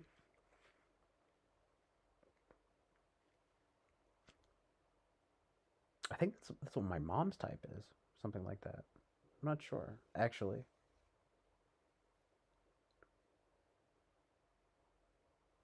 Is that what the 692 is like?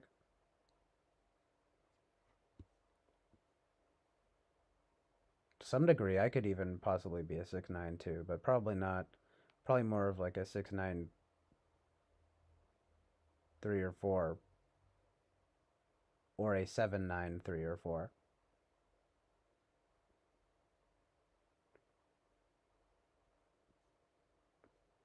I like the sound of say what they mean. No, that's some pristine FI jelly judgment making right. I guess that's true. Say what I mean. If I really, the person is a bit, but I do understand Boba Fett's counter argument here. Like, see what he mean. I mean, I think what he means is, funny enough, right? Is basically, say the key word here being that I liked the sound of say what they mean, rather than, because it's like I'm aware of what that question is fucking the framing there, right? So many of these binary questions here, but you know,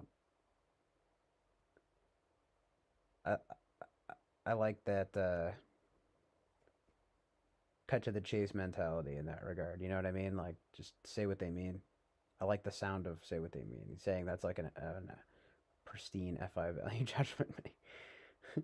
Oh, I like pristine, right? Again, I like the sound of it, but no, yeah, I don't mind that. That's pretty good, right? Pristine. Gonna wear by. Can't see. You see both because the 9. You can't decide because the 6. Yeah, probably.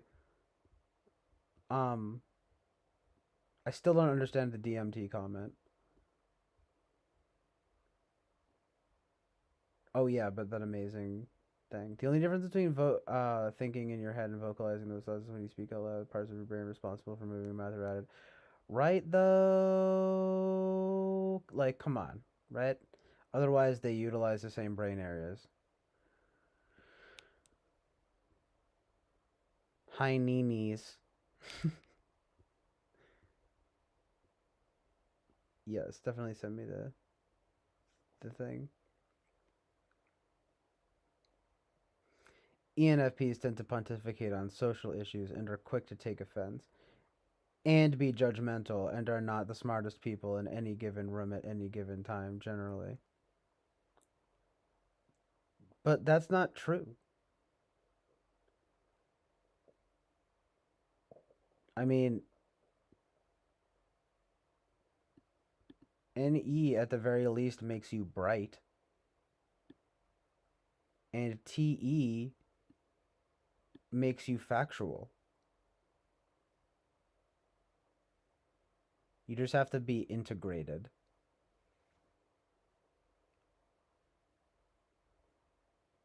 I can be pretty judgmental. I'm pretty open, though. I'm high openness. I do pontificate on social issues. I can be quick to take offense, but I don't. I try not to fucking randomly like freak out or whatever.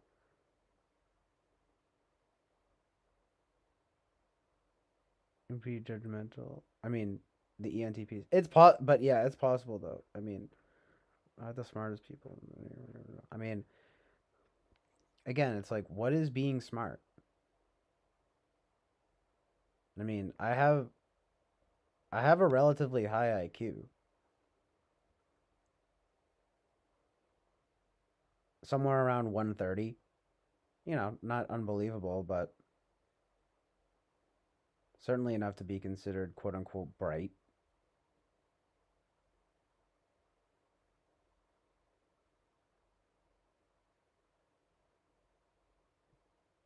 I wouldn't be surprised if that were the case uh in general is something like, well, ENFP maybe averages out at like 130 IQ, ENTP maybe averages out at 140 IQ. Fuck your TI supremacy. You know what I mean? It is being person ENFP. Not you, Boba Fett, but just like everyone. You know what I mean? When his mom says CJ pontificates on movies, he champions movies, is quick to talk about how movies should be the truth of his reality. Well,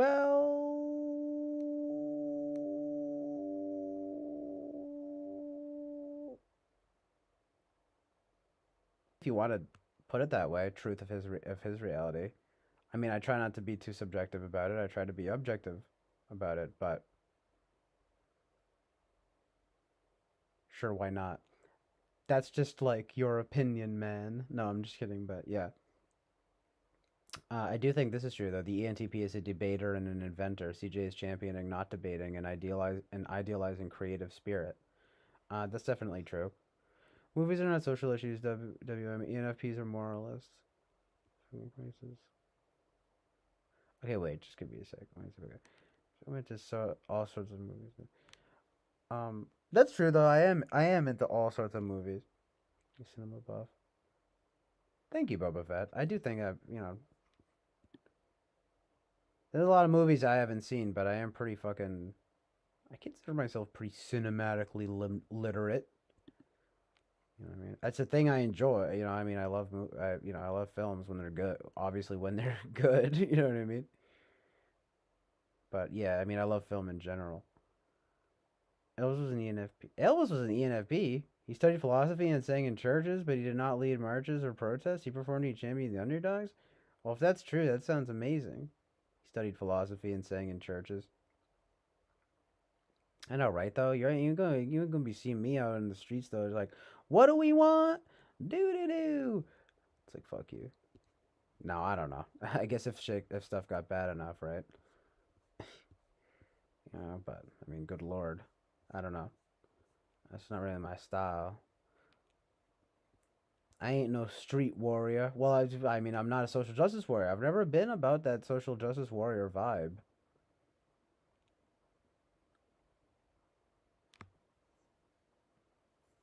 It's the kind of thing that, in one way or another, kind of makes me more ENTP than ENFP. But, it's just that the contrast between ENTP, like going from polar TI to polar FI, like no, it's fucking stupid. I'm good at both. I don't know. I don't know.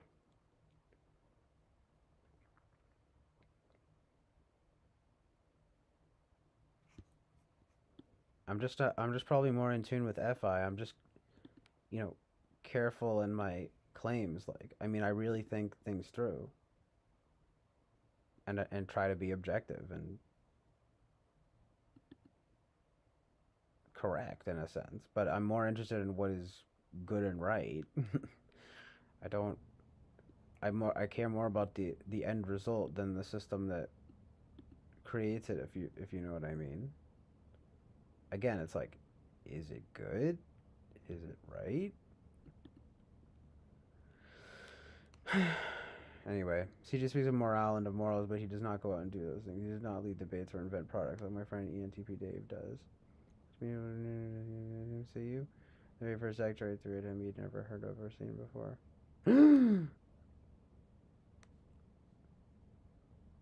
What is that supposed to mean, Peter?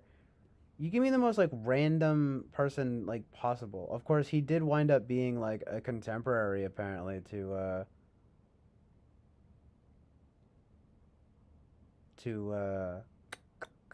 like Charlie Chaplin and other people, but no.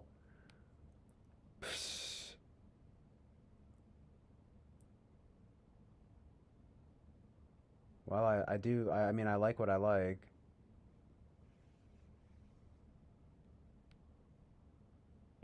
So it's like I do gravitate. I can be a bit picky in a sense, so you know, um, it's like yeah, I've seen Charlie Chaplin stuff. I only saw that. I only started watching that stuff though like a few years ago. There's a lot of movies I haven't seen, but I mean, like the guy you said it was like what random guy. Nah, he wasn't that random, but I will be honest though, I'd never heard of any of the movies he was in. Like I tend to know a lot even if I don't know like, the person, I'm almost sure to come across a movie from a person where I'm like, "Oh yeah, no that I know." I didn't know any of the movies from that guy. So, one of us is wrong here. No, I'm just kidding, but again, he was listed as a sort of contemporary to Chaplin and like some other comedy, old school comedy people, but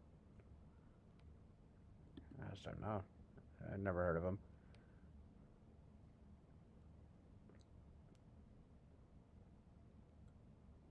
Still a fucking film buff.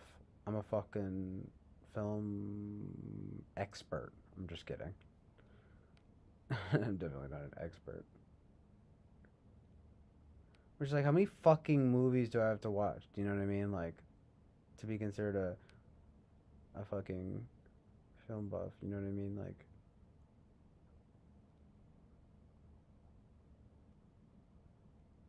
I know a lot about film in general. If you're INFP, I would imagine you to be quicker to decide what you value. You value ideating more over stating value judgments.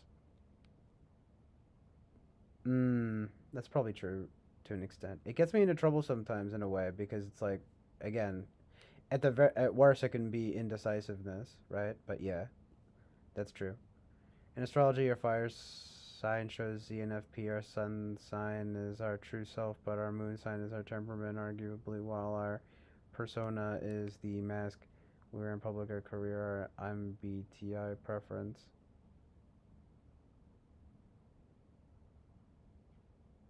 Oh, so you do think it is congruent? I always thought it was kind of congruent, Cancer moon, Aries sun, Leo rising. Uh, kind of the low key. I'm the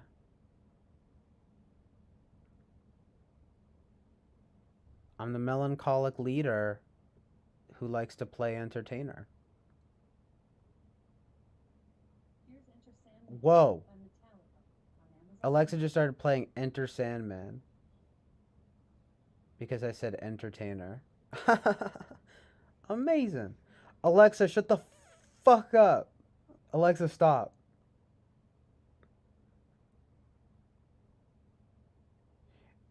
I always thought though that would be like congruent with the NFP itself. Could be INFP though too. Could be a whole lot of things. Who fucking knows? I don't really care anymore. I'm kind of done talking about type. For example, as an INFP, he actually does go out to idealize. He belongs to the garden conservatory. He wants politics for legal weed because he wanted to protect the local in this community. I respect the INFPs very much.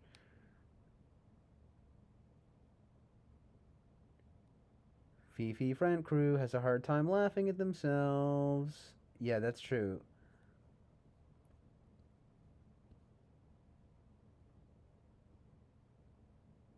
Well, I mean, not I don't know, not always, but especially INFPs.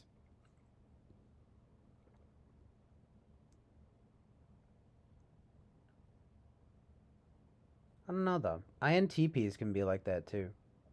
Very self-serious. INFPs are just they're at least they're sensitive. You know what I mean? No offense to INTPs, but you know.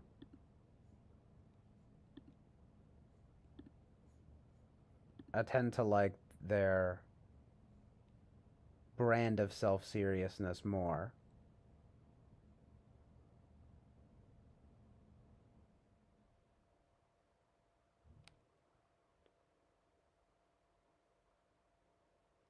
INFPs can be pretentious, though.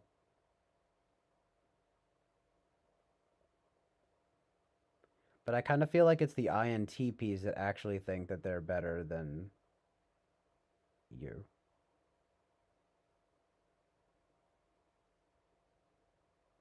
At least that's what I notice.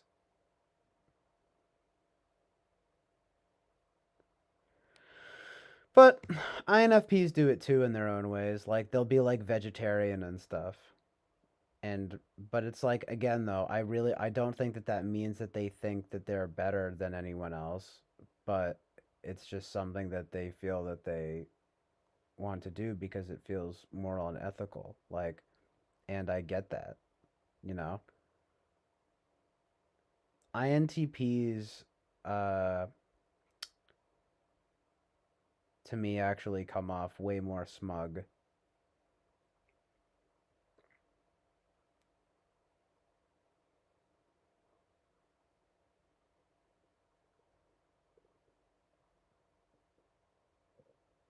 In fact, I would go as far as to say that it is the INTPs who are self-serious and the INFPs who are, damn it, I just lost the word, who are earnest.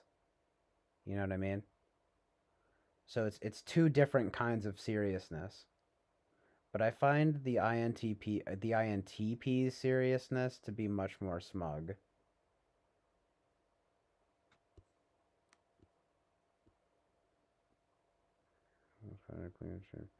And Chester decides they may have had good childhoods, but still there's a lingering sadness there. Hmm,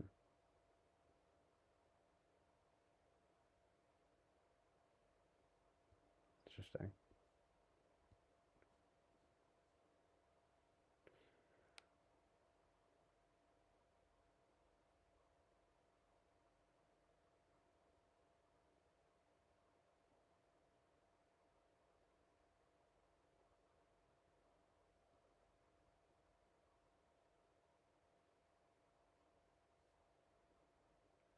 Okay, I'll check out this link in a sec. So if I close my eyes, I imagine you trying DMT for the first time and it playing out the same words as you would. Oh, what? Just like me taking the test? That's funny. Young was a Leo, apparently. That's cool.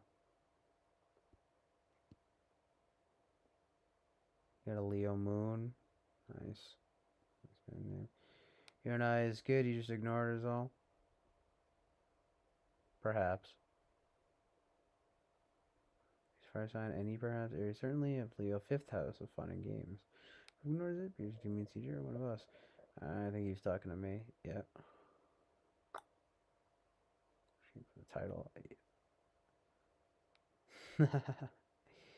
Longest time it takes one test.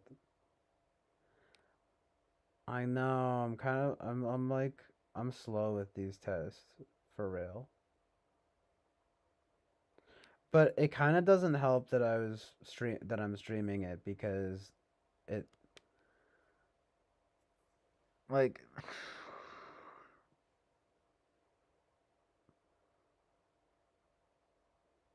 it like made me be more deliberate about it. But it's good, right? Pretty good.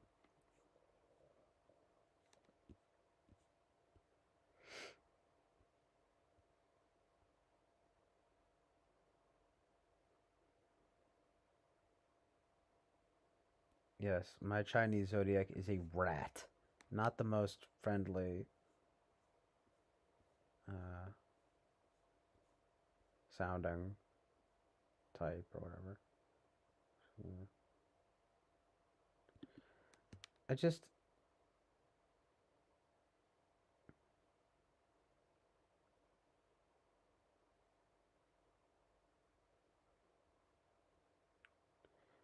maybe it's because it is my blind spot, but I don't really understand what makes a person logical. I'm just gonna say it. Like, I feel as though I understand what that means in theory, but only in theory. Like, when I hear the word logic, when I hear the word logical, I tend to think more of a person who is in tune with truth and reality, someone who is sensible. TI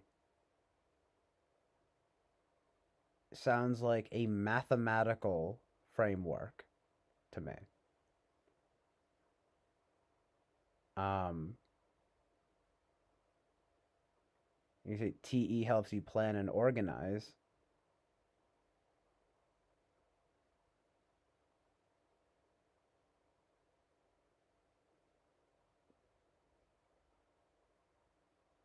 As ENFP is going to be wicked smart. It's the reason why INTJs choose them for partners. Yeah, right though. Yeah, and I tend to love INTJs.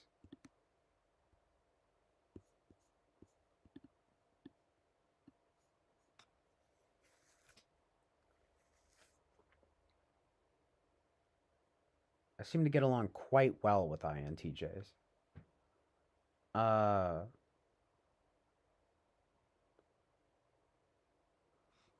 I don't know. That's just like the thing though. The TI supremacy is real. I don't think that TI is what a lot of people think it is. I think it's more like looking at things as if they were math equations and variables, and that's not always to me exactly what is logical.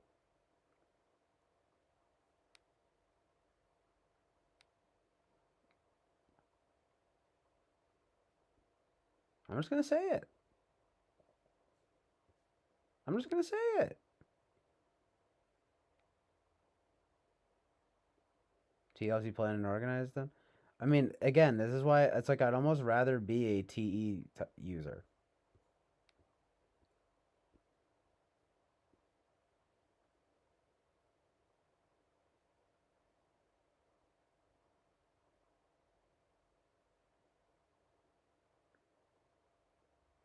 It's just like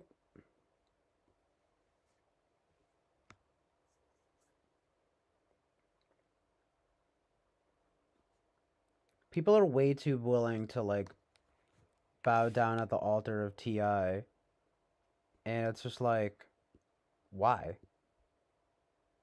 Because math? There's a lot more to life than mathematics. You can answer a lot through them, but what is actually being communicated to me, to us? Oftentimes, a whole lot of nothing, with no application, with no applicable value whatsoever. Show me the results. Show me the statistics.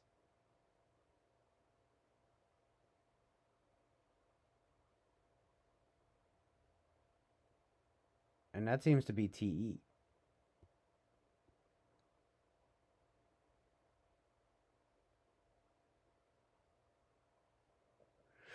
I posit a TIFIR in regard to logic, and that they argue from different angles of attack. Interesting. Wait, where FI sits might argue for TI, the strategy could offset that, and so could diplomacy and defense mechanisms and complexes in one's perception of the archetypes around them. That damn FI trickster sees opponent's passion about personal values, try to outdo it in a childish fashion. Who has FI trickster? That's interesting.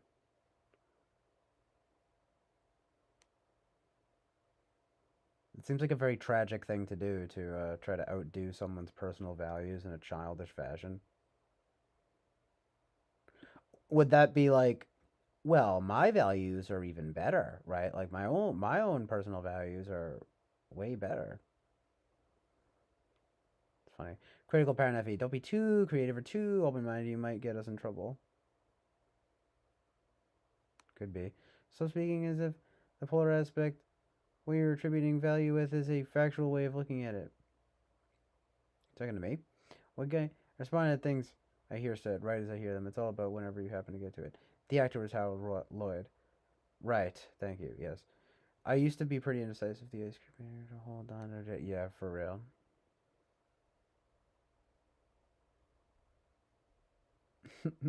That's funny. Oh yeah, Buster Keaton. Yeah. See, that's the thing though. I mean, it's just like that's like I don't really eh, that stuff.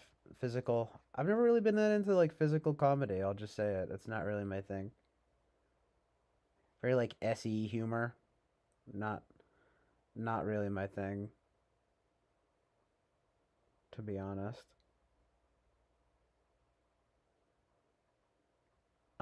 Charlie Chaplin is good. Enemies are right. Leather P type. Watch internal turnings. Feel the turnings. Da da da da da.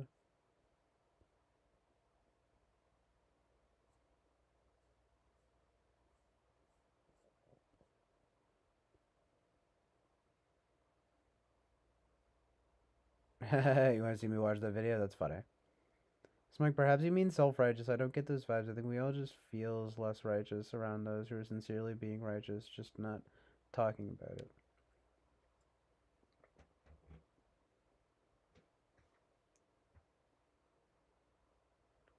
No, I just it's like people are always talking bad about INFPs like they're smug and self-righteous, and I feel like it's more like INTPs who are smug and self-righteous. Well, actually, I have the objective truth and reality. It's like, no, you don't. No, you don't. And you're rude about it. They might not even be fucking INTPs. They might actually be INFPs. Because they're so. No, but the thing is that I obviously understand the INFP thing, but it's like, for example, like just because someone's a vegetarian doesn't make them smug, you know? Just because someone fucking likes quote unquote pretentious, like just because someone likes quote unquote art films doesn't make them pretentious. You know what I mean? Fucking hate that shit. Maybe just because like I relate to it, but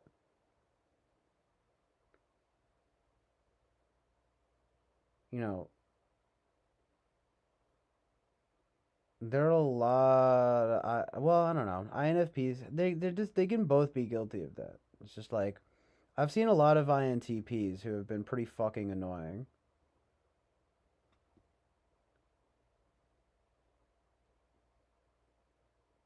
Overrated.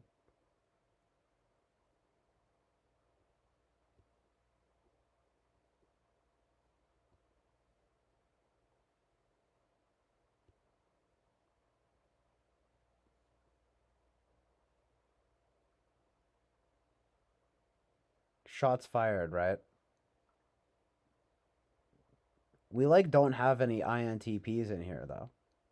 It's probably telling of a certain something, right?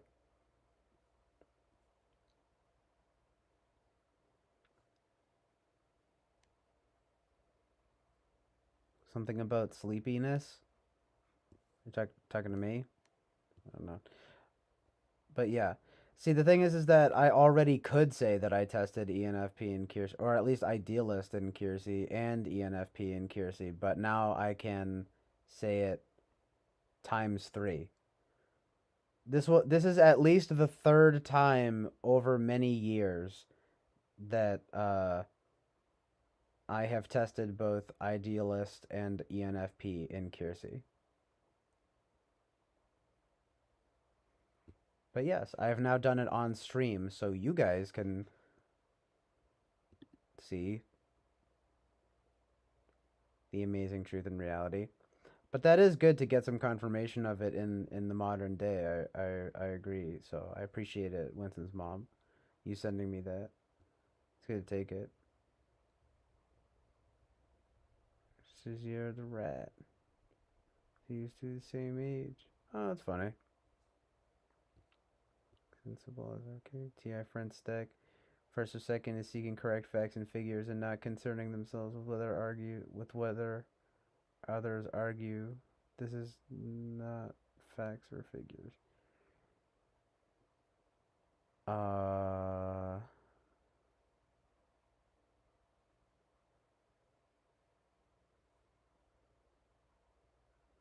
it's just correct facts and figures. Like, what does that mean? That sounds like TE.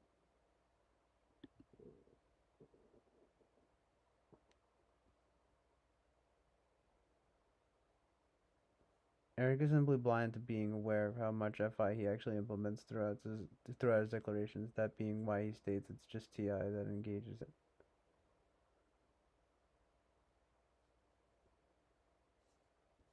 DIR, you're a TI user, DIR?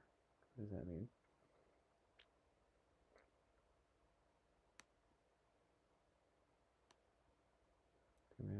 What is my deal with? What's paramount?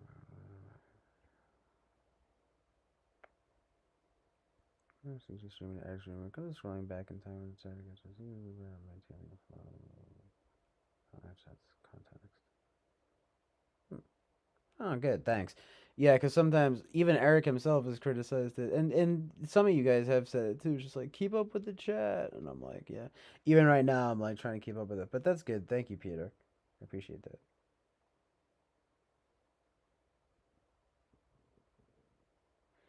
Anyway, diplomacy, right? The ENTJs can be pretentious, but the INFPs I know have not been pretentious. Oh, that's good. I don't know. I feel like people, that's just like a stereotype. Sorry for FI.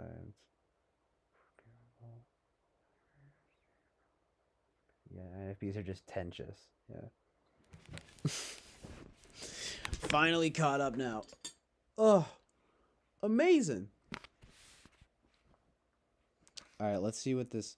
Oh, you're a TE user, sir. Is what is this? Yeah, I guess so. I mean, it's just the two functions that I find most mysterious in a sense are one, of course, NI because it is fundamentally mysterious, right?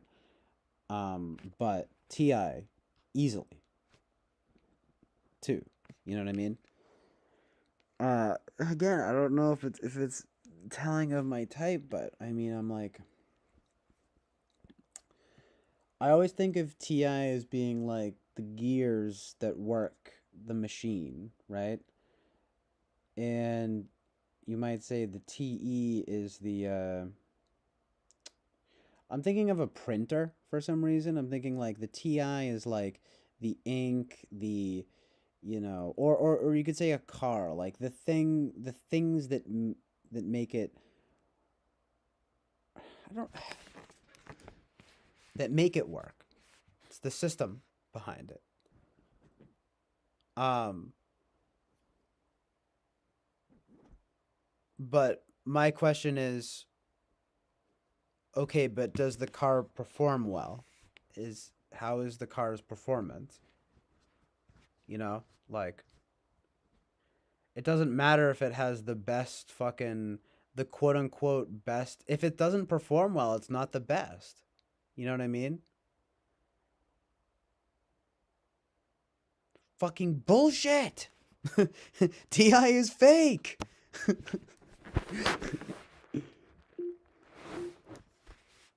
You tell me you care more about, like, you know what I mean? Like connected to Bluetooth. The car being built well than the car actually like performing well. You know what I mean? Well, I mean, we built it completely right, but it fucking drives like shit. It's like, well, then who fucking cares? Make a good car. Make a car that works. Of course, I guess you could say, well, if it works, then it has TI. I guess the TI and the TE have to line up, right? Two parts of the same puzzle or, whatever. They make each other. I think someone said this before. It might have been you, Peter, but it's something like good TE factors in TI kind of thing. I'd like to think that I do that. I just don't see the good in like relying on just like man, I don't know how to I don't even know how to explain it because I want to say like I don't know, I'm thinking of more like SI stuff, Like what works. What has been proven, what has been demonstrably proven to be true. If something is demonstrably proven to be true, isn't that TE? Because it has demonstrated its truth and reality?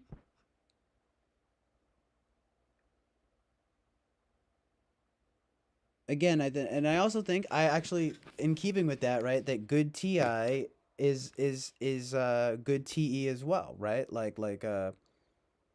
You know, a mathematical formula and its application applying.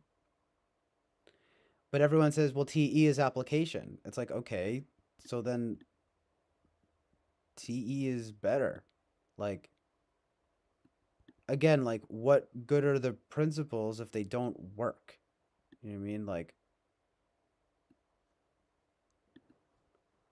it's like, well, it did work. Like, it's like, well, it did work on paper. Like, so what? You can make an amazing model of an airplane. Does it fly? Well, the model here is really good. The TI here is really good. But the plane doesn't fly. Bad TE. Doesn't work. Doesn't matter. We're not using it. You know what I mean? It's like people will die. But again, I really want to be clear when I say this. Like, I'm ranting right now, but I really don't know if I exactly know what TI is to this day. Because doesn't it has to be logical, so it has to work, right?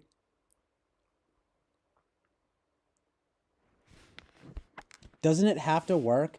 Guys, can you guys answer this for me? Doesn't something have to fucking work in order for it to be logical? Isn't that what makes something logical? Doesn't something have to be demonstrably true always to be logical? I mean, in a scientific sense, right? You know, fucking. Yeah, it's like you can have a hypothesis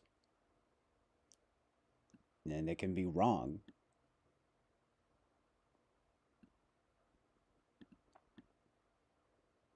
Fucking bullshit. TI does not equal objective truth and reality.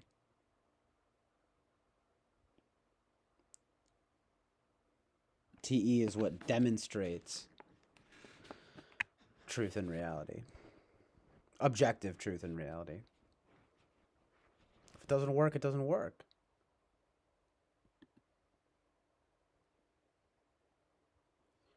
If you were planning a.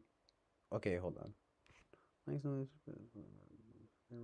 Wait, okay, so my ex told me that she would pass with flying colors that test in theoretical physics, but when it came to apply it, she couldn't get what she had on paper to manifest in reality. Now that's SE Polar. That is SE Polar, yeah.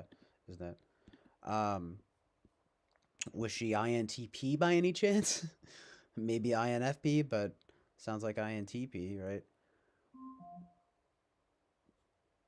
Because they're fucking hacks. No, I'm just kidding. No disrespect. But I'm just going on a rant here. I just kind of feel like they need in the MBTI community that these not so much the ENTPs and but like the INTPs. I feel like they kind of need to be like taken down a peg a little bit. No, I don't know. Maybe not. Maybe not. Just the TI users just need to like chill. Like we get it. You think that you're better than us. Like you think you're smarter. Like the two. I'm pretty sure the two smartest types are INTP and INTJ. And one is using TI, one is using TE. Explain that. In fact, the INTJ might be even smarter. How do you like that? How do you like that?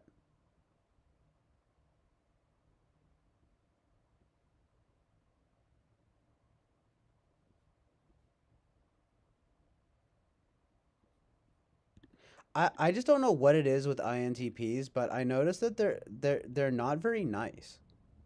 Some of them are. Maybe I just don't know enough INTPs, but like most INTPs that I've ever come across are either literally robotic or have a huge attitude for some reason. And like they come off like bitter nerds. It's like I thought you guys were perceivers. I thought you guys were fucking ideators, ideating perceivers. Like, where's the joy? Maybe a lot of these people just aren't INTPs. You know what I mean?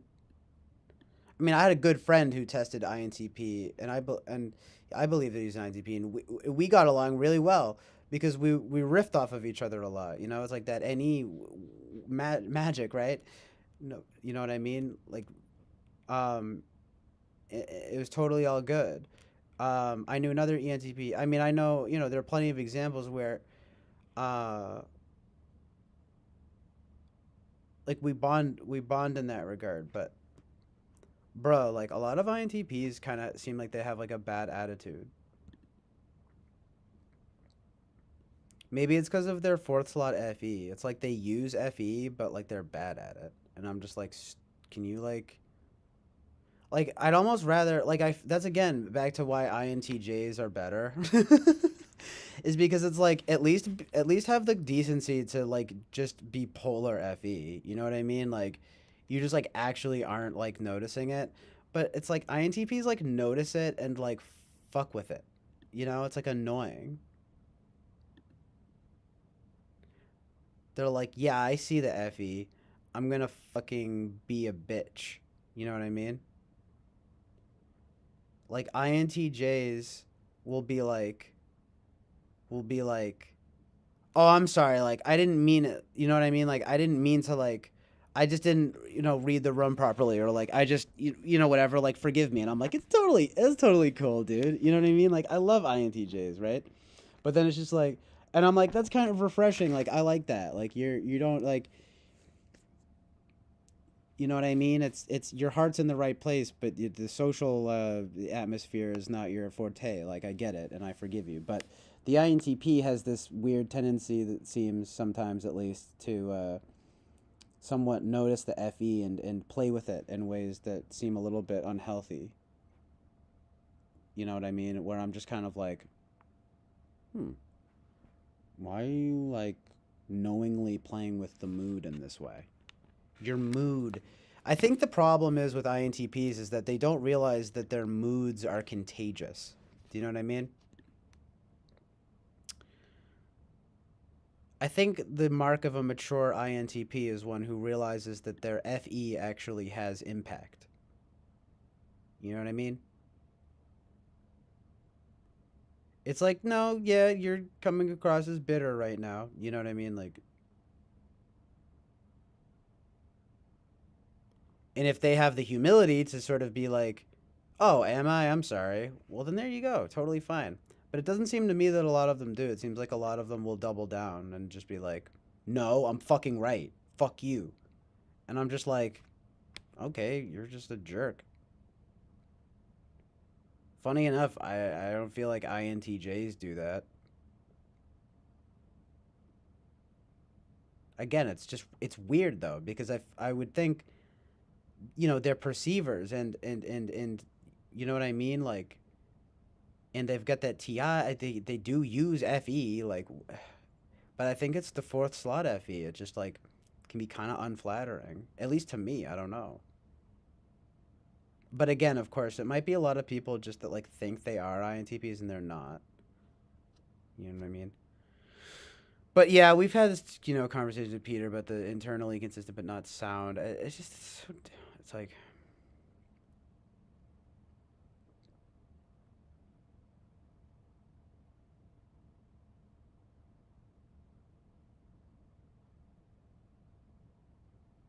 if you, wait. Okay. Wynn's mom says if you're planning a trip, a vacation, then your airline reservations are the truth. They will let you board a plane. Telling them your TI logic forgot to bring the ticket won't get you on board.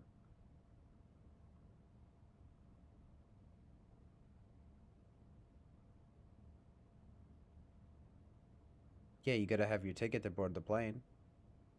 No ticket, no plane. Exactly. That's the TE of the situation, isn't it? Oh, I forgot to bring the ticket. It's like, no, you need a ticket. But if your truth is you're opposed to getting vaxxed, they won't let you on the plane.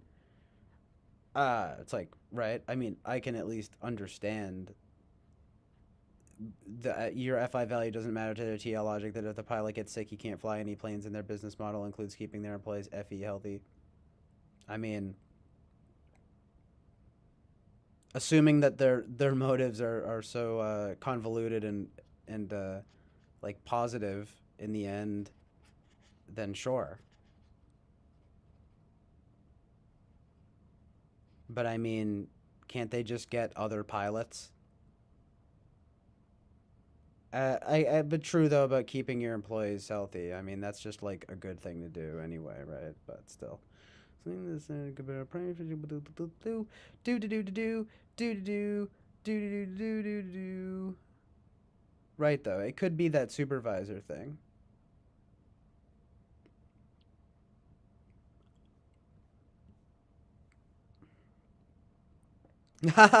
When's his mom? Yeah, I wasn't trying to hate on Son Eric. Son Eric, the INTP, is not a bitter nerd. He's a lovely stoic and quite interested in politics, which can fire him. But yeah, that's funny. They can be. They're not only stoic and political. Again, those are things that I like in people, being stoic and interested and quite interested in politics. So it's like um, I'm sure he's chill. I'm sure he's very chill island. But yeah, wishing fire him up. But otherwise, he doesn't butt into people's businesses, which is 80 of the way to wisdom. That's probably key there, is that he doesn't butt into people's businesses. You know what I mean? Like,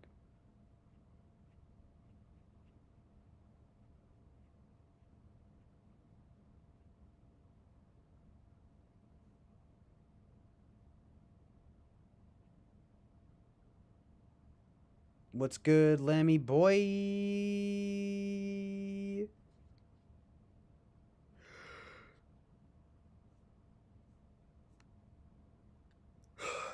Says you're going on skeptical. No, one does not just get other pilots. You think they go to high school driver's ed and get onto a plane? No, they don't.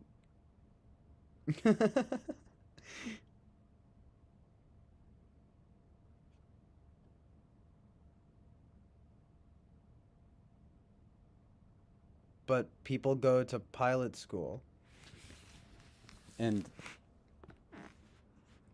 I'm sure there are like, I mean, like,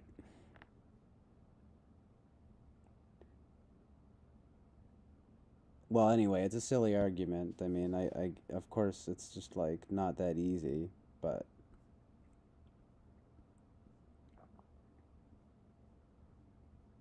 I mean, really, the pilot gets sick. I mean, maybe if the fucking, yeah, if the whole plane, we don't want anyone getting sick. But the pilot thing, right?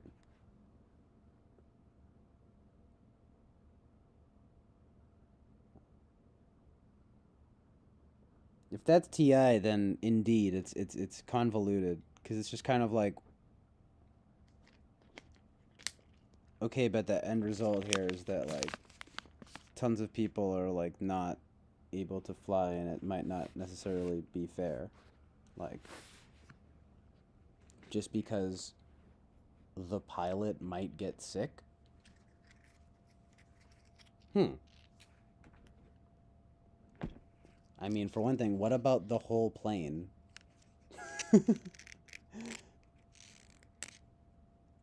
I'm sure that factors into it.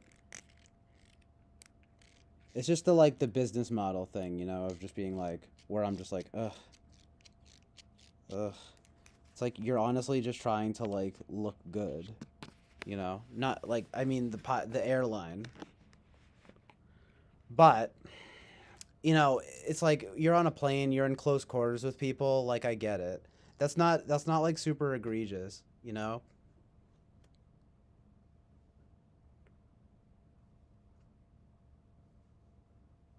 I kind of might make the counter argument though that it's just like it's all effy though.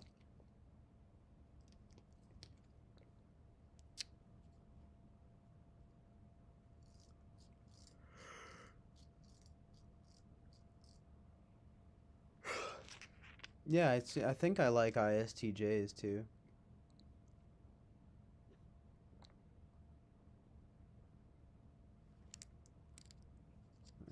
No warm vibes. Okay, I'll fucking watch it now. But let me just read this last thing. Mrs. Mom says the airlines hire military pilots. Training in the military is extensive. They don't hire college grads. Since the government supports the airlines for this reason, we give them corporate subsidies to keep the airplanes and pilots war ready. Oh wow. They always hire military pilots? I did not know that. I will freely admit you know, I suppose I stand corrected. I mean, really they I mean, you know, obviously I figured they don't just hire college grads, but you know, but really, it's always military training? Okay. Well then.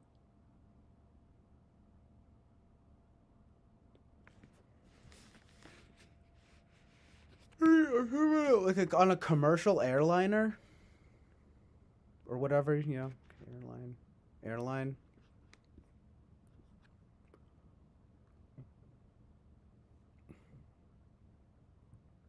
I mean, it's probably good. We want the best of the best flying, right?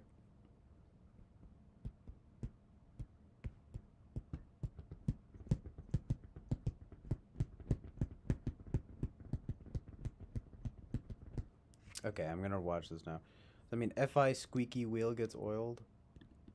I don't know what you mean, mate.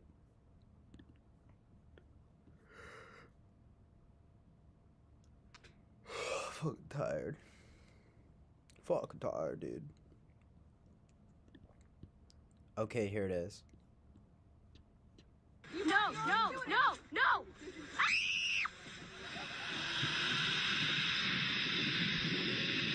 Oh, wait, much better!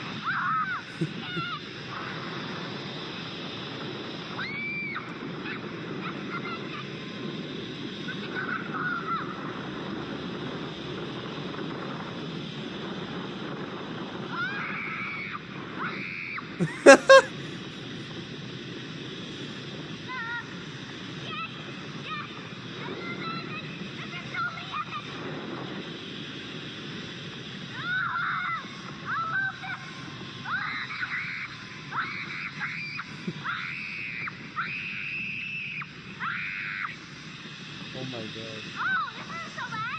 Okay, oh gosh! Okay.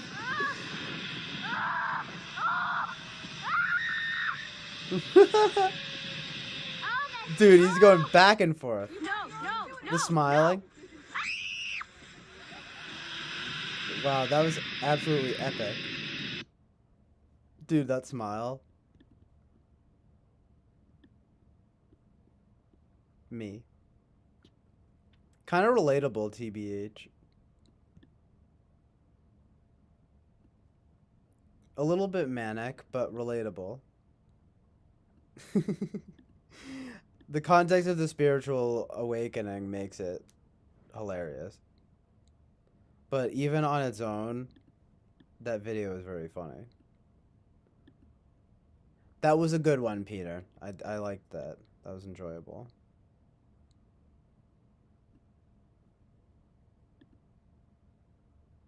If he is a social contract, however, one can FE wrong. Or one can scheme with FE or manipulate with FE. Indeed. It is not FE as ideal as in French tag. An unhealthy person or a crusader, FE their values, motivation. All the airlines got in trouble one day for their hiring process practices of basically hiring agreeable sheeple-like temperaments. Wow. Moral foundation determine one's FE values. FE is tribal inherently. Yeah.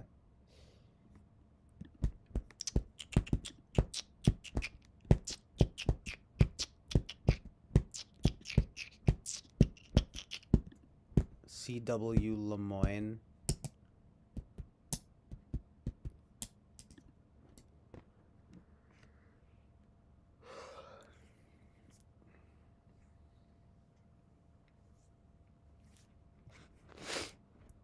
This is amazing. Ah!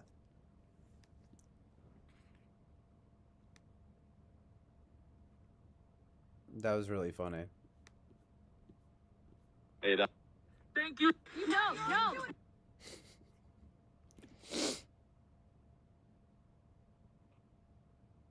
Yeah, the back and forth. I know, I can't even tell. Is that like a boy or a girl? It's so funny. Just a kid. Some nondescript child. Literally back and forth, though, between... Yeah, they're like, amazing. It's like, oh wait, that's not so bad. Amazing. I think I'm going to fall, though. Smiles.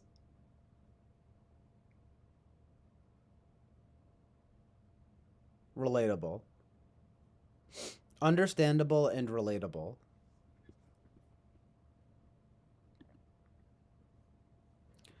I still have... Look at this, guys. My stream from last night is still up after I didn't refresh the page here.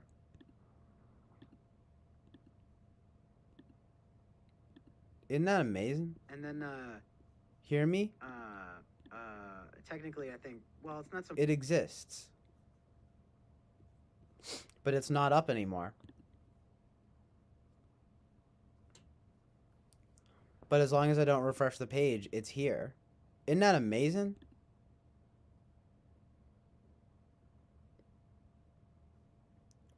Yeah, I kind of thought it was a boy too, but I thought it also could have been a girl, like a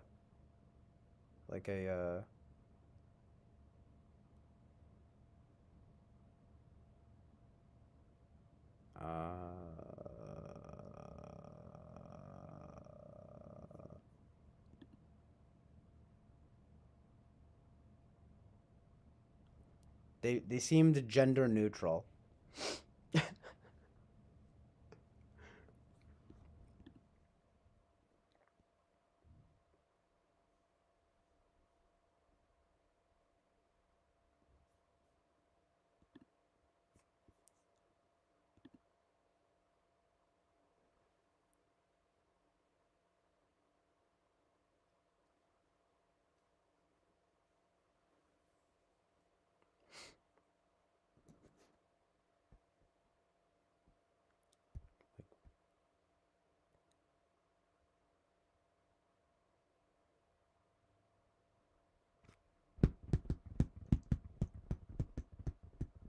Feminine boy, masculine girl vibes. No offense to that child. You just couldn't really tell. Kids can also be like that, though. Just kind of like...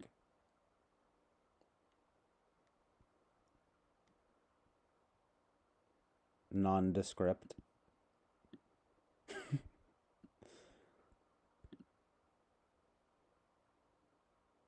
My first DMT trip was a blend of that zipline clip and this other clip that's in the same context.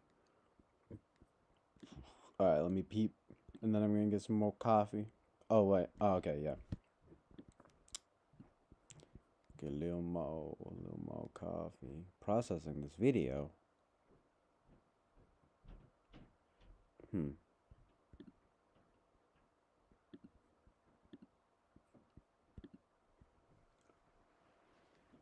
Oh.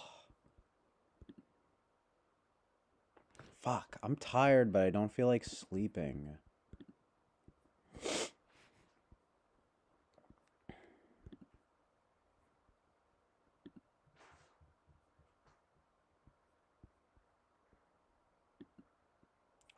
Nice. What's up, Lammy boy? Oh, Lammy boy.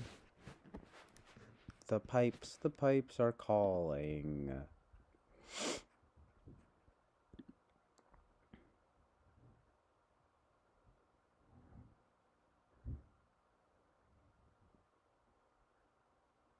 I should do a sleep stream.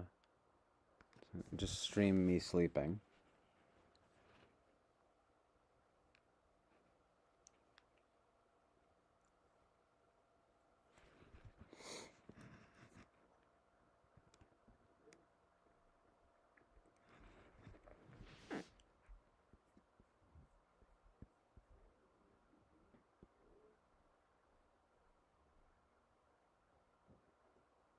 Amazing logic.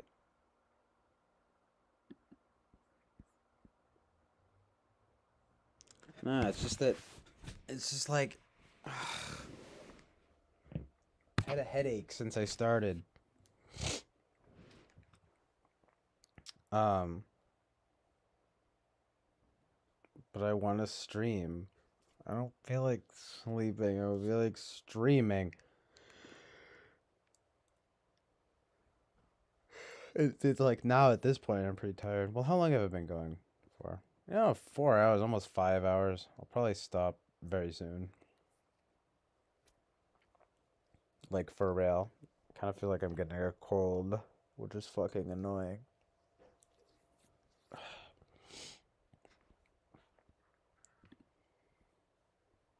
Klaus Schwab.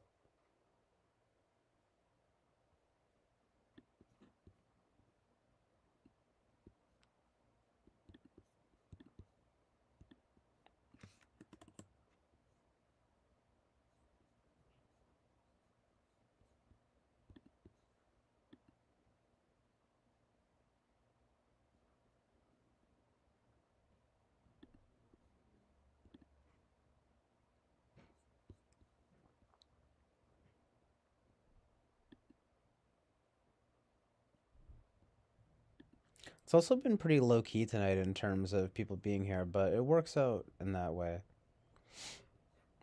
Thanks for being here, guys. Fuck yeah, Boba Fett. Also, fuck yeah, Lemmy Boy. You know, both are amazingly supportive. Do you know what I mean? In both ways.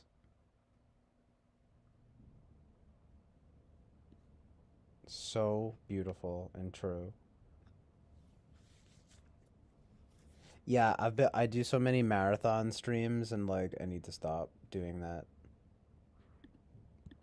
Oh, fucking bright. Fuck you.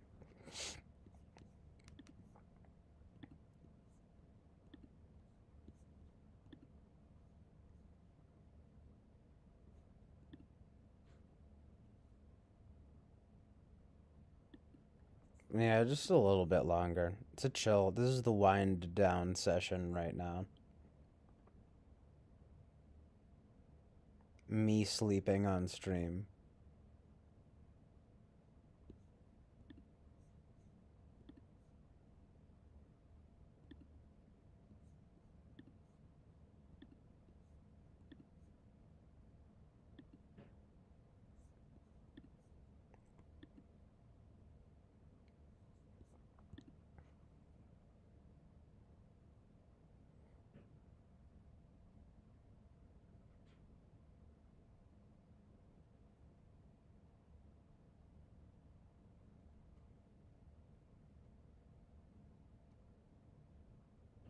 It literally is POV of that.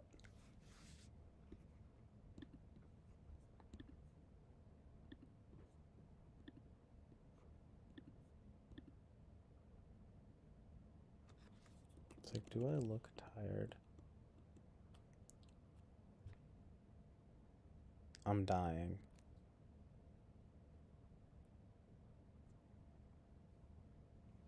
Man, I'm really not trying to be getting a cold.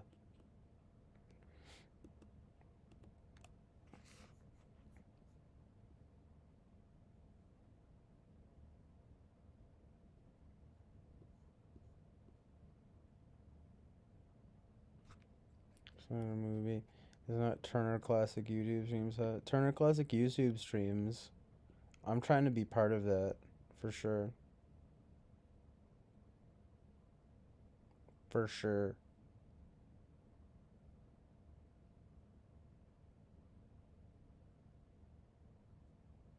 What does that even mean, though? Just because I want to stream more?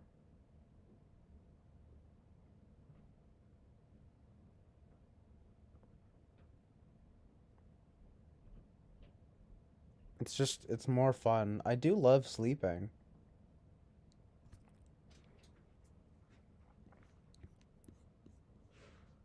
But I really love streaming.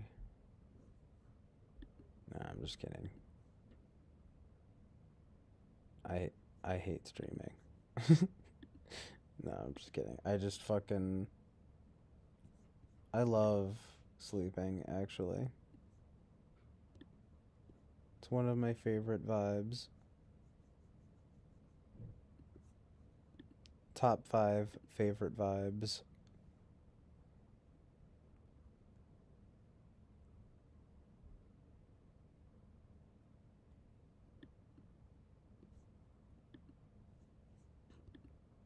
I'm trying to get paid to sleep. Isn't that the dream? No pun intended. Literally, sleeping is my passion.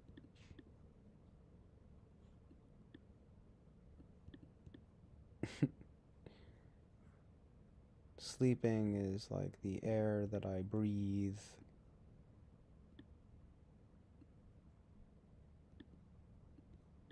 Girl Belinda Butcher here. My Bloody Valentine.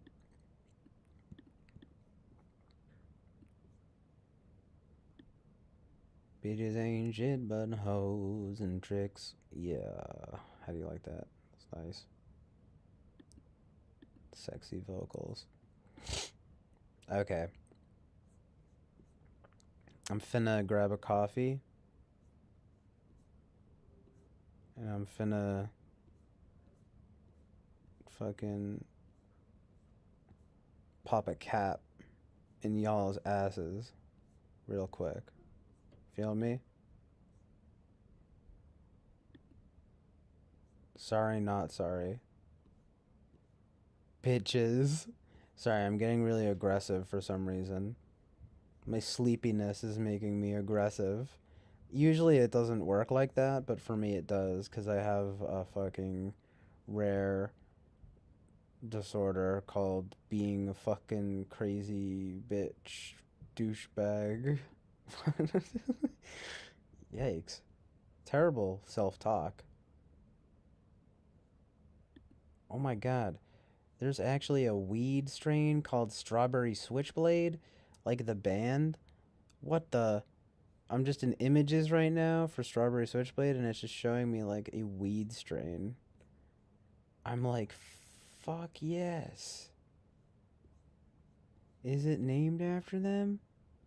It has to be. I want to smoke that. I want to smoke that shit, man. Yo, shit. You gonna fucking get me high as fuck, though, dog. Oh, shit. Oh, yeah, no, I didn't get that cuppa. I like calling it a cuppa.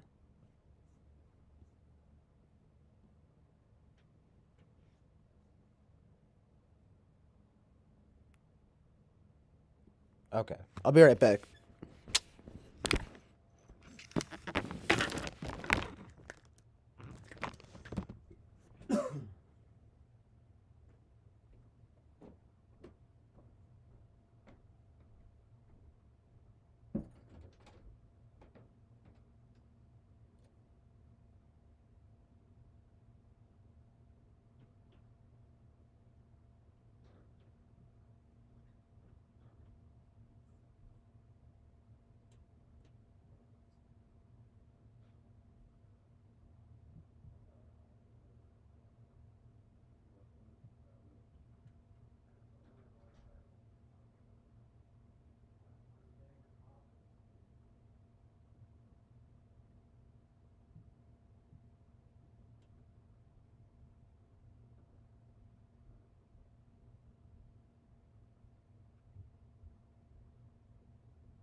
Sup, gang?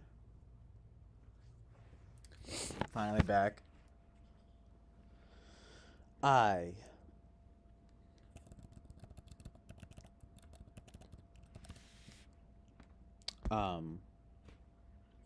it just took me a minute because I was like using eye drops and stuff, and the coffee I made like got messed up, so I had to make another one.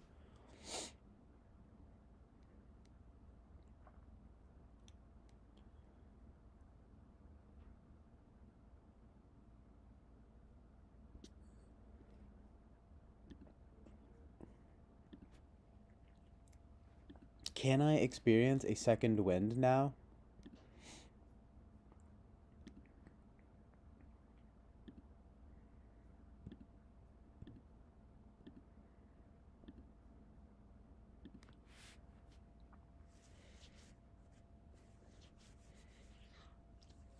That is the question.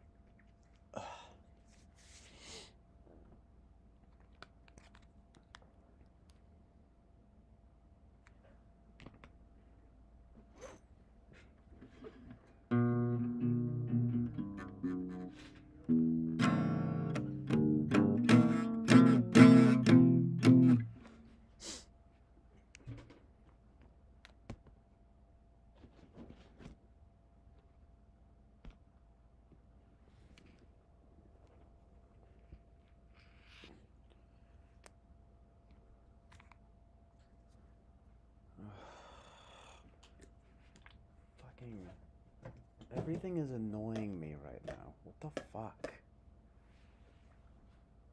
It's my fucking picks. You know, it's like one fucking thing after another.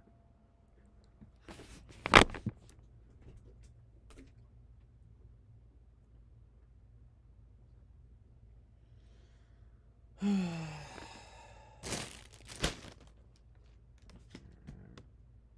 least one is.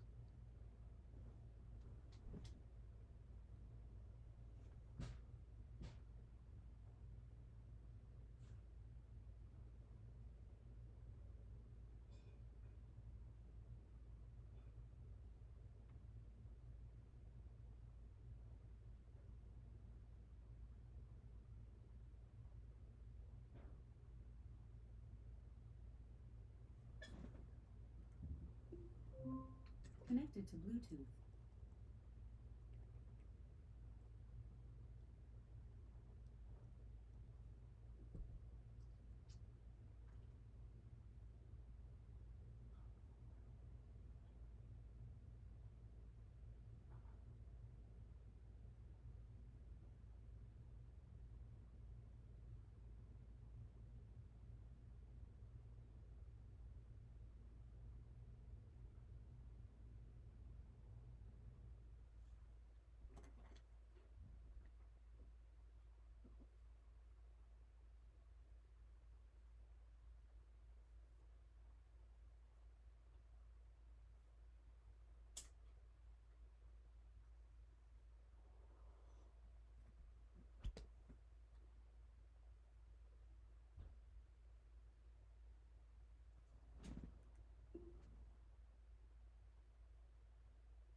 Boom.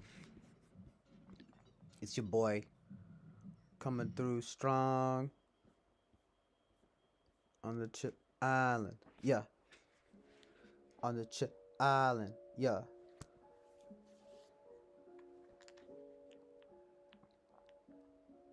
What's the vibe? What's the vibe on the Chip Island? You can catch me on a Zeitgeist fucking wildin'.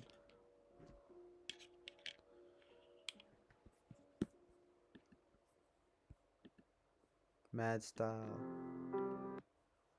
Trial and error. You gotta get the ball rolling. Better late than never. Amazing. Truth and reality. Do reality. Do reality. So good.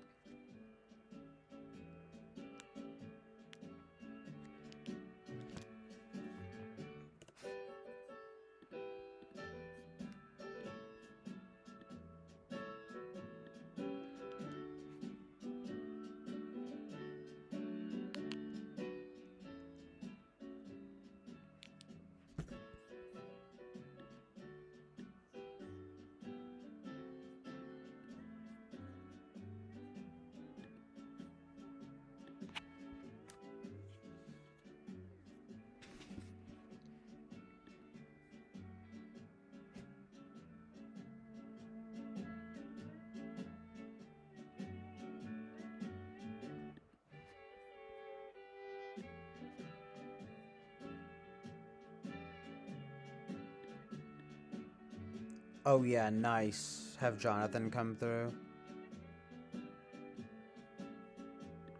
Coming through in the morning. Morning.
Jane Birkin, though.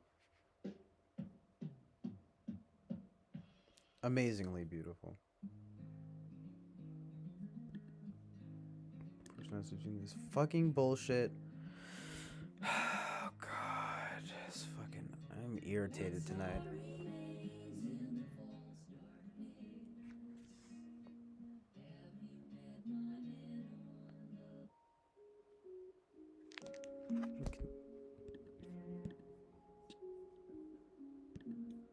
This fucking display to work properly.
Silence and gloom. Sorry if I seem gloomy. I just can't get the display back to normal. It seems like everything is like fucking up right now. It's really fucking annoying.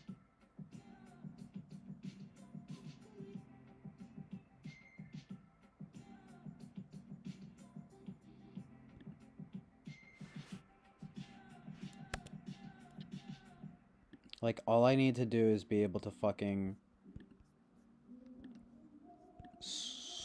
drag the display window to open. To fucking open. And it just won't give me the cursor. It fucking does this all the time. It's fucking bullshit.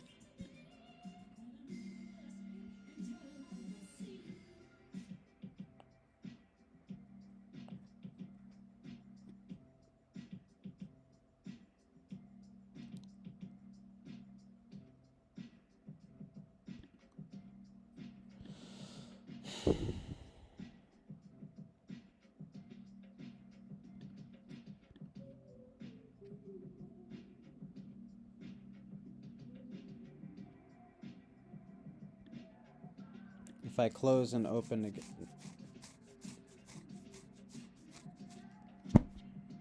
What do I have to fucking do? Shit like this pisses me off so much.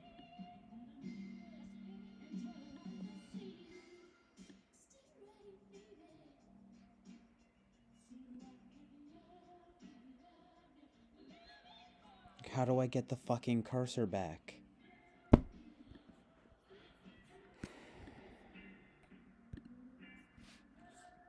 Literally just trying to fucking chill.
Guess I'll just scale it to the fucking window then. And just have it be really fucking small. Fucking stupid bullshit.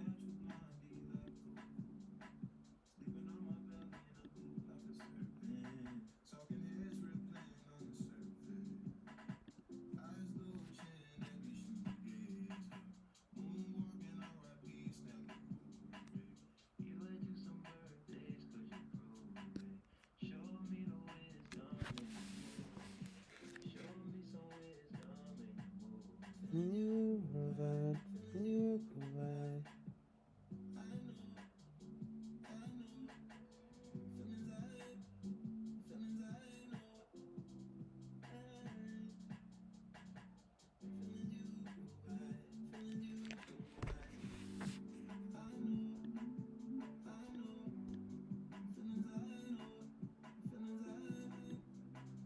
Mm.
Stiff smile just like a Mayfix twin.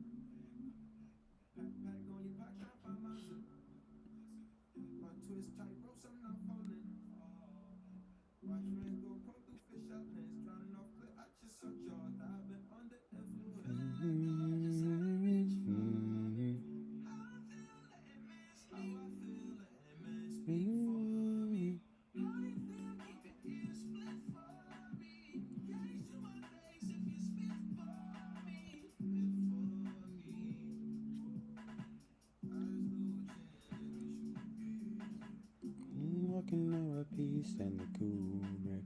It's a birthday.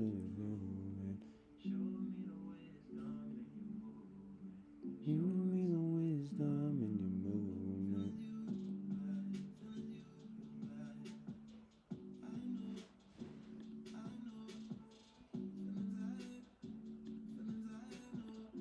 Just a little Frank Ocean.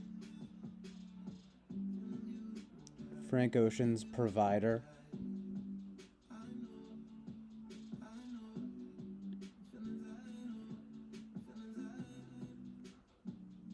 I got Budgie open in this tab. I'm gonna have to listen.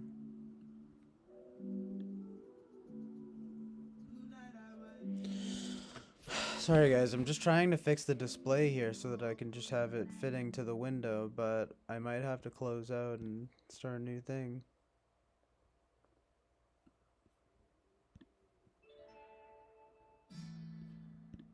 So it's not fucking doing this? It's really fucking annoying.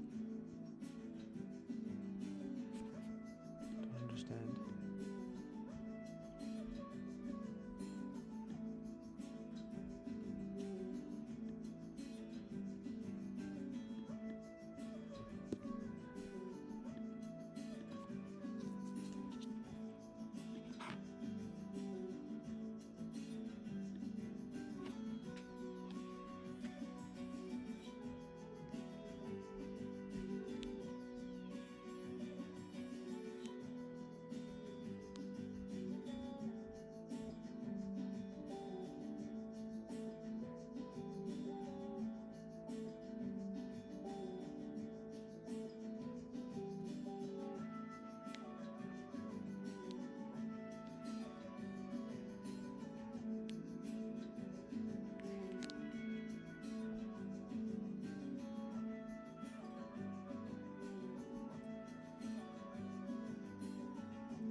Man, this thing is pulling some bullshit on me, but at least it's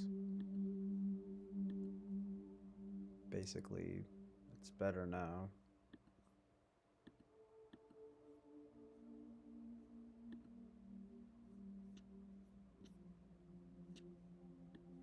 It's good enough.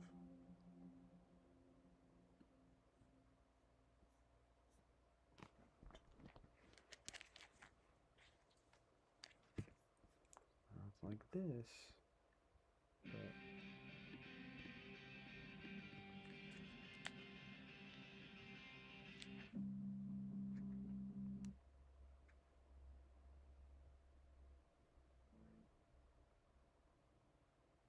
Yeah, like it's just still off. So annoying.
Hey, young boy on this beat, yes.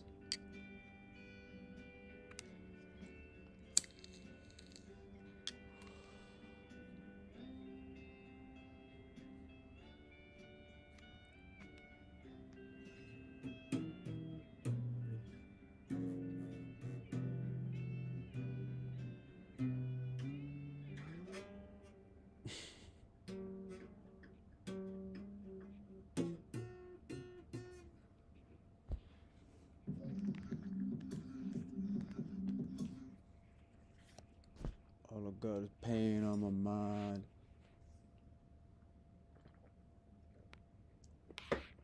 Can't sleep, I be high all the time.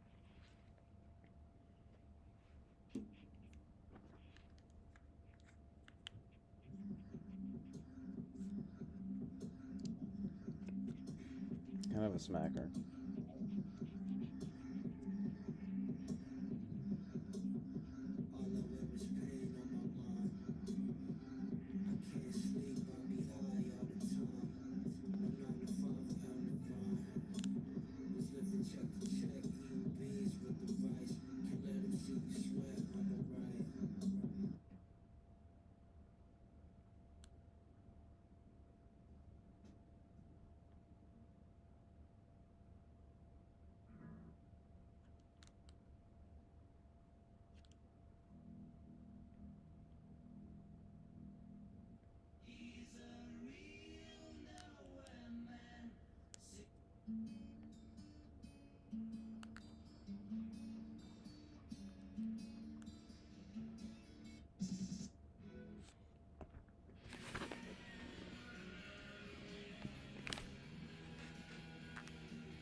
sky.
Bidoo, bidoo, bidoo.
This fucking be in tune, like everything is fucking up.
3rd fret there.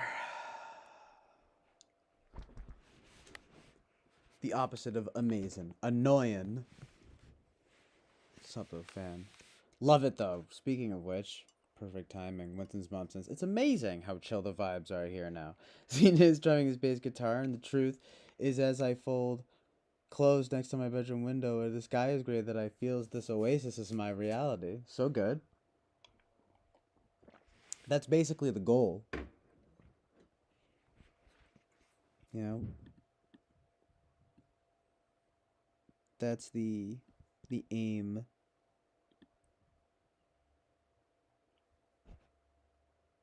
The aim and the trajectory. Directionality best for me. Back to back.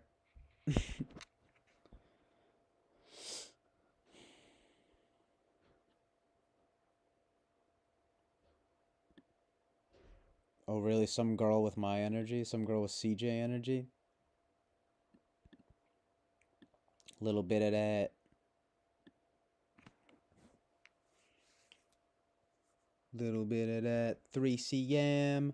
Yeah, it's the beats. That's the bands. Radiohead. Big Little Bread. Getting to the bread. Well, I got Idealist, but, you know. And then, of course, the one that's, you know, probably the most relatable is ENFP.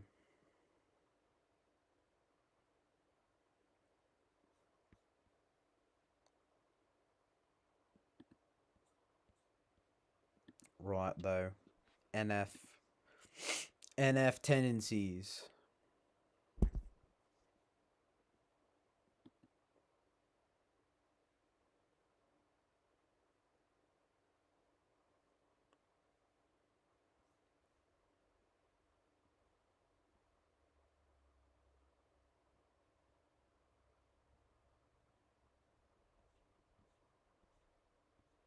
Let's see, though.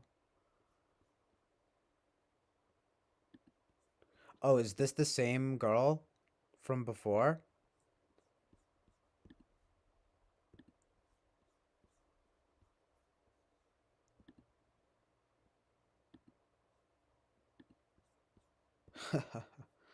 Oh, goodness. If it is, that's funny.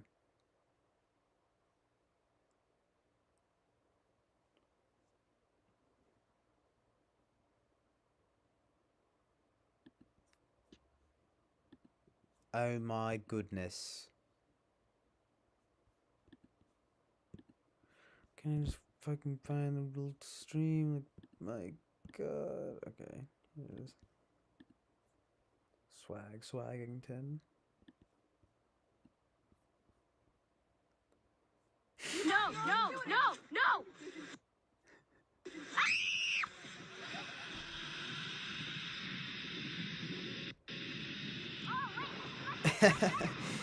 Is it a me vibe though? Cause like, it's kind of funny because I feel like that could be me when I was a kid, but it's a little bit performative. But like, you know what I mean? But, so it goes. I've always been a little performer over here. No, I don't know. Not really, but kinda. You know. But like, this kid is like really like. I don't even know. Am I so skeptical? Am I such an Enneagram 6 so as to think that this kid is kind of like overacting? Yo, but it's like relatable.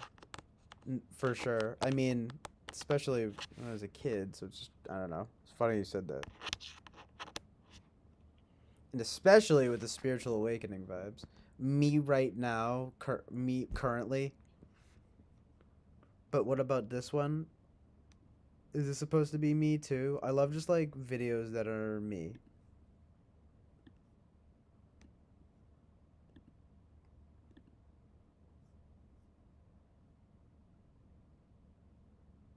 Is this just a random thing? Beethoven just dropped, bro. Yeah, I just saw it. Play it, hurry up.